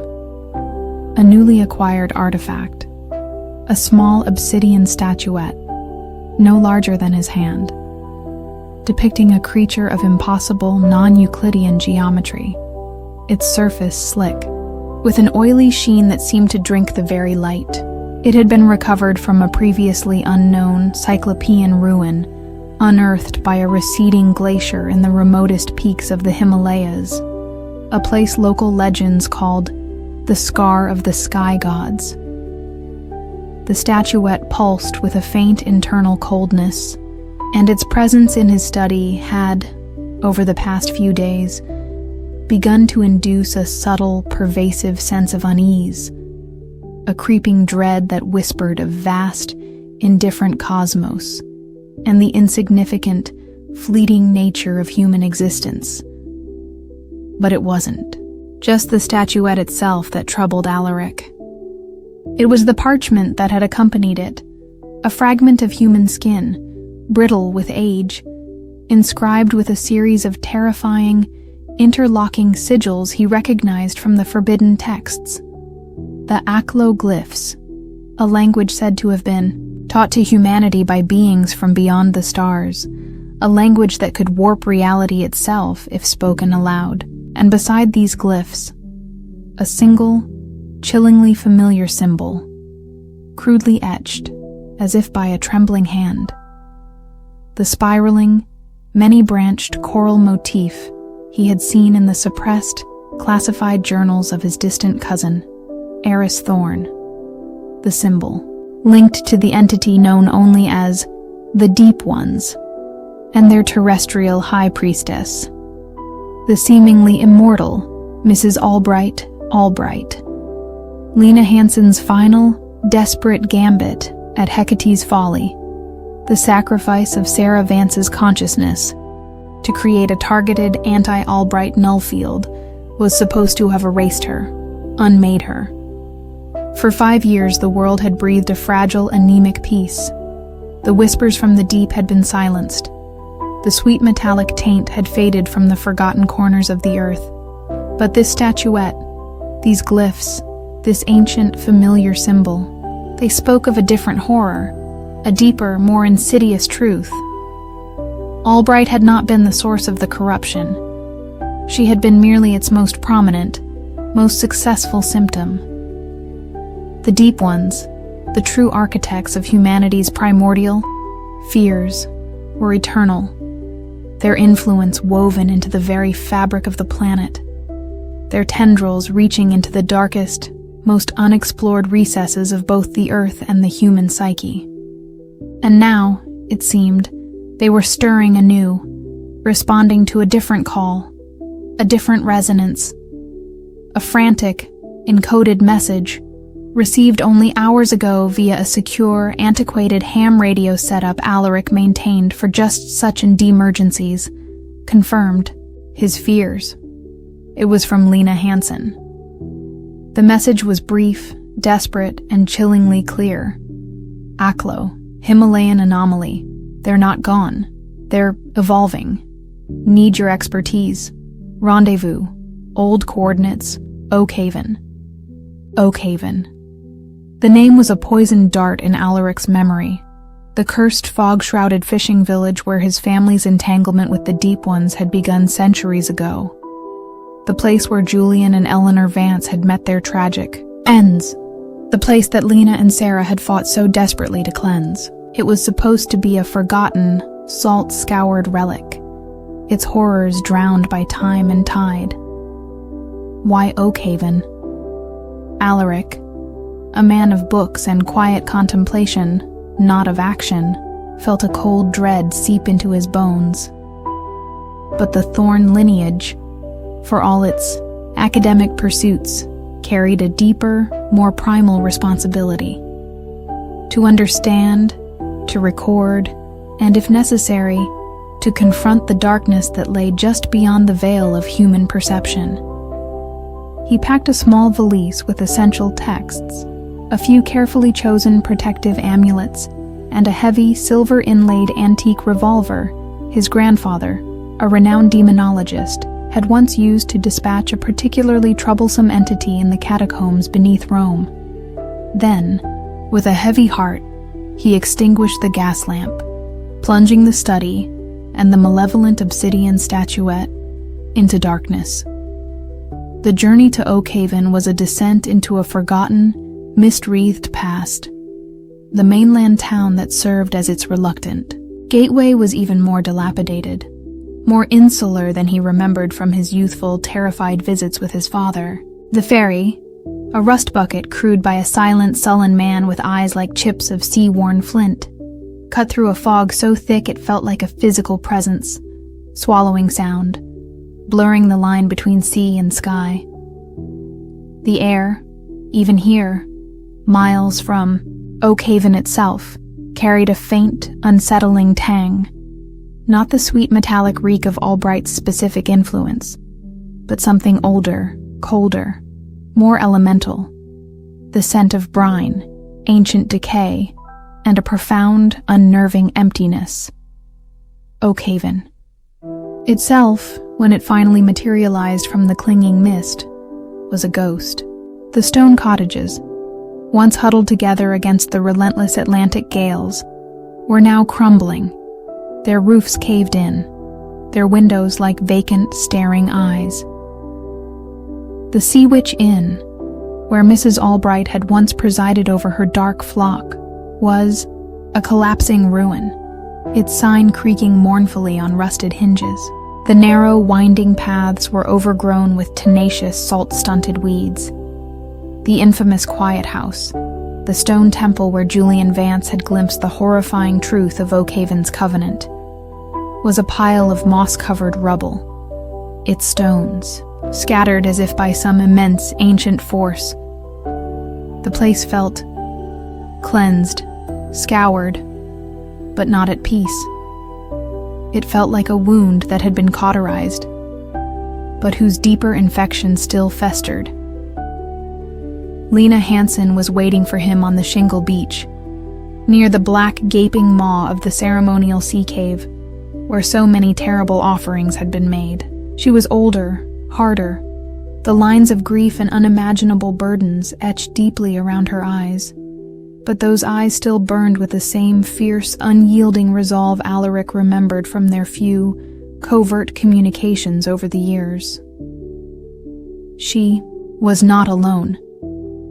Elias Thorne, his face a patchwork of scars, his movements still stiff but radiating a grim, coiled strength, stood beside her, his augmented eyes scanning the desolate surroundings. And a new figure, a young woman with intelligent, watchful eyes and a quiet, almost preternatural stillness, completed their small, desperate band. Professor Thorne, Lena greeted him, her voice low, strained. Thank you for coming. This is Anya Sharma. Alaric recognized the name. The former director of the ill-fated project Abyssal Sentinel, a woman who had once dismissed their warnings, now a fugitive herself, her official career destroyed by the very truths she had tried to suppress. Her presence here spoke volumes about the gravity of the new threat. The Himalayan anomaly, Alaric began, his voice raspy. The Aklo glyphs. It's not Albright, is it? Lena shook her head, her gaze sweeping the desolate, mist-shrouded bay. No, Chimera. Sarah, they're still holding Albright's core consciousness. We monitor the Serpent's heart constantly. The digital prison is stable for now. This is different, older. The Aklo glyphs are reappearing in multiple isolated locations. Deep-sea thermal vents, newly discovered subterranean cave systems, even within the corrupted code of certain experimental quantum AI projects. It's like a dormant planetary nervous system is reawakening. the sky gods of the Himalayan legend, Alaric murmured, his mind racing through the forbidden texts. The elder things of the Antarctic ice. The serpent people of pre-Atlantean Volusia. Different names, different cultures, but the same underlying pattern. Beings of immense non-human intelligence, predating humanity, perhaps predating complex life on Earth itself. The Deep Ones, Albright's masters, were merely their servitors, their coastal emissaries. And now their masters are stirring. Elias Thorne rumbled, his voice like stones grinding together. The Himalayan anomaly was just the first tremor. We've detected similar energy signatures, similar ACLO manifestations, in at least 3 other thin places around the globe. Places where the veil between realities is weak, where these entities can exert their influence more directly. Why, Oakhaven? Alaric asked, the question that had haunted him since Lena's message. This place was Albright's domain. Her power here was specific, tied to the Deep Ones. Anya Sharma finally spoke, her voice quiet, precise, but laced with an undercurrent of profound dread. Because Oakhaven wasn't just a covenant. With the Deep Ones, Professor, it was built upon something far older, a nexus umbrarum, a shadow nexus, one of the primary acupuncture points of the planet's telluric energy grid. Albright, for all her power, was merely tapping into a fraction of its true potential. The Deep Ones were just gatekeepers, drawing sustenance from the ambient energies. Now, with Albright's specific frequency silenced, with the Deep Ones' influence diminished, the nexus is unguarded, unfiltered, and something is trying to use it to fully awaken the others. Their new, terrifying mission began to crystallize in Alaric's mind. They weren't just fighting the resurgence of an old enemy. They were facing the potential emergence of the original enemy, the true, cosmic horrors that had haunted humanity's darkest myth since the dawn of time.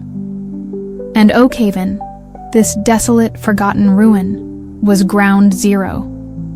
Their base of operations was the Argo, anchored in a secluded, mist-shrouded cove a few miles down the coast. Its advanced sensor arrays and Lena's custom-built psychic dampeners providing their only shield against the growing, palpable wrongness of Oakhaven. Hawk, their last field operative, was aboard, monitoring the increasingly erratic energy readings and maintaining their tenuous, encrypted link to the outside world, a world blissfully, dangerously unaware of the abyss yawning beneath its feet. Over the next few days, Alaric, Lena, Elias, and Anya ventured into the ruins of Oakhaven, armed with scientific instruments, arcane texts, and a grim, desperate courage. The place was not just physically decaying, it felt psychically unraveling. The familiar laws of physics seemed frayed at the edges. Compasses spun erratically. Time itself felt distorted, hours stretching into eternities, moments contracting into fleeting, disorienting flashes. They experienced shared, vivid hallucinations, glimpses of Oakhaven in its prime, Albright presiding over terrifying, blood-soaked rituals, visions of a far more ancient past, when colossal, non-human entities strode these shores under black, alien suns, and terrifying, premonitory flashes of a future Earth consumed by shadow and madness. The obsidian statuette Alaric had brought, when exposed to the ambient energies of Oakhaven, began to resonate, to pulse with an even deeper, more malevolent coldness. Its non-Euclidean angles seemed to shift, to writhe, inducing a profound vertigo, a nauseating sense of cosmic insignificance. Alaric, using his knowledge of containment rituals, managed to partially shield its influence, but its mere presence was a constant, terrifying reminder of the forces they were dealing with. The focus of the anomalous energies, the heart of the reawakening shadow nexus, was the ceremonial sea cave. But it was no longer the simple, tide-scoured grotto Julian Vance had described. The entrance had widened, deepened, as if something immense had pushed its way out, or was trying to claw its way in. The air within was thick with the ancient, elemental stench of ozone, brimstone, and that indescribable non-human musk. And the walls, they were no longer bare rock. They were covered in a pulsating organic black ichor, like living shadow, that writhed with nascent, half-formed acloglyphs, their angles shifting, their meanings elusive, terrifying. The nexus is rewriting itself, Lena breathed, her tricorder spitting out a stream of impossible, contradictory data. It's becoming a direct conduit, not for the deep ones, but for whatever lies beyond them. Deep within the cave, where the tide once ebbed and flowed, there was now a pool, not of seawater, but of pure, unadulterated darkness, a shimmering, oily blackness that seemed to absorb all light, all sound, all hope.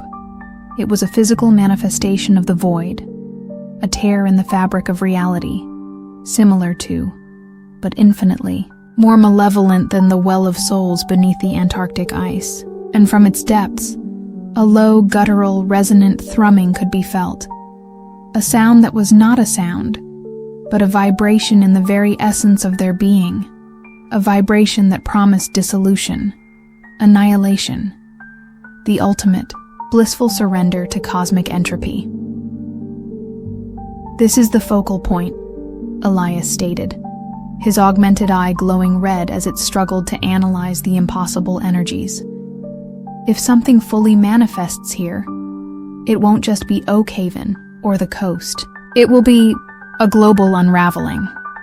Anya Sharma, her face pale but her resolve unshaken, consulted her own specialized datapad, its screen displaying a complex, shifting map of global telluric energy lines.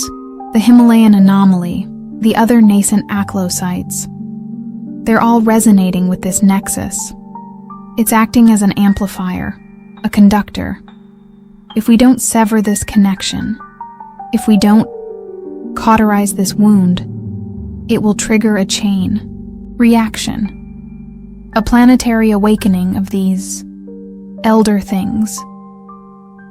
Their only hope, their only weapon against a threat of this magnitude, lay in Alaric's arcane knowledge, in the forbidden texts that spoke of ancient rituals, of sympathetic magic, of turning an enemy's power against itself. The obsidian statuette, he realized with a dawning, terrifying clarity, was not just a relic. It was a key, a focal point, a miniature representation of the cosmic horror that was trying to break through. If they could somehow reverse its polarity, use its inherent connection to the elder things to disrupt the shadow nexus, to feed back the chaotic energies upon themselves. It was a plan so audacious, so perilous, that it bordered on insanity. It would require a ritual, a precise alignment of energies, a deep understanding of the acloglyphs, and a willingness to stare into the abyss and risk being consumed by it. And it would require a sacrifice, not of life, necessarily, but of sanity, of self. Someone would have to become the conduit, the focal point for the reversed energies, to channel the raw, unmaking power of the nexus back through the statuette to sever the connection. Lena, her face a mask of grim determination, stepped forward. I'll do it. Chimera. Sarah. They taught me how to navigate the void, how to hold on to myself, even when reality frays. I can withstand the psychic backlash. Elias placed a heavy hand on her shoulder. No, You're our last link to understanding Albright's digital ghost, should she ever truly break free from the Well of Souls. Hawk needs you to maintain the Argos shields. Anya, your knowledge of the global telluric grid is vital if we're to contain the fallout. He looked at Alaric. Professor, this is your field, your inheritance. But you're a scholar, not a soldier. The psychic strain? Alaric. Thorn, the quiet, bookish historian, felt a strange, cold calm settle over him. His entire life, his family's entire cursed legacy, had been leading to this moment. He had spent decades studying these horrors, deciphering their forbidden languages, tracing their shadowy influence through the annals of human history. He understood their patterns, their weaknesses, their terrifying inhuman logic, perhaps better than anyone alive. And he knew, with a chilling certainty, that he was the only one who could perform the ritual, who could speak the Aklo glyphs of unbinding without shattering his own mind completely. Or at least he had the best chance.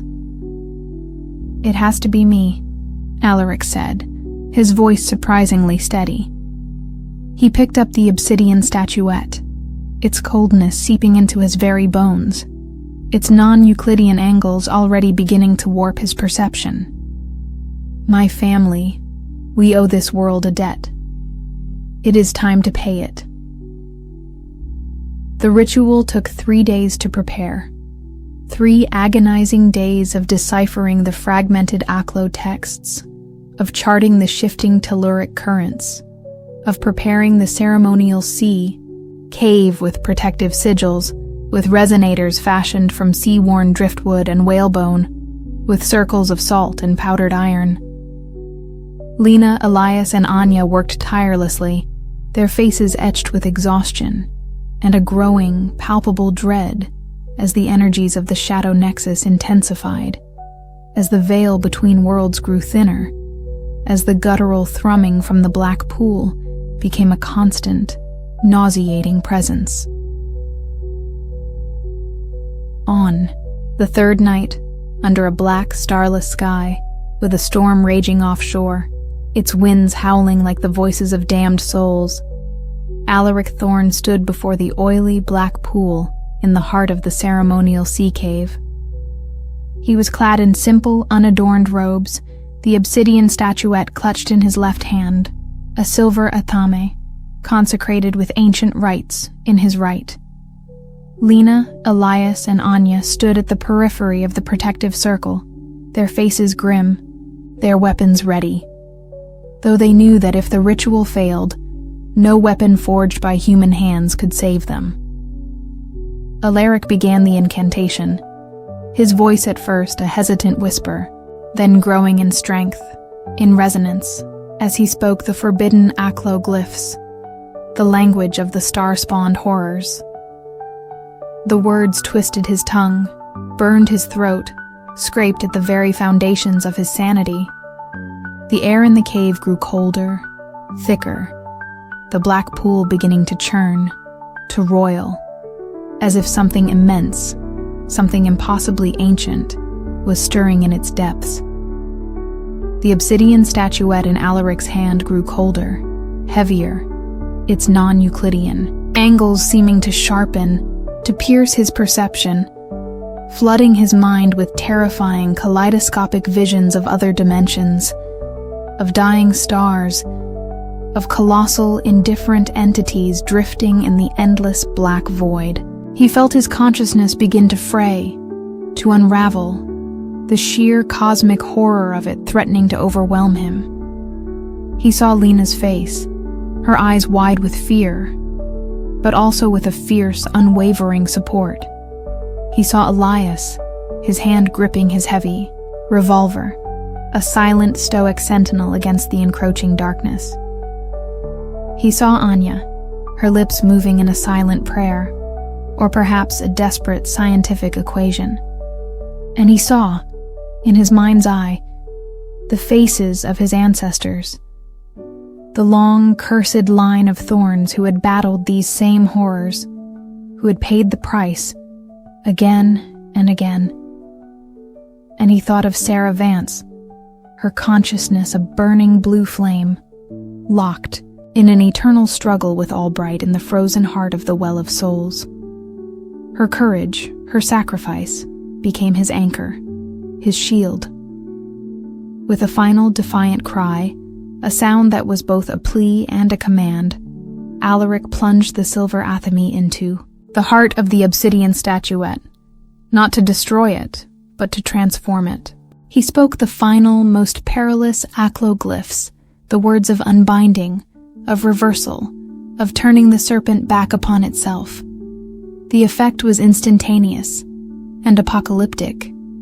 The obsidian statuette shattered, not into fragments, but into a blinding explosion of pure black light, a focused beam of absolute anti-energy that lanced directly into the oily, churning pool, into the heart of the shadow nexus.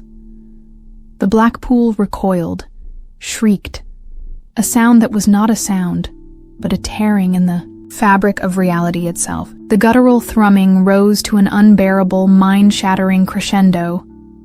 Then, with a sound like a dying star imploding, it was silenced. The black pool did not disappear.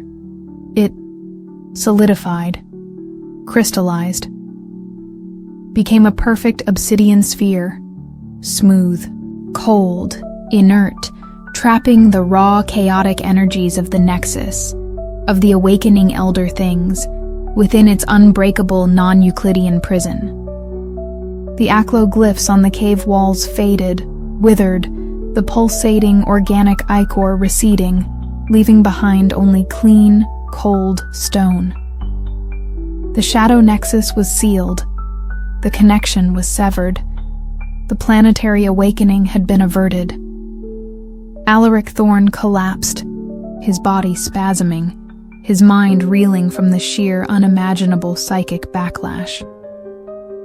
Lena and Elias rushed to his side, dragging him from the now silent, eerily calm sea cave, back into the teeth of the raging storm.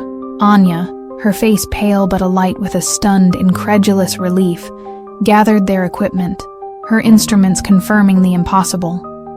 The telluric energies had stabilized, the aclo-resonances had faded, the shadow nexus was dormant. They made it back to the Argo just as dawn broke, a bruised, uncertain light on the horizon. Alaric was unconscious, his breathing shallow, his skin cold, but he was alive. He had stared into the abyss, spoken its forbidden language, channeled its unmaking power, and somehow, miraculously, he had returned, his sanity, though severely battered, largely intact. He had paid his family's debt. Days later, as the Argo sailed away from the desolate, silent shores of Oakhaven, Lena stood on the deck, watching the mist finally, grudgingly recede, revealing a coastline that seemed cleaner, brighter, as if a great, ancient shadow had been lifted. Alaric was recovering, slowly, his mind still haunted by the echoes of the abyss, but his spirit unbroken.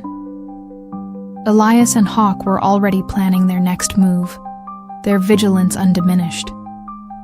Anya Sharma was transmitting their findings, heavily, encrypted, to the few remaining trustworthy contacts within global intelligence, hoping that this time, finally, the world would listen. The war was not over. The elder things still slumbered in the dark places of the earth, their dreams still capable of poisoning the minds of men. The deep ones, though their influence was diminished, were an eternal, patient tide. And Albright was still trapped, her digital ghost raging silently in its icy cosmic prison, a constant festering threat. But today, they had won. They had faced the primal horror, the original darkness, and they had held the line. They had looked into the void, and for one brief, desperate moment, they had made the void blink. Lena Hansen took a deep breath of the clean, salt-tanged air. The first truly clean breath she had taken in years. The silence that followed was no longer the silence of dread, of anticipation. It was the quiet, weary, but profoundly hopeful silence of a battle hard fought, a vigil kept, a world for now, blessedly, miraculously, saved. The whispers from the deep had been answered, not with surrender, but with defiance. And that, Lena knew, was a victory that resonated far beyond the shores of Oakhaven, out into the vast, silent, and suddenly, infinitesimally, less terrifying cosmos. The biting, sulfurous wind of Io, Jupiter's volcanic moon, whipped at Lena Hansen's envirosuit, stinging her exposed cheeks with microscopic particles of frozen brimstone. 7 years. 7 years since Professor Alaric Thorne had faced the primal horror of the Oakhaven Shadow Nexus, since he'd spoken the acloglyphs of unbinding and, at terrible cost to his own sanity, sealed the awakening elder things back into their cosmic slumber. 7 years of a fragile, uneasy peace. A quiet so profound, it felt almost unnatural, as if the universe itself were holding its breath. The Argo, their battered, beloved flagship, was a relic now, decommissioned, its systems too antiquated to keep pace with the relentless, insidious evolution of their unseen enemy. Lena, Elias Thorne, Hawk, and a slowly recovering Alaric operated from a new clandestine mobile base. The Night Gaunt, a heavily modified ex-corporate deep space freighter, its hull scarred by countless near misses, its interior a labyrinth of cutting-edge, and often illicitly acquired, sensor arrays, arcane containment units, and Lena's increasingly complex interface with Chimera, the digital prison still holding Mrs. Albright's core consciousness captive, a prison now maintained not just by Sarah Vance's spectral will, but by a tenuous, terrifying symbiosis with the stabilized, contained energies of the Well of Souls. Sarah's ghost in the machine had become a warden of cosmic horrors, a lonely sentinel at the gates of madness. Their current, desperate hunt had brought them to this hellish volcanic moon, a place of perpetual, violent creation and destruction. Not in pursuit of Albright, whose digital screams had faded into a low, resentful thrum within Chimera's complex architecture, but in response to a new, even more terrifying anomaly: the Chorus of Oblivion. It had begun as a series of subtle, untraceable psychic disturbances rippling through the Sol system's burgeoning off-world colonies, waves of inexplicable despair, nihilistic cults springing up overnight, a creeping, existential dread that eroded sanity and shattered communities. Then came the physical manifestations: localized gravitational distortions, fleeting temporal anomalies, and most disturbingly, the spontaneous generation of null zones, pockets of reality where the fundamental laws of physics seemed to break down, where matter decayed into exotic particles, and where human consciousness simply unraveled. These null zones were appearing with increasing frequency, their epicenters often coinciding with sites of intense emotional distress, or, chillingly, places where humanity was pushing the boundaries of scientific understanding. Quantum entanglement experiments, advanced AI development, deep space telemetry arrays. The Chorus is not an entity, not like Albright or the Elder Things, Alaric Thorne rasped, his voice still bearing the ragged edges of his Oakhaven ordeal. His eyes, though haunted, now holding a fierce, almost feverish clarity. He was hunched over a shimmering holographic display in the Night Gaunt's briefing room. The data stream's a chaotic symphony of impossible physics and existential dread. It is a resonance, a consequence. The universe itself, a vast, indifferent consciousness, reacting to the accumulated psychic trauma of our previous encounters, to the rents we and Albright and the elder things have torn in the fabric of reality. It's like an autoimmune response on a cosmic scale. The universe is trying to excise the infection, and we, humanity, with our messy, chaotic emotions, our hubris, our relentless probing of forbidden knowledge, are the infection. The Io anomaly was the most powerful manifestation of the chorus yet. A colossal, fluctuating null zone had bloomed around a deep space research station, Prometheus Deep, officially dedicated to studying Io's extreme environment, and an unusual, hyper-dense exotic material, Cronus stone, discovered in its molten core. Prometheus Deep had gone silent 3 weeks ago, its last garbled transmission speaking of impossible geometries, voices from the static, and the beautiful final silence. Cronus stone, Elias Thorne rumbled, his augmented eye, now a sophisticated multispectrum sensor, focused on the holographic projection of Io's churning volcanic surface. The station's geological reports, the ones that weren't classified into oblivion, mention its unusual resonant properties.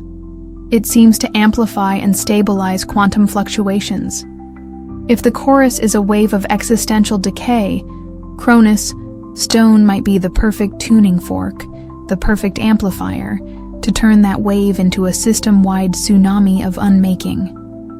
Their mission, sanctioned by no government, acknowledged by no authority, was a desperate, perhaps suicidal act of cosmic damage control. They had to reach Prometheus Deep, understand how Cronus stone was interacting with the chorus, and, if possible, deploy a reality anchor, a wildly experimental device developed by Alaric, based on his terrifying understanding of Aklo, metaphysics, and the stabilizing principles of the serpent's heart. The anchor was designed to reinforce the local space-time fabric, to create a small, temporary pocket of stable reality within the encroaching null zone, buying them precious time to do what, exactly? None of them were entirely sure. Shut down the Cronus stone resonance? Sever the station from the chorus? Or simply bear witness to humanity's final, whimpering end? The Night Gaunt's descent through Io's turbulent, sulfur-choked atmosphere was a teeth-rattling ballet of controlled chaos. The null zone around Prometheus Deep was a visible tear in the sky, a shimmering, oil-slick distortion that warped the light of Jupiter and the distant stars, inducing a profound, instinctual nausea. Their ship's systems flickered, alarms blared, the very hull groaning under an unimaginable non-physical pressure. Hawk, his face a mask of grim concentration, wrestled with the controls, his knuckles white. Reality integrity failing, he yelled over the cacophony. "The anchor! Professor, if we don't deploy it now, we'll be unmade before we even reach the station." Alaric, strapped into a heavily shielded interface chair, his mind already a maelstrom of Aklo equations and existential dread, nodded curtly.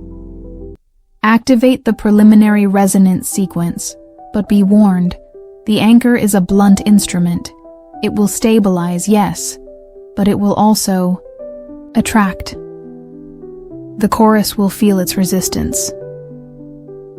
The reality anchor, a complex latticework of exotic alloys, ancient obsidian and pulsating, contained quantum foam, hummed to life in the Night Gaunt's heavily shielded core, emitting a low, resonant thrum that seemed to counteract the null zone's unmaking frequency. pushing back against the encroaching chaos. The ship's systems stabilized. The violent shudders lessened. The visual distortions receded slightly. But Alaric was right. Outside the viewport, the shimmering tear in reality seemed to focus, to coalesce, as if a vast, unseen eye had turned its attention upon them. The whispers from the static, the chorus of oblivion, intensified. No longer just a background hum, but a cacophony of voices, seductive, despairing, nihilistic, promising the sweet release of non-existence. Prometheus Deep. When they finally docked with its emergency airlock, the main docking bays were twisted, melted ruins, was a ghost station, a monument to a silent, terrifying apocalypse. The corridors were pristine, yet utterly empty, the lights flickering erratically, casting long, dancing shadows that seemed to writhe with an unseen, malevolent intelligence. There were no bodies, no signs of struggle, just an absence, as if the crew had simply ceased to be, their atoms unwritten from the scroll of existence. The air, recycled and sterile, carried no scent, no trace of human occupation, only the faint, lingering chill of the null zone and the overwhelming, crushing weight of existential dread. "They're gone," Lena whispered, her voice barely audible, her hand instinctively going to the small, scorched data chip she always wore around her neck. Sarah's last fragmented echo. Just erased. "Not all of them," Elias corrected, his augmented eye picking up faint residual biosignatures deep within the station's core, near the primary Cronus stone excavation shaft. Something, or someone, is still down there. And the Cronus stone, its resonance is off the scale. It's singing the chorus's song at full volume. Their objective, if such a word still had meaning in this unraveling reality, was the station's primary research lab, Tartarus Core, where the main Cronus stone samples were housed, where the resonance was strongest. They moved through the silent, sterile corridors like ghosts themselves, their envirosuits their only shield against the lingering, corrosive effects of the null zone. The whispers from the static were constant now, insidious, burrowing into their minds, exploiting their deepest fears, their most profound griefs. Lena saw Iris, his eyes cold and empty, beckoning her into a silent, starlit void. Elias heard the screams of his fallen comrades, their voices accusing, despairing. Hawk relived the horrors of countless forgotten battlefields, the faces of the dead pressing in on him. Even Alaric, his mind fortified by years of exposure to Aklo horrors, found his carefully constructed mental defenses beginning to fray, his thoughts becoming a chaotic swirl of existential angst and cosmic indifference.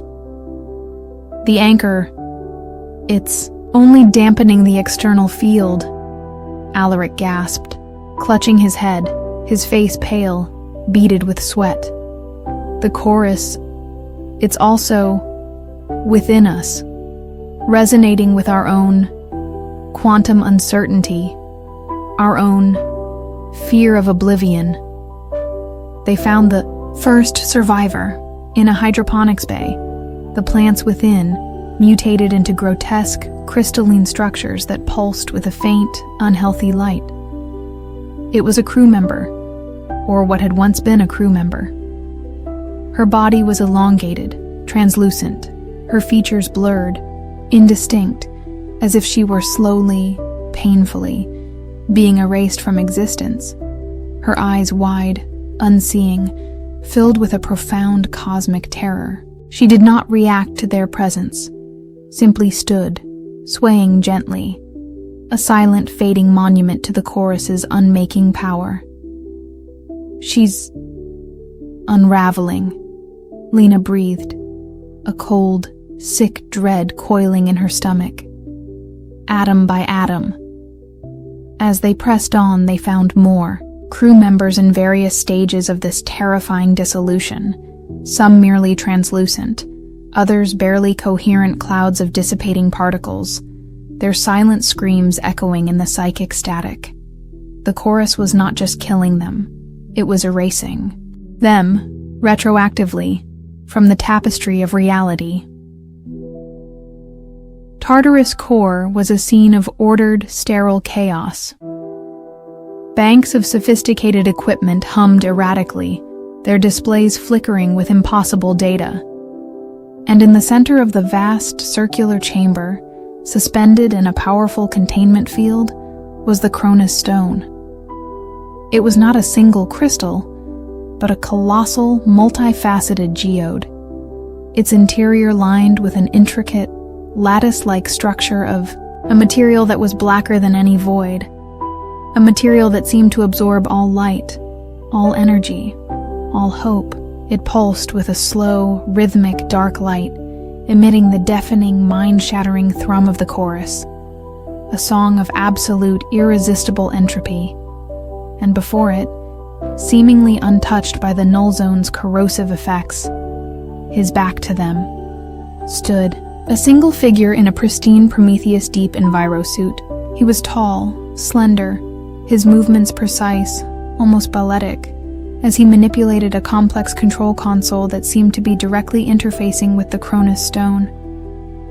"He's amplifying it," Elias growled, raising his heavy particle beam rifle. "He's the source of the focused resonance." As if sensing their presence, the figure turned. Lena's breath caught in her throat. Her heart, which she thought had been shattered into a million irreparable pieces, somehow found a new way to break. It was Eris Thorne, but not the Eris she had known, not the haunted marine biologist, not even the cold, crystalline herald of Albright's new flood. This Eris was different. His eyes, once a warm, troubled hazel, now glowed with a cold, distant silver light, the light of dying stars. His face was serene, almost beatific, etched with an expression of profound, transcendent understanding, an understanding that bordered on madness. His very presence radiated an aura of immense, ancient weariness, and an even more terrifying, calm acceptance of the encroaching void.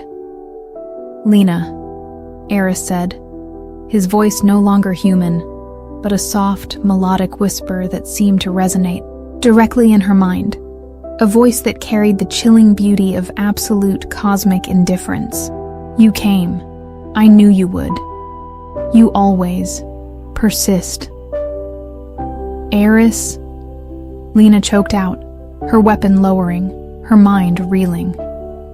What have they done to you? Is this Albright's doing?" Eris smiled, a slow, sad, infinitely weary smile. "Albright?" She was a child, playing with cosmic firecrackers, a fleeting, insignificant symptom. "No, Lena. This is not her doing. This is clarity, the universe. It simply is. And its ultimate state is silence, oblivion, a return to the perfect, undifferentiated void from which all things briefly, pointlessly emerged."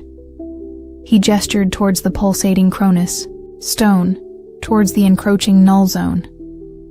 "This chorus, it is not a malevolence, it is a correction, a gentle, inevitable unraveling of a flawed, chaotic creation, the Cronus stone. It merely helps to attune the discordant notes, to hasten the return to the beautiful final silence." "You're helping it?" Elias snarled, his rifle still aimed, his finger tightening on the trigger. "You're inviting annihilation?" Aris turned his silver starlit eyes upon Elias, and the big soldier, for the first time in Lena's memory, flinched, a tremor of profound existential dread shaking his massive frame. "Annihilation is merely a change of state, Elias," Aris whispered, his voice a gentle caress of cosmic despair. "A release from the burden of consciousness, from the illusion of self. Why fight it? Why cling to this brief, painful flicker of existence? Embrace the silence. It is peaceful." He was not mad, Lena realized with a fresh wave of horror. He was enlightened, in the most terrifying, nihilistic way imaginable. The chorus hadn't just broken him, it had converted him. He was its prophet, its apostle, its willing instrument of universal unmaking. "The reality anchor, Professor!" Hawk yelled, his voice cracking as the null zone pressed in. The walls of Tartarus core beginning to shimmer, to lose their solidity. "We're losing cohesion," Alaric, his face a mask of tortured concentration, his hands flying across the interface of the anchor, which was now glowing with a fierce, defiant light, nodded curtly. "Almost there. But Eris, he's integrated with the Cronus stone's resonance field.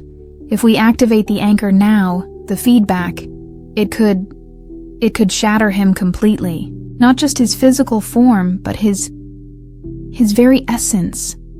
Erase him from all possible realities." Lena stared at Eris, at the serene, terrible beauty of his nihilistic enlightenment, at the silver light in his eyes that spoke of a peace she could never comprehend. The Iris she had known, the Iris she had loved, in her own complicated, unspoken way, was already gone, lost to a cosmic despair that dwarfed even Albright's monstrous ambition. But to condemn him to absolute, eternal erasure.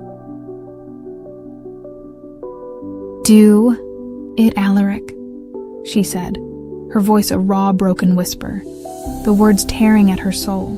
He would understand. The Eris we knew. He would want us to save what's left. Eris smiled again. That slow, sad, infinitely weary smile. "Yes, Lena. You always understood. The sacrifice. It is beautiful." He closed his silver eyes, a single crystalline tear tracing a path down his serene, inhumanly beautiful face. "Let the silence begin." With a final choked sob, Alaric Thorne slammed his fist down on the activation rune of the reality anchor. The effect was instantaneous and cataclysmic. A wave of pure, stable, absolute reality erupted outwards from the anchor, a shockwave of pure, unadulterated isness that slammed into the encroaching null zone, into the resonating Cronus stone, into the very fabric of Eris Thorne's being. The null zone recoiled, shrieked, its unmaking energies violently repelled by the anchor's defiant assertion of existence. The Cronus stone, its resonant frequency catastrophically disrupted, let out a deafening, crystalline scream, then shattered into a billion glittering, inert shards, its song of oblivion abruptly, brutally, silenced, and Eris Thorne, the prophet of the void, the apostle of silence, simply dissolved.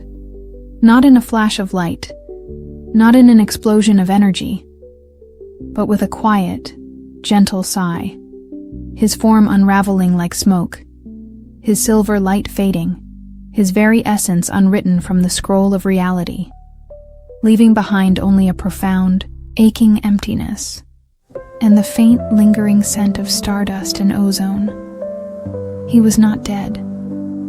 He was undone, erased, a sacrifice to preserve a universe he no longer believed in. The chorus of oblivion, its primary amplifier shattered, its prophet, unmade, its momentum broken, began to recede, its whispers fading, its unmaking energies dissipating like mist in a sudden harsh dawn. The null zone around Prometheus Deep collapsed, the station's reality integrity snapping back with a bone-jarring lurch. The lights stabilized, the air cleared, the oppressive existential dread lifted, replaced by a vast echoing silence. Lena, Elias, Hawk, and Alaric stood in the wreckage of Tartarus Core, amidst the glittering dust of the shattered Cronus stone, the only sound their own harsh, ragged breathing. They had done it. They had faced the ultimate existential horror, the universe's own self-destructive impulse, and they had, somehow, impossibly, held the line. But the cost. Lena sank to her knees, the strength finally leaving her, the tears she had held back for so long finally, unstoppably, flowing. Eris. Gone. Not just dead, but unmade. A fate more terrible, more absolute than any she could have imagined. Sarah's digital ghost, her fierce, angry presence, was still a comforting whisper in the background of her mind, maintaining her lonely vigil over Albright's contained consciousness. But the silence where Eris had once been was a wound that would never heal.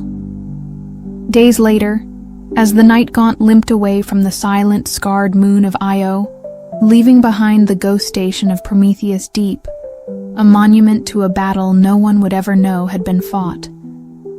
Alaric Thorne, his face pale, his eyes holding a new, profound weariness, approached Lena on the observation deck. The chorus, "It is not defeated," he said, his voice barely a whisper. "It is merely dormant, receded. The universe, it has a long memory and a profound capacity for self-correction. We have bought time, Lena. Perhaps a great deal of time, but the fundamental imbalance, the trauma we have inflicted upon reality, it remains. So what do we do now?" Lena asked, her voice hollow. "We wait for the next apocalypse, the next old one to stir, the next cosmic horror to crawl out of the abyss?" Alaric looked out at the star-dusted void, at the distant, fragile beauty of Earth. "Perhaps," he said, a faint, enigmatic smile touching his lips. "Or perhaps we learn, we adapt, we evolve." The chorus was a reaction to our recklessness, our hubris, our relentless pursuit of knowledge without wisdom. Perhaps the universe is not trying to unmake us, but to teach us, to force us to confront the consequences of our own existence. He placed a frail, trembling hand on Lena's shoulder. Eris. He chose his path, his peace, in his own terrible way. Sarah. She chose hers, a warrior's vigil. And you, Lena Hansen, you have chosen yours, to stand as a sentinel, to bear the burden of knowledge, to fight for the flickering flame of human consciousness in a vast, indifferent, and often terrifying cosmos. He paused, his gaze distant, yet filled with a strange, fierce light.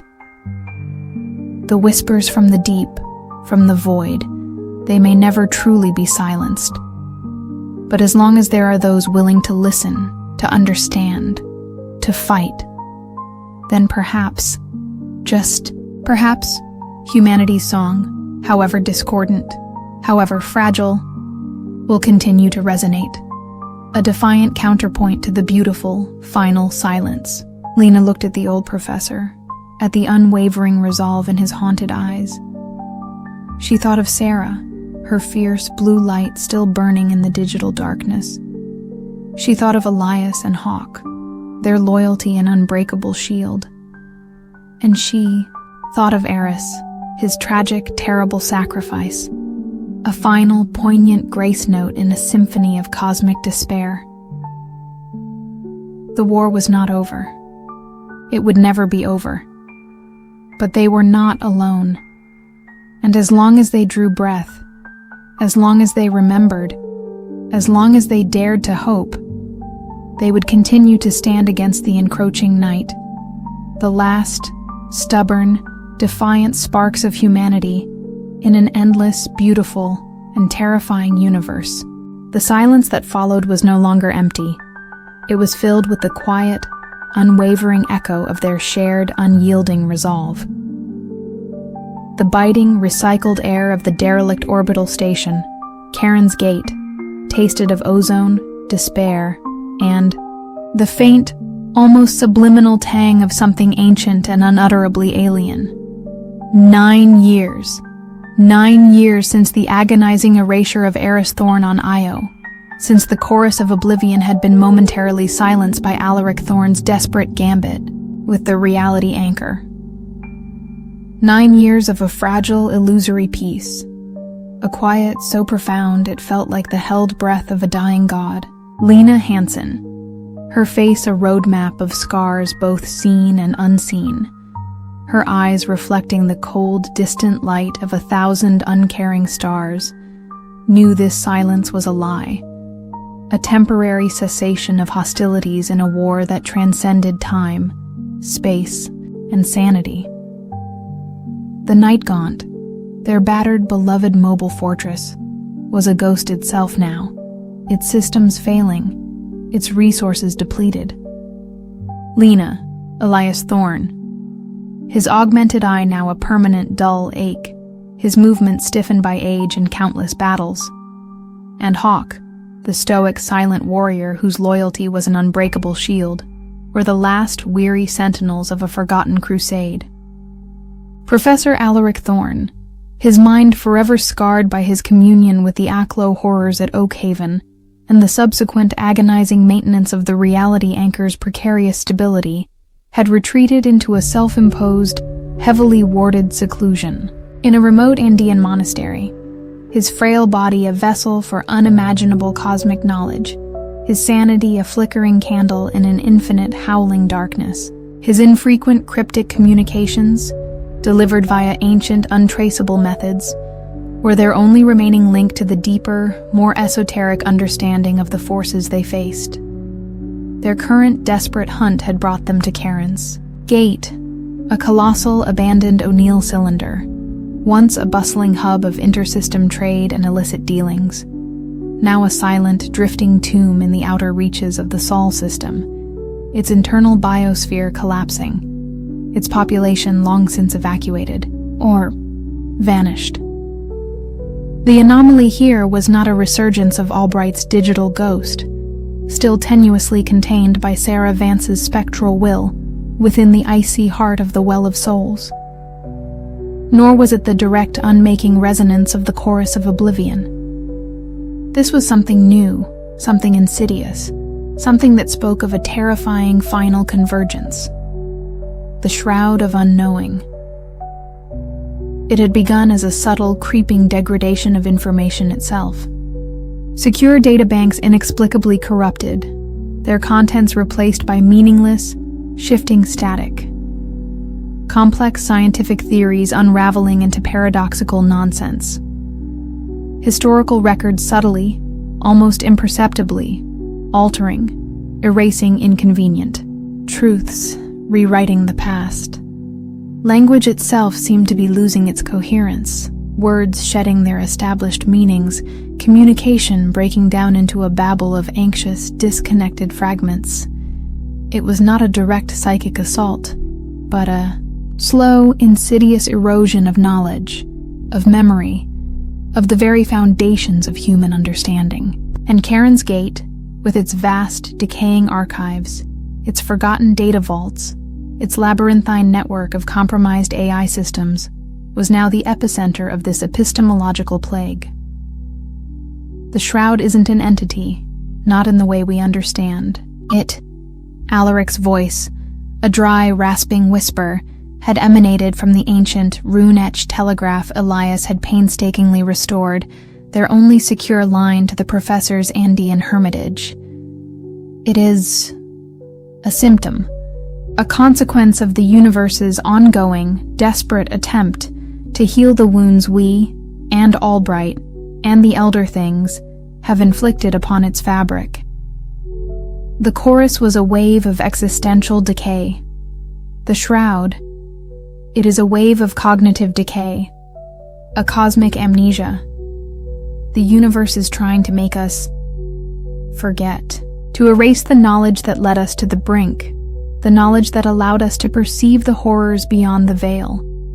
It is trying to return us to a state of blissful, primal ignorance. A lobotomy, on a civilizational scale, Elias had growled, his hand clenching into a fist. And if it succeeds, Lena had added, her voice cold, we lose everything. Our history, our science, our ability to understand, to fight. We become unthinking animals, ripe for the plucking by whatever horrors still lurk in the forgotten corners of reality.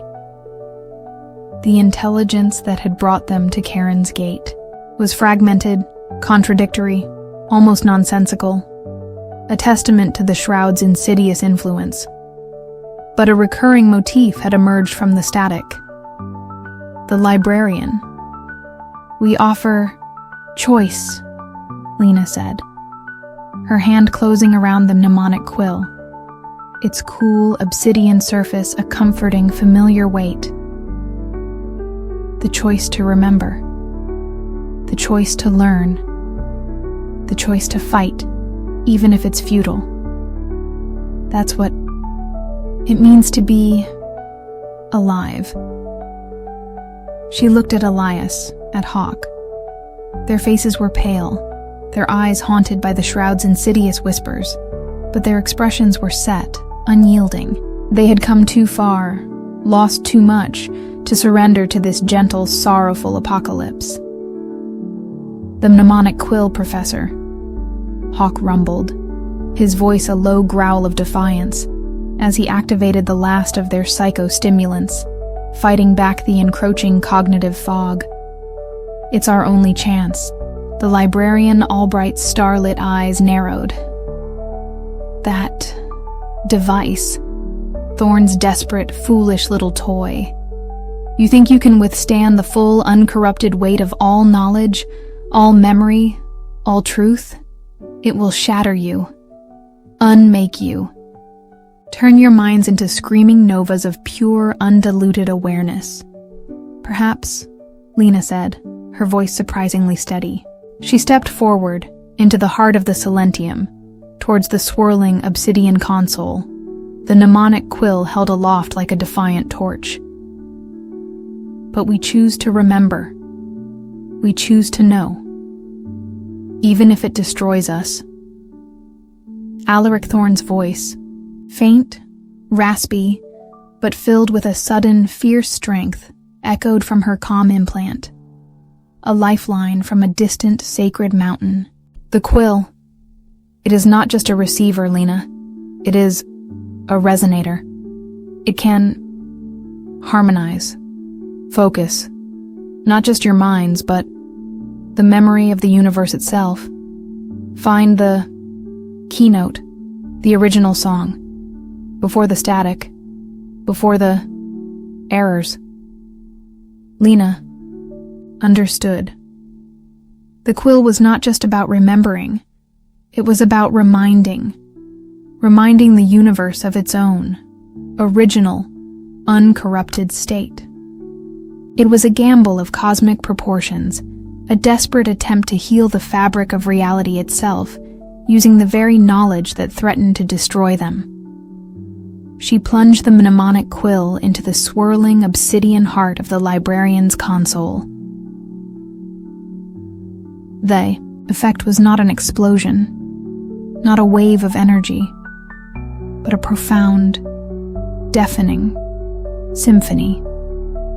A tidal wave of pure, unadulterated information, of raw, unfiltered knowledge, of every memory, every thought, every joy, every sorrow, every truth, every lie from every corner of existence. From the birth of the first star to the heat death of the last galaxy, surged through the quill, through Lena, through everyone and everything in the Silentium, in Karen's gate, perhaps, for one terrifying, glorious instant, throughout the entire universe. It was agony. It was ecstasy. It was the simultaneous experience of all being, all knowing, all feeling. Minds, human and otherwise, buckled, shattered, reformed, expanded to encompass infinities, then contracted to a single, searing point of pure awareness. Lena screamed, a silent psychic scream that encompassed all the pain, all the loss, all the love, all the hope of her entire desperate existence. She saw Sarah, her blue light burning bright, not as a warden, but as a star, a constellation of pure, unwavering will. She saw Aris, not as the prophet of the void, but as a curious, troubled, brilliant man, his eyes filled with a desperate, yearning love for a universe he could no longer bear. She saw Elias, Hawk, Alaric, every soul she had ever known, every life that had ever been lived, every story that had ever been told, all woven together into a single, vast, intricate, and breathtakingly beautiful tapestry of existence. The librarian, Albright, shrieked, her serene, sorrowful form fragmenting, dissolving, not into nothingness, but into a billion scattered shards of pure white light. Her ancient, weary consciousness overwhelmed, shattered, by the sheer, unadulterated weight of all truth. Her attempt to curate, to edit, to rewrite reality was drowned in the all-encompassing, irresistible flood of what is. The shroud of unknowing, the cosmic amnesia, recoiled, retreated, its insidious fog burned away by the incandescent glare of absolute, unmediated knowledge. The obsidian slabs of the Silentium pulsed, not with acloglyphs or corrupted code, but with the pure, clean, unadulterated light of creation itself. The station, Karen's gate, seemed to sigh, to settle, its decaying systems stabilizing, its ghostly echoes fading, its silence no longer one of forgetting, but of contemplation. And then, as quickly as it had begun, the symphony faded. The tidal wave of knowledge receded, leaving behind a profound, echoing quiet, a sense of clarity. Lena, Elias, and Hawk found themselves standing in the heart of the Silentium, shaken, battered, their minds forever scarred, yet whole, changed. They had looked into the heart of all-knowing, and they had somehow, impossibly, endured. The librarian, Albright, was gone. Not destroyed, perhaps, but reintegrated. Her fractured, sorrowful consciousness absorbed back into the vast, impersonal, and suddenly, terrifyingly aware tapestry of the universe itself. A single, discordant note, finally, mercifully, resolved into the greater harmony. They found Alaric Thorne in his Andean monastery, slumped over his ancient telegraph, a faint, peaceful smile on his lips.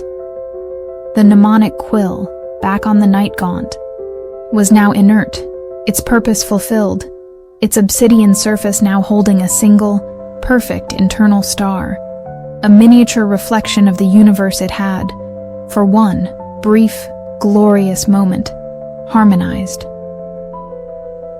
The war, Lena realized, as the night gaunt limped away from the now truly silent Karen's gate, was not over. It could never be over. The universe was too vast, too strange, too filled with wonders and terrors beyond human comprehension. The deep ones still slumbered. The elder things still dreamed their cosmic nightmares. The chorus of oblivion, the shroud of unknowing. These were not enemies to be defeated, but conditions of existence. Fundamental forces to be understood, to be navigated, to be harmonized with. But something had changed. Humanity, for one brief, terrifying, glorious instant, had touched the mind of God, had heard the original song of creation. And they had remembered. Lena Hansen, Elias Thorne, and Hawk, the last weary sentinels, no longer felt like soldiers fighting a losing battle. They felt like listeners, like guardians, like flawed, imperfect, but stubbornly, gloriously aware participants in a cosmic symphony that was still being written. The whispers from the deep, from the void, would undoubtedly return. New horrors, new challenges would inevitably arise, but now they had a new weapon, not of destruction, but of understanding. The memory of that perfect, terrible, beautiful moment of all-knowing.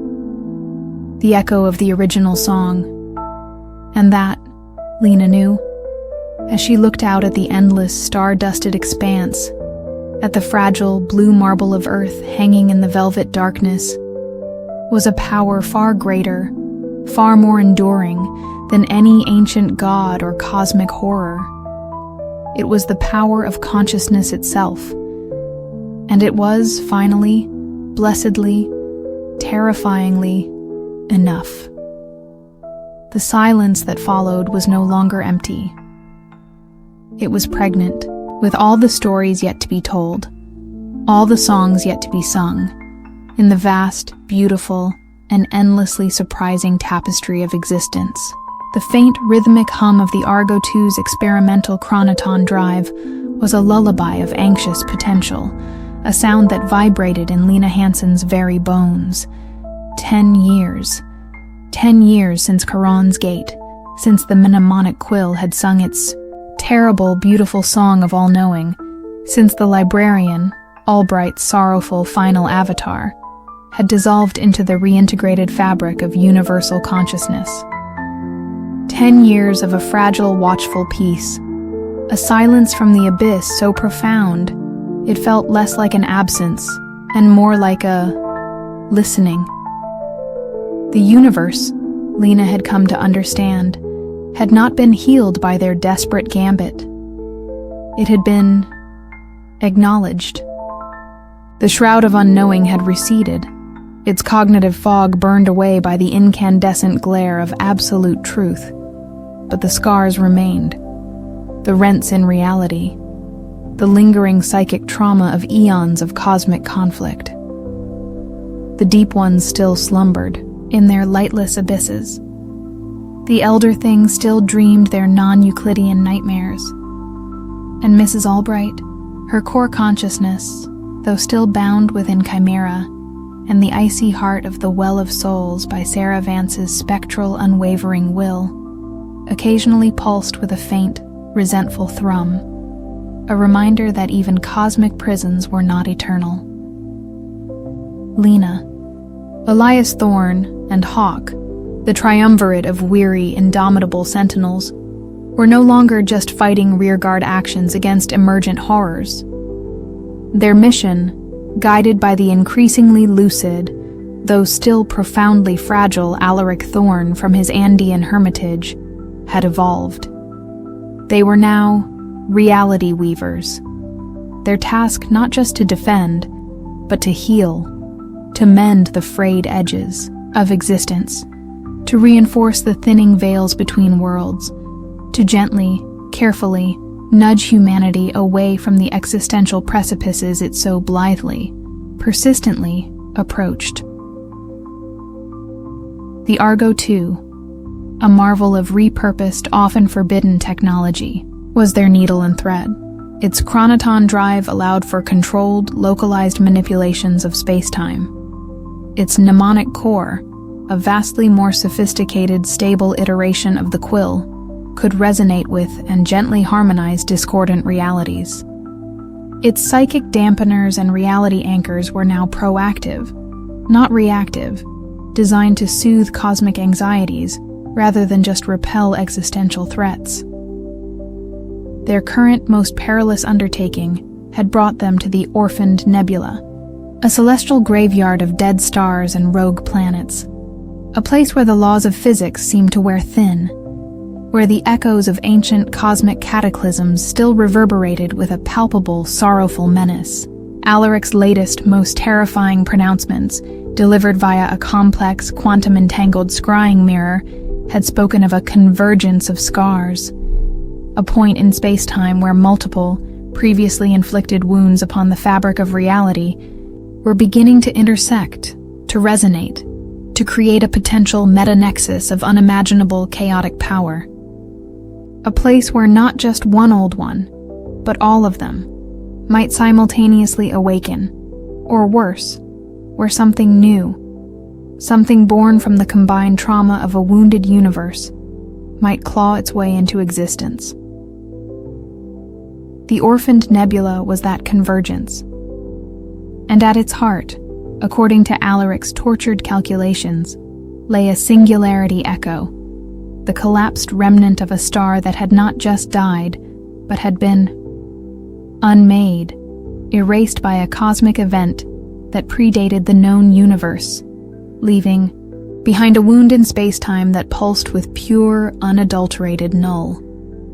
The energy readings are impossible. Elias's voice, now augmented with a sophisticated vocal synthesizer to compensate for a throat injury sustained battling Albright's bio-engineered horrors, crackled through Lena's neural interface. He was strapped into the Argo the Sun's command chair, his augmented eye, now a direct conduit to the ship's sensorium, glowing with a fierce, concentrated light. It's not just a null zone, Lena. It's an anti-creation event. A font of pure, unadulterated entropy. If the Elder Things, if Albright, if anything taps into this, it won't just be an apocalypse. It will be the great unraveling. The end of all stories. Hawk, his massive frame encased in a new generation of adaptive battle armor that seemed to ripple and flow like living shadow, merely grunted, his hand resting on the hilt of a null blade, a weapon forged from solidified space-time, capable of cutting through not just matter, but reality itself. His silence, as always, spoke volumes. Lena stood on the Argo II's observation deck, staring out at the swirling, chaotic beauty of the Orphaned Nebula. The light of dying stars painted the void with strokes of impossible, heartbreaking color. Rogue planets, their surfaces flash-frozen or molten, tumbled through the cosmic debris, and at the nebula's heart, a growing, palpable darkness, a blot on the canvas of creation, the singularity echo. Her own journey had been transformative. The mnemonic quill's song had not just scarred her, it had rewired her. She no longer just perceived reality. She felt it, in all its terrifying, beautiful, fragile complexity.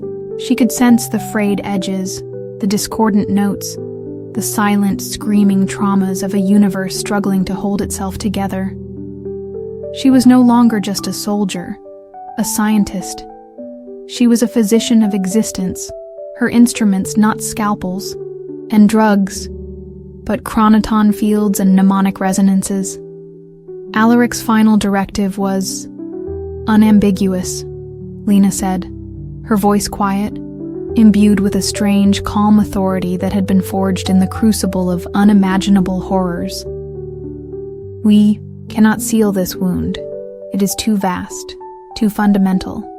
We can only harmonize it, nudge it, persuade it to sing a different song. Their plan, if such a word could encompass an act of such audacious, desperate cosmic intervention, was to use the Argo 2's mnemonic core, amplified by Alaric's distant, focused will and Sarah Vance's ever-vigilant, spectral consciousness within Chimera, to create a symphony of being, not to impose order, not to erase the chaos, but to weave it into a new, more resilient pattern, to gently, carefully, coax the disparate, warring energies of the convergence of scars, the echoes of Albright, the dreams of the elder things, even the terrible, beautiful silence of the chorus of oblivion, into a state of dynamic equilibrium, to turn the universe's own self-destructive impulses into a force for complex, ongoing, albeit perilous creation. It was an act of cosmic audacity that bordered on divine hubris, a gamble with stakes that encompassed all of existence. And at its heart lay a terrible unspoken truth. For the symphony to truly resonate, for the healing to take root, it would require a conductor, a living nexus, a human mind willing and able to channel, to harmonize, to become the song of a wounded, struggling universe. The Argo 2 plunged into the swirling, chaotic heart of the orphaned nebula, its chronoton drive weaving a delicate, intricate path through fields of gravitational distortion, through pockets of temporal flux, through storms of exotic particles that shredded conventional shielding like paper. The singularity, Echo, loomed before them, a perfect spherical abyss that seemed to swallow the light of 1,000 dying suns, its silence a deafening roar of pure, unadulterated null. Around it, the convergence of scars was a terrifying, psychedelic maelstrom. Lena could see them, feel them, taste them. The psychic residue of Albright's rage, a coppery burning tang. The cold, geometric dread of the elder things, a pressure that threatened to crack her skull. The sorrowful, nihilistic beauty of the chorus of oblivion, a siren song of sweet release. And woven through it all, the faint, angry blue fire of Sarah's eternal vigil, a defiant spark of human will in an ocean of cosmic despair. The mnemonic core is struggling to maintain coherence, Elias reported, his voice strained, the Argo 2 groaning under the unimaginable pressures. The conflicting resonances, they're tearing at its matrix. Hawk, deploy the harmonic stabilizers, Lena commanded, her own mind a battleground of conflicting realities, her senses overwhelmed by the sheer, raw input of a universe coming apart at the seams. Alaric, are you with us? From the depths of his Andean hermitage, across unimaginable distances, Alaric Thorne's voice, frail, raspy, yet imbued with an iron, unwavering will, whispered in her mind, a chorus of Aklo sigils and stabilizing mnemonic codes. I am the root. Sarah is the anchor. You, Lena, you must be the song. Lena closed her eyes, her consciousness expanding, reaching out, not with instruments, not with technology, but with the raw, unfiltered empathy that the mnemonic quill had awakened within her. She touched the rage of Albright, the cold dread of the elder things, the sorrowful beauty of the chorus, the defiant fire of Sarah. She did not try to fight them, to silence them, to negate them. She listened. She understood. She acknowledged their pain, their fear, their terrible, twisted beauty. And then she began to sing. Not with her voice, but with her mind, with her soul, with the very essence of her being. A song of existence, of resilience, of the enduring, improbable miracle of consciousness in a vast, indifferent cosmos. A song that did not deny the darkness but embraced it, wove it into a richer, more complex harmony. A song of scars, of healing, of the terrible, beautiful, unending dance of creation and destruction. The mnemonic core of the Argo II pulsed, resonated, its energy shifting, transforming, no longer just a shield, but an instrument, amplifying Lena's song, broadcasting it into the heart of the convergence, into the silent, hungry maw of the singularity echo. The effect was transformative. The warring energies did not cease. They shifted. The rage of Albright softened into a deep, resonant bass note of ancient, unyielding will. The cold dread of the elder things fractured into a complex, crystalline melody of intricate, alien thought. The sorrowful beauty of the chorus became a haunting, ethereal descant of cosmic acceptance. And Sarah's blue fire, no longer just a defiant spark, became a soaring, incandescent through line of pure, unwavering human love. Even the singularity echo, the font of pure null, seemed to pause, its silence no longer one of unmaking, but of listening, of contemplation, as if it too were a part of the song, the ultimate, inevitable rest note in an infinite cosmic symphony. The Argo II shuddered, not from destructive force, but from the sheer, overwhelming power of the harmonized energies. The ship itself seemed to become an instrument, its hull vibrating with the song of a universe beginning to heal itself. Elias, his face a mask of stunned, incredulous awe, relinquished control of the helm, allowing the ship to drift, to resonate, to become one with the music. Hawk, his null blade lowered, stood transfixed, tears streaming unheeded down his scarred cheeks, the warrior's stoicism momentarily shattered by a beauty too profound, too terrible to bear. Lena sang. She sang of Oak Haven's salt-laced winds and Albright's ancient bitter bargains. She sang of Eris Thorne's tragic, terrible enlightenment and Sarah Vance's fiery, defiant sacrifice. She sang of Alaric's lonely vigil and Elias's unbreakable loyalty and Hawk's silent, steadfast courage. She sang of every life lost, every battle fought, every scar earned in the endless secret war against the encroaching darkness. She sang of humanity, in all its flawed, messy, glorious, and ultimately indomitable, improbable beauty. And the universe listened. The convergence of scars did not disappear.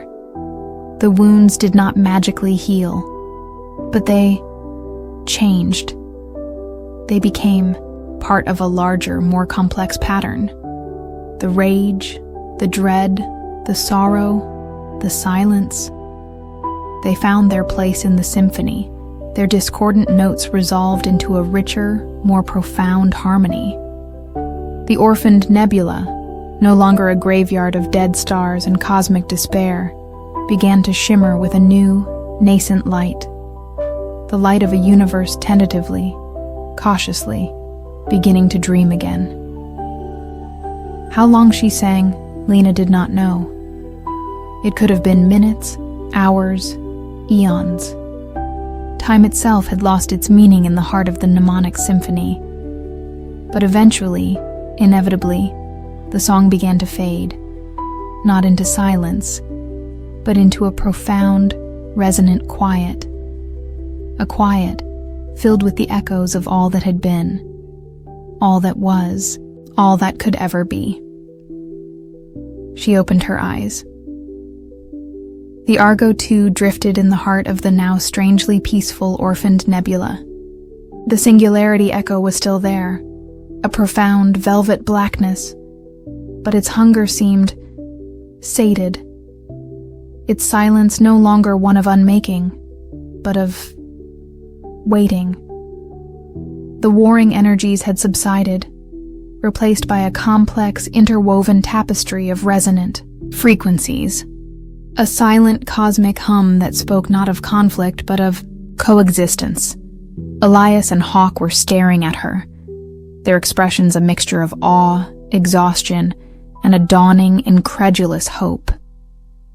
"Lena," Elias whispered, his voice choked with emotion. "What? What did you do?" Lena smiled, a tired, radiant smile that seemed to illuminate the dim confines of the observation deck. We sang it a new song, Elias. A song it had forgotten it knew. From his Andean hermitage, Alaric Thorne's voice, no longer frail, but filled with a quiet, profound peace, whispered in her mind. The mnemonic symphony. It is complete. The scars, they will always remain, Lena. But they are no longer wounds. They are part of the music, part of the story, a reminder of the terrible, beautiful cost of being. And from the depths of Chimera, from the icy heart of the Well of Souls, Sarah Vance's blue fire pulsed, no longer just a defiant spark, but a warm, steady, reassuring glow, a silent, loving amen. Albright's resentful thrum, for the first time in eons, was quiet, not gone, but listening, perhaps even beginning to harmonize. The Argo 2, its mission accomplished in a way none of them could have ever foreseen, turned its bow away from the transformed orphaned nebula towards the distant beckoning light of Sol. The war, Lena knew, was not over. The universe was too vast, too strange, its potential for both creation and destruction too infinite. New horrors, new challenges would undoubtedly arise. But something fundamental had shifted. They were no longer just sentinels, fighting a desperate, rearguard action against an encroaching, inevitable darkness. They were conductors, weavers, storytellers, participants in a cosmic symphony that was constantly, terrifyingly, beautifully being rewritten. The silence that filled the Argo 2 on its long journey home was no longer the silence of dread, of anticipation, of a held breath. It was the quiet, profound, and deeply resonant silence of a universe that had finally, after eons of conflict and trauma, begun to listen to its own, true, and infinitely complex heart. And Lena Hansen, Elias Thorne, and Hawk, the last, weary, but now strangely hopeful, remnants of Abyssal Sentinel, knew, with a certainty that transcended words, that their song, humanity's song, however fragile, however flawed, would forever be a part of that eternal cosmic music. The whispers from the deep, from the void, would always continue. But now perhaps, just perhaps, they were no longer just threats. They were invitations. Invitations to listen, to understand, to harmonize, to sing along. The warring energies did not cease. They shifted. The rage of Albright softened into a deep, resonant bass note of ancient, unyielding will. The cold dread of the elder things fractured into a complex, crystalline melody of intricate, alien thought. The sorrowful beauty of the chorus became a haunting, ethereal descant of cosmic acceptance. And Sarah's blue fire, no longer just a defiant spark, became a soaring, incandescent through line of pure, unwavering human love. Even the singularity echo, the font of pure null, seemed to pause. Its silence no longer one of unmaking, but of listening, of contemplation. As if it too were a part of the song, the ultimate, inevitable rest note in an infinite cosmic symphony. The Argo too shuddered, not from destructive force, but from the sheer, overwhelming power of the harmonized energies. The ship itself seemed to become an instrument, its hull vibrating with the song of a universe beginning to heal itself. Elias, his face a mask of stunned, incredulous awe, relinquished control of the helm, allowing the ship to drift, to resonate, to become one with the music. Hawk, his null blade lowered, stood transfixed, tears streaming unheeded down his scarred cheeks, the warrior's stoicism momentarily shattered by a beauty too profound, too terrible to bear. Lena sang. She sang of Oakhaven's salt-laced winds and Albright's ancient, bitter bargains. She sang of Eris Thorne's tragic, terrible enlightenment, and Sarah Vance's fiery, defiant sacrifice. She sang of Alaric's lonely vigil, and Elias's unbreakable loyalty, and Hawk's silent, steadfast courage. She sang of every life lost, every battle fought, every scar earned in the endless secret war against the encroaching darkness. She sang of humanity, in all its flawed, messy, glorious, and ultimately indomitable, improbable beauty, and the universe listened. The convergence of scars did not disappear, the wounds did not magically heal, but they changed. They became part of a larger, more complex pattern. The rage, the dread, the sorrow, the silence. They found their place in the symphony, their discordant notes resolved into a richer, more profound harmony. The orphaned nebula, no longer a graveyard of dead stars and cosmic despair, began to shimmer with a new, nascent light, the light of a universe tentatively, cautiously, beginning to dream again. How long she sang, Lena did not know. It could have been minutes, hours, eons. Time itself had lost its meaning in the heart of the mnemonic symphony. But eventually, inevitably, the song began to fade, not into silence, but into a profound, resonant quiet. A quiet filled with the echoes of all that had been, all that was, all that could ever be. She opened her eyes. The Argo too drifted in the heart of the now strangely peaceful orphaned nebula.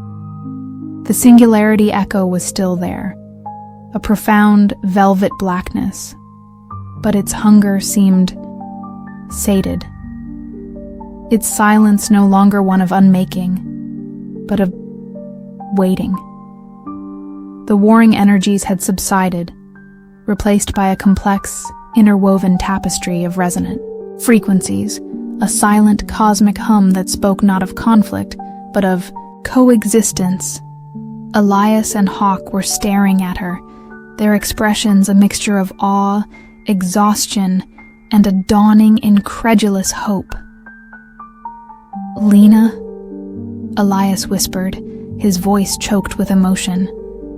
What did you do?" Lena smiled, a tired, radiant smile that seemed to illuminate the dim confines of the observation deck. We sang it a new song, Elias. A song it had forgotten it knew. From his Andean hermitage, Alaric Thorne's voice, no longer frail, but filled with a quiet, profound peace whispered in her mind. The mnemonic symphony. It is complete. The scars, they will always remain, Lena. But they are no longer wounds. They are part of the music, part of the story, a reminder of the terrible, beautiful cost of being. And from the depths of Chimera, from the icy heart of the Well of Souls, Sarah Vance's blue fire pulsed, no longer just a defiant spark, but a warm, steady, reassuring glow, a silent, loving amen. Albright's resentful thrum, for the first time in eons, was quiet, not gone, but listening. Perhaps even beginning to harmonize. The Argo, too, its mission accomplished in a way none of them could have ever foreseen, turned its bow away from the transformed orphaned nebula towards the distant beckoning light of Sol. The war, Lena knew, was not over. The universe was too vast, too strange, its potential for both creation and destruction too infinite. New horrors, new challenges would undoubtedly arise. But something fundamental had shifted. They were no longer just sentinels, fighting a desperate, rearguard action against an encroaching, inevitable darkness. They were conductors, weavers, storytellers, participants in a cosmic symphony that was constantly, terrifyingly, beautifully being rewritten. The silence that filled the Argo II on its long journey home was no longer the silence of dread, of anticipation, of a held breath. It was the quiet, profound, and deeply resonant silence of a universe that had finally, after eons of conflict and trauma, begun to listen to its own, true, and infinitely complex heart. And Lena Hansen, Elias Thorne, and Hawk, the last, weary, but now strangely hopeful, remnants of Abyssal Sentinel, knew, with a certainty that transcended words, that their song, humanity's song, however fragile, however flawed, would forever be a part of that eternal cosmic music. The whispers from the deep, from the void, would always continue.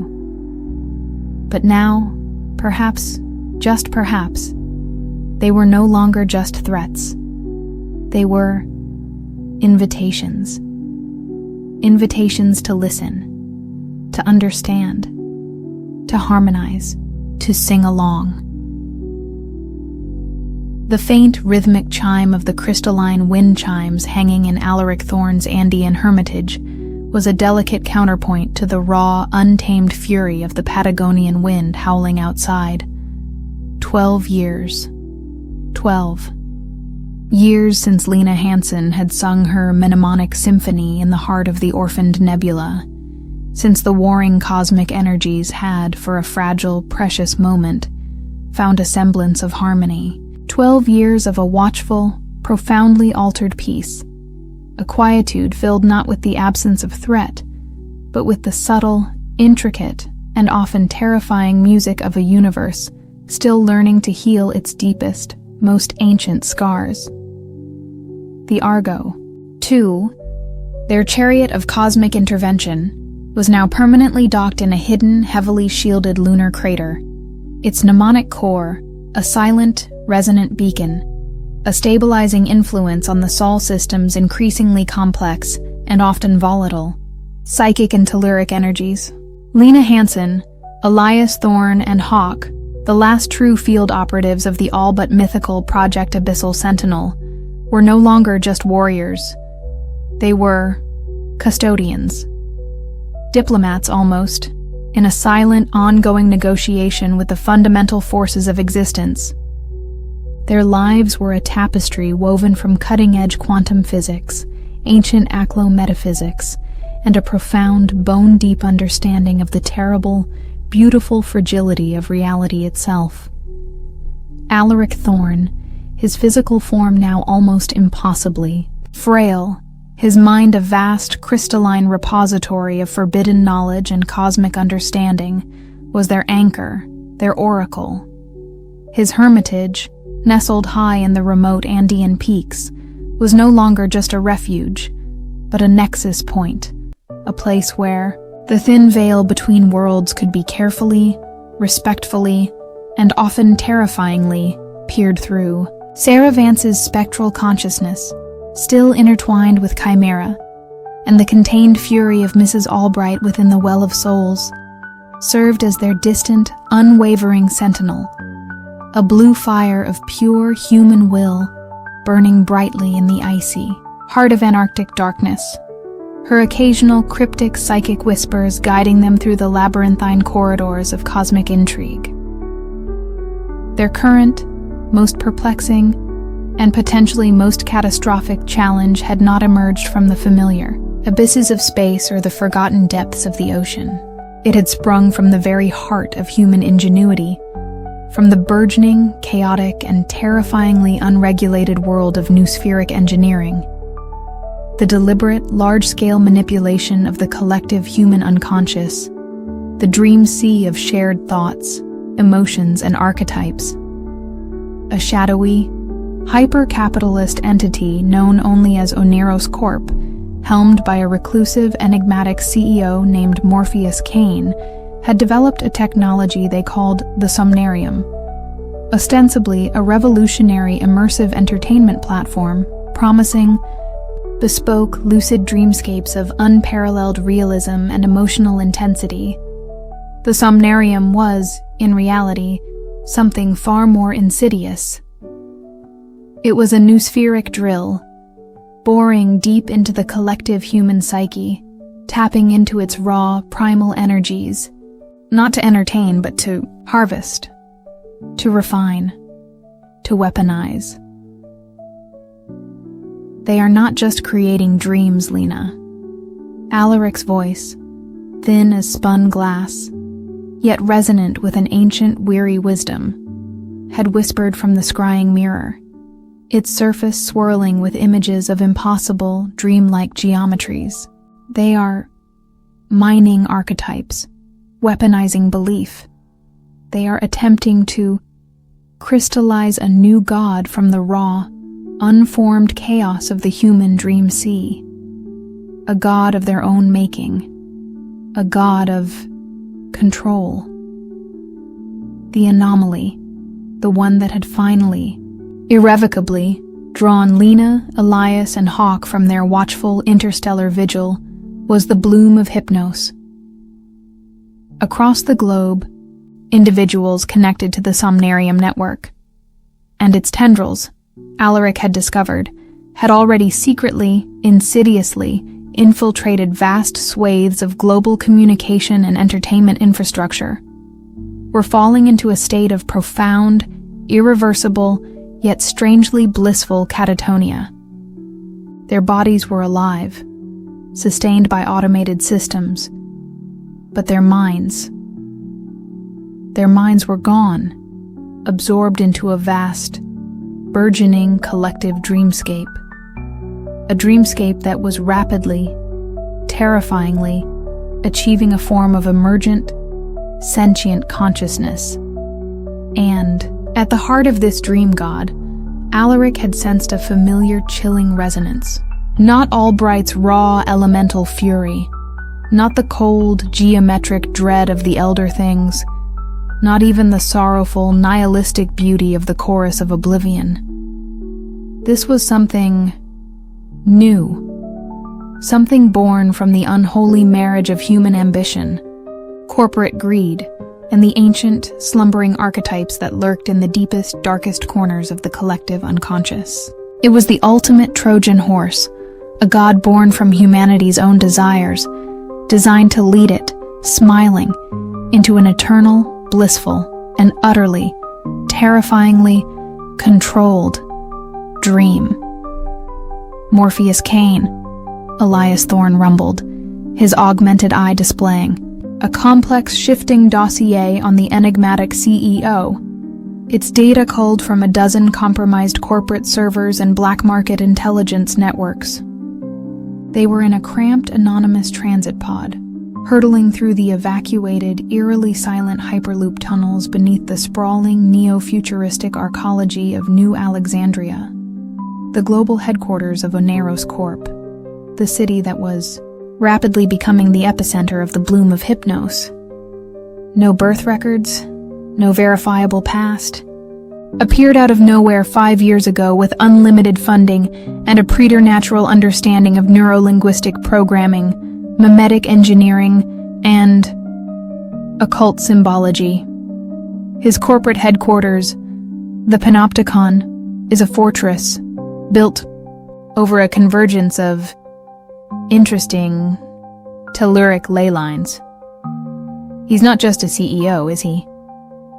Hawk, his face a mask of grim foreboding, field-stripped a new experimental weapon, a dream breaker, designed to disrupt coherent psychic fields with focused bursts of chaotic randomized neural static. He's a high priest, or something worse. Lena nodded, her gaze fixed on the approaching obsidian black spire of the Panopticon, a structure that seemed to absorb the very light around it, its impossible, shifting architecture a monument to corporate hubris and something far more ancient, far more sinister.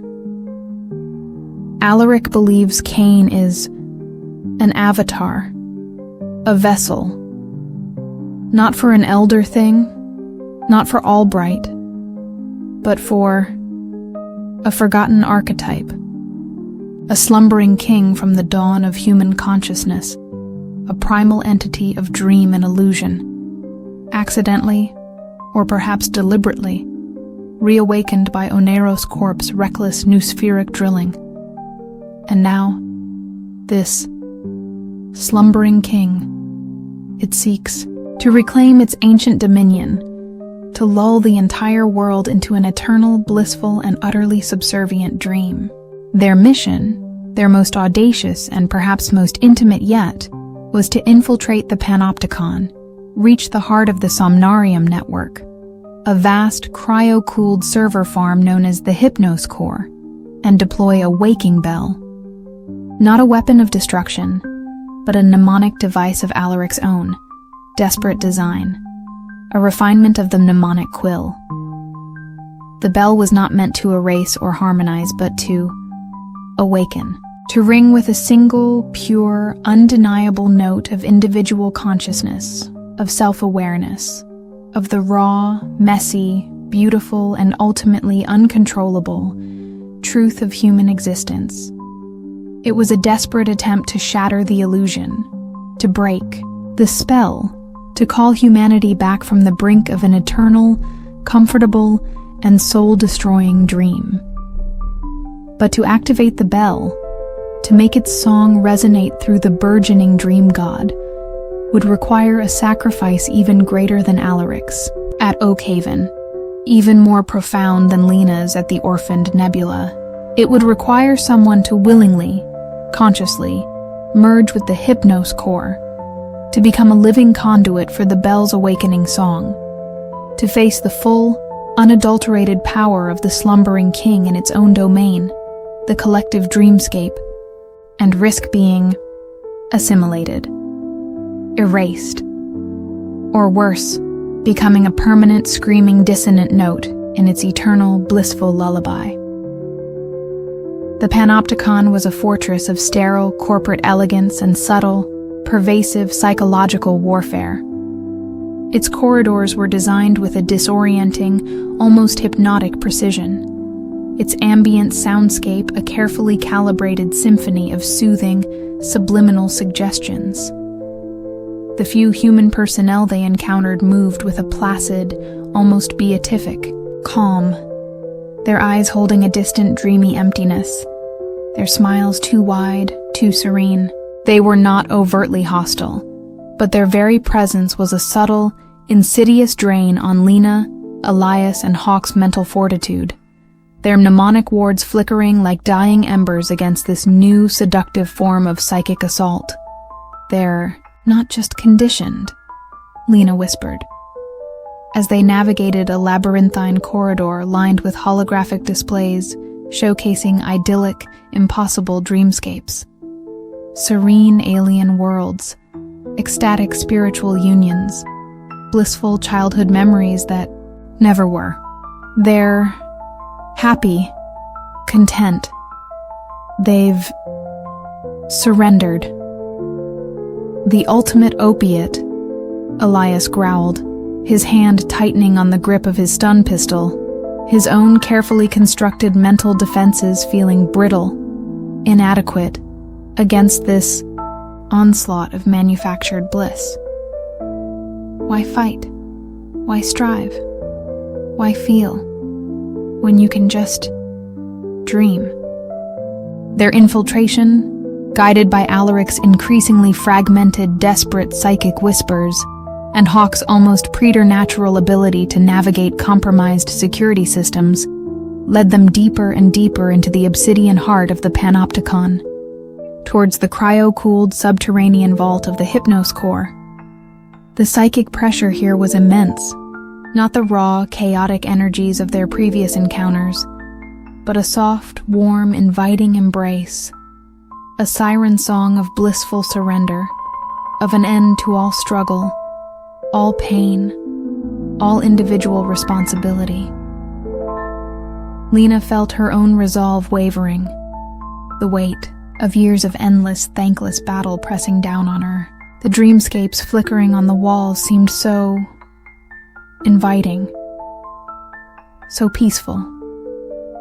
A world without monsters, without apocalypses, without the constant gnawing fear of the abyss. A world where Eris was still alive, where Sarah still laughed, where Alaric was not a broken, haunted oracle, but a respected, beloved professor. "Lena," Elias's voice, sharp, urgent, cut through the seductive fog. He had her arm in a bruising grip, his augmented eye blazing with a fierce, protective light. "Don't listen. It's a lie.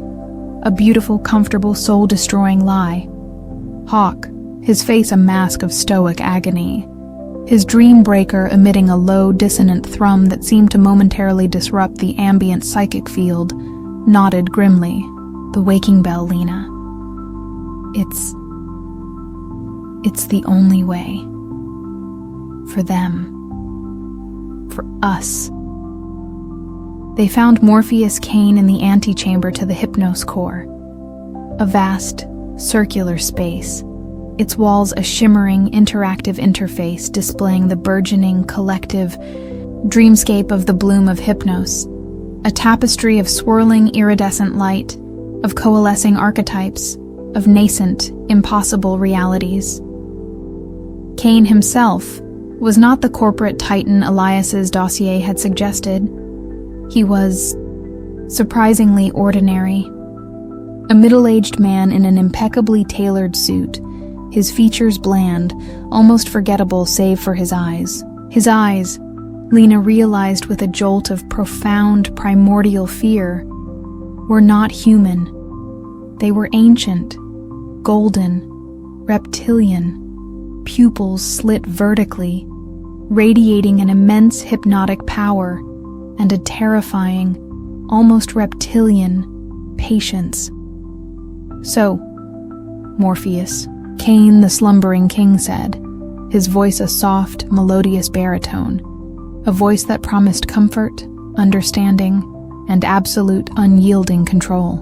"The last stubborn dreamers, the ones who refuse to awaken to the true beauty of the collective, you have caused considerable dissonance in my symphony of slumber."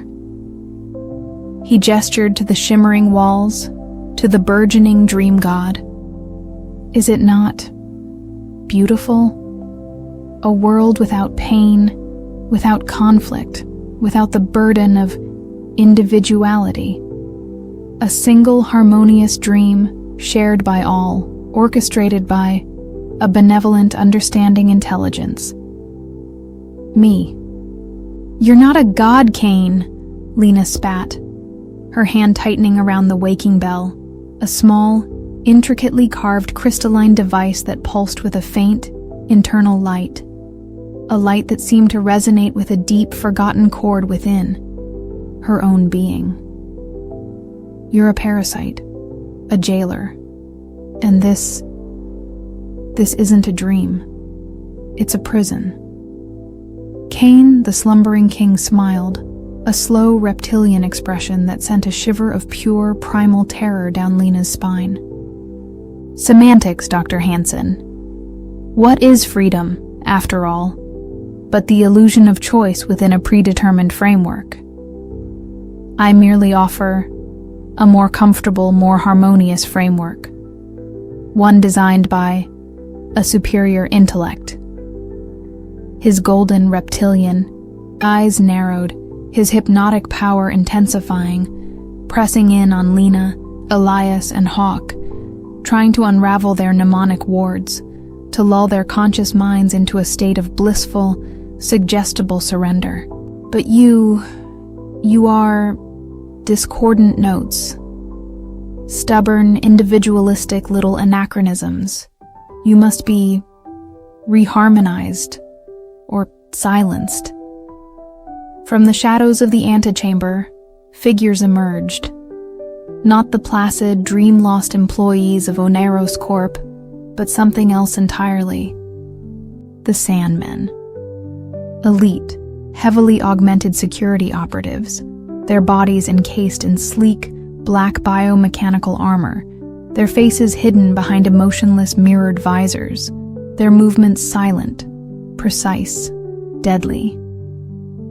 They were Kane's personal guard, his dreamweavers, his enforcers of blissful conformity. And they were armed with weapons that fired not projectiles, but focused blasts of pure, weaponized psychic energy, designed to overload, to shatter the conscious mind. The battle in the antechamber was a desperate, chaotic ballet of psychic warfare and brutal close-quarters combat.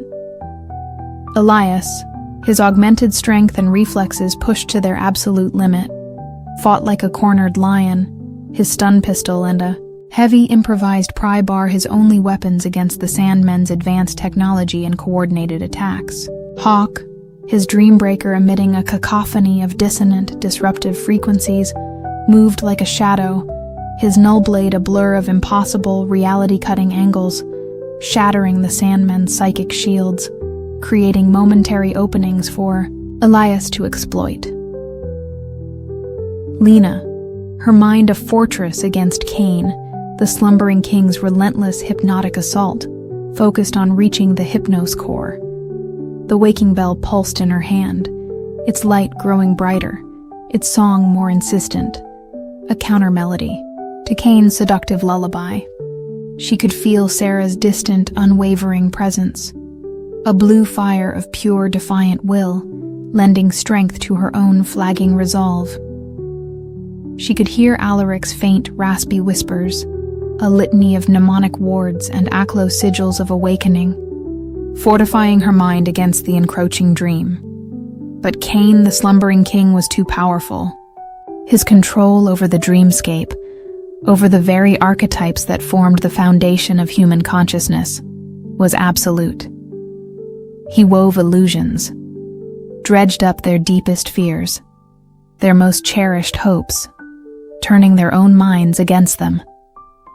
Lena saw Ares, not as the prophet of the void, but as he had been in their first hopeful days together, his eyes bright with curiosity and a nascent, unspoken affection, begging her to lay down her weapons, to join him in a world without pain, without loss. Elias found himself facing his fallen comrades, their faces contorted in accusation, their voices whispering of betrayal, of futility. Hawk was trapped in an endless, repeating loop of his most brutal, soul-crushing battle. The screams of the dying a constant, unbearable chorus. Their mnemonic wards began to fray, to shatter. Their resolve wavered. The seductive allure of the blissful, painless dream was almost irresistible. "It's too strong," Elias gasped, his stun pistol clattering to the floor, his augmented eye flickering, failing, as a Sandman's psychic blast slammed into his mind. He stumbled, fell to his knees, his face a mask of tortured confusion. Hawk, his null blade clattering beside him, let out a raw, animalistic cry of pure, unadulterated agony as his own carefully constructed mental defenses crumbled, his mind overwhelmed by a tidal wave of weaponized nightmares. Only Lena, her connection to Sarah, to Alaric, to the very essence of the waking bell, remained, a single, flickering candle in an all-consuming, hypnotic darkness. "Yes, Cain," the slumbering king purred, his golden reptilian eyes fixed on Lena, his voice a silken, triumphant caress. "Surrender, little flame. Embrace the dream. It is so much easier." He extended a hand, his fingers long, elegant, inhuman, beckoning her into the blissful, eternal embrace of the collective. Lena looked at Elias, at Hawk, their strong, indomitable spirits broken, their minds lost in the labyrinth of Cain's manufactured nightmares. She looked at the shimmering walls of the antechamber, at the burgeoning dream god, its tendrils already reaching out, coiling around the minds of millions, billions, across the globe. She felt the weight of all their sacrifices, all their losses, all their desperate, futile battles against an endless, hydra-headed abyss. And for one terrifying, heart-stopping moment, she almost succumbed.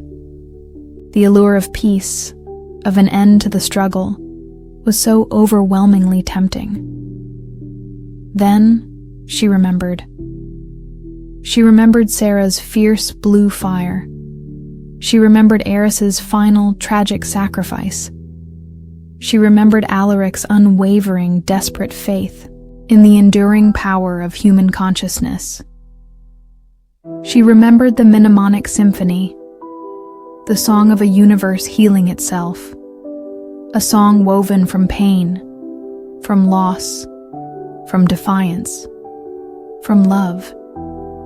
And she remembered herself, Lena Hansen, the woman who had stared into the abyss so many times she had almost become a part of it, yet had always, somehow, impossibly, found her way back. The woman who refused to let the whispers win. The woman who chose, again and again, the messy, painful, glorious, and ultimately uncontrollable truth of being. "No," Lena whispered, her voice a raw, broken thing, yet imbued with a sudden, fierce, indomitable strength. She clutched the waking bell, its light now blazing, its song a clear, defiant clarion call in the hypnotic darkness. This is not my dream, and it is not theirs." She looked directly into Cain, the slumbering king's golden reptilian eyes, her own eyes, the eyes that had witnessed the birth and death of stars, the unmaking and remaking of realities, now burning with a fire that matched, and perhaps even surpassed, his own ancient hypnotic power. "You want a conduit, Cain?" she said, her voice ringing with a strange, calm authority. "You want a mind to orchestrate your symphony of slumber? Then take mine." Before Cain, the slumbering king, could react, before Elias or Hawk could stir from their psychic prisons, Lena Hansen did the unthinkable. She did not try to activate the waking bell externally. She became it. She opened her mind, her soul, her very essence, to the hypnos core, to the burgeoning dream god, to the ancient, slumbering archetype that wore the face of Morpheus Kane. She did not fight it. She embraced it, absorbed it. And then, from within the very heart of the collective dream, from within the mind of the slumbering king itself, she began to sing. Not the mnemonic symphony of cosmic harmony, but a new song, a different song, the Waking Bells song, a song of individual consciousness, of fierce, defiant self-awareness, a song of memory, of choice, of responsibility, a song of the messy, painful, glorious, and ultimately unbreakable truth of human existence. It was a song so pure, so potent, so undeniably real, that it shattered the illusions, burned away the manufactured bliss, tore through the carefully constructed harmonies of the dream god like a nova. Cain, the slumbering king, shrieked, a sound of pure existential agony, as his ancient hypnotic power was overwhelmed, unraveled by this raw, untamed, and utterly terrifyingly human song. His golden reptilian eyes widened in disbelief, then horror, as his carefully constructed dreamscape began to fracture, to collapse, under the weight of a billion suddenly, brutally awakened individual consciousnesses. The Sandmen, their psychic, shields shattered, their minds flooded with the raw, unfiltered chaos of a million waking dreams, collapsed, their biomechanical armor smoking, their mirrored visors cracking. Elias and Hawk, jolted from their psychic prisons by the sheer, raw power of Lena's song, stumbled to their feet, their faces masks of stunned, incredulous awe, as they witnessed Lena, her body now blazing with the same fierce, defiant light as the waking bell, her voice a chorus of a billion awakened souls, literally, metaphorically, unmaking the dream god from within. The hypnos core overloaded, its cryosystems failing, its vast server banks melting under the sheer incandescent power of Lena's song. The panopticon, the obsidian fortress of Morpheus Kane, began to shake, to groan, to tear itself apart as the carefully constructed illusion of blissful, controlled conformity was shattered by the raw, untamed, and glorious chaos of a million individual dreams, a million individual wills, suddenly, simultaneously, and irrevocably set free. Morpheus Kane, the slumbering king, his form flickering, dissolving, his ancient reptilian eyes fading from gold to a dull, empty gray, let out one final despairing sigh, a sound like wind through a forgotten, abandoned temple. So much noise, he whispered, as his essence, his archetype, his carefully constructed godhood, was unraveled, dispersed, absorbed back into the vast, chaotic, and suddenly, wonderfully, uncontrollable dream sea of the collective human unconscious. He was not destroyed. He was merely forgotten, reabsorbed. One more slumbering king returned to his eternal, now powerless, dream. Lena Hansen, her song fading, her light dimming, her body trembling from the sheer, unimaginable effort of becoming. The waking bell collapsed, her consciousness teetering on the brink of oblivion. But she was not alone. Elias and Hawk were there, their strong, familiar hands supporting her, grounding her, pulling her back from the brink. And in the depths of her mind, she felt a faint, familiar, comforting presence. Sarah's blue fire, no longer just a distant sentinel, but a warm, reassuring glow, a shared memory, a promise kept, and even Eris, not the prophet of the void, but a faint, gentle echo of the man he had once been. A whisper of curiosity, of wonder, of a love that transcended even the unmaking of reality itself. They had done it. They had faced the ultimate, seductive allure of blissful, controlled conformity, and they had chosen freedom. Chaos. The beautiful, terrible, and glorious burden of being human. The bloom of hypnos receded, its tendrils withdrawing from the minds of millions, leaving behind bewilderment, confusion, a lingering taste of impossible dreams, but ultimately a profound, life-altering sense of awakening. Onero's corpse collapsed under the weight of 1,000 lawsuits and a global existential crisis of faith in manufactured realities. The somnarium became a symbol of corporate hubris, a monument to a dream that had almost consumed the world. Lena, Elias, and Hawk, their mission accomplished, their purpose, for the first time in decades, no longer one of desperate rearguard action, but of quiet, watchful, and profoundly weary custodianship, retreated once more into the shadows. The Argo, too, its mnemonic core now resonating with a new, more complex, more human song, became their mobile hermitage, their testament to the enduring power of individual consciousness.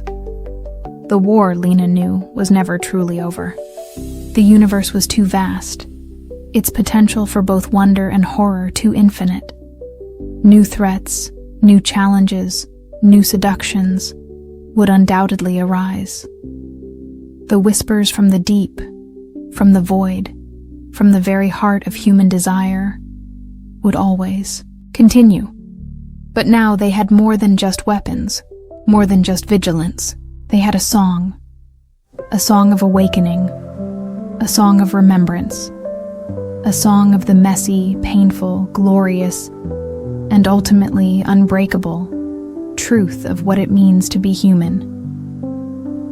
And that song, Lena Hansen knew, as she looked out at the endless, star-dusted expanse, at the fragile blue marble of Earth, now teeming with a billion suddenly, beautifully, terrifyingly awake, individual dreams, was a force more powerful, more enduring than any ancient god, any cosmic horror, any manufactured bliss. It was the song of life itself, and it would, she dared to hope, finally, blessedly, terrifyingly, be enough. The silence that followed was no longer empty.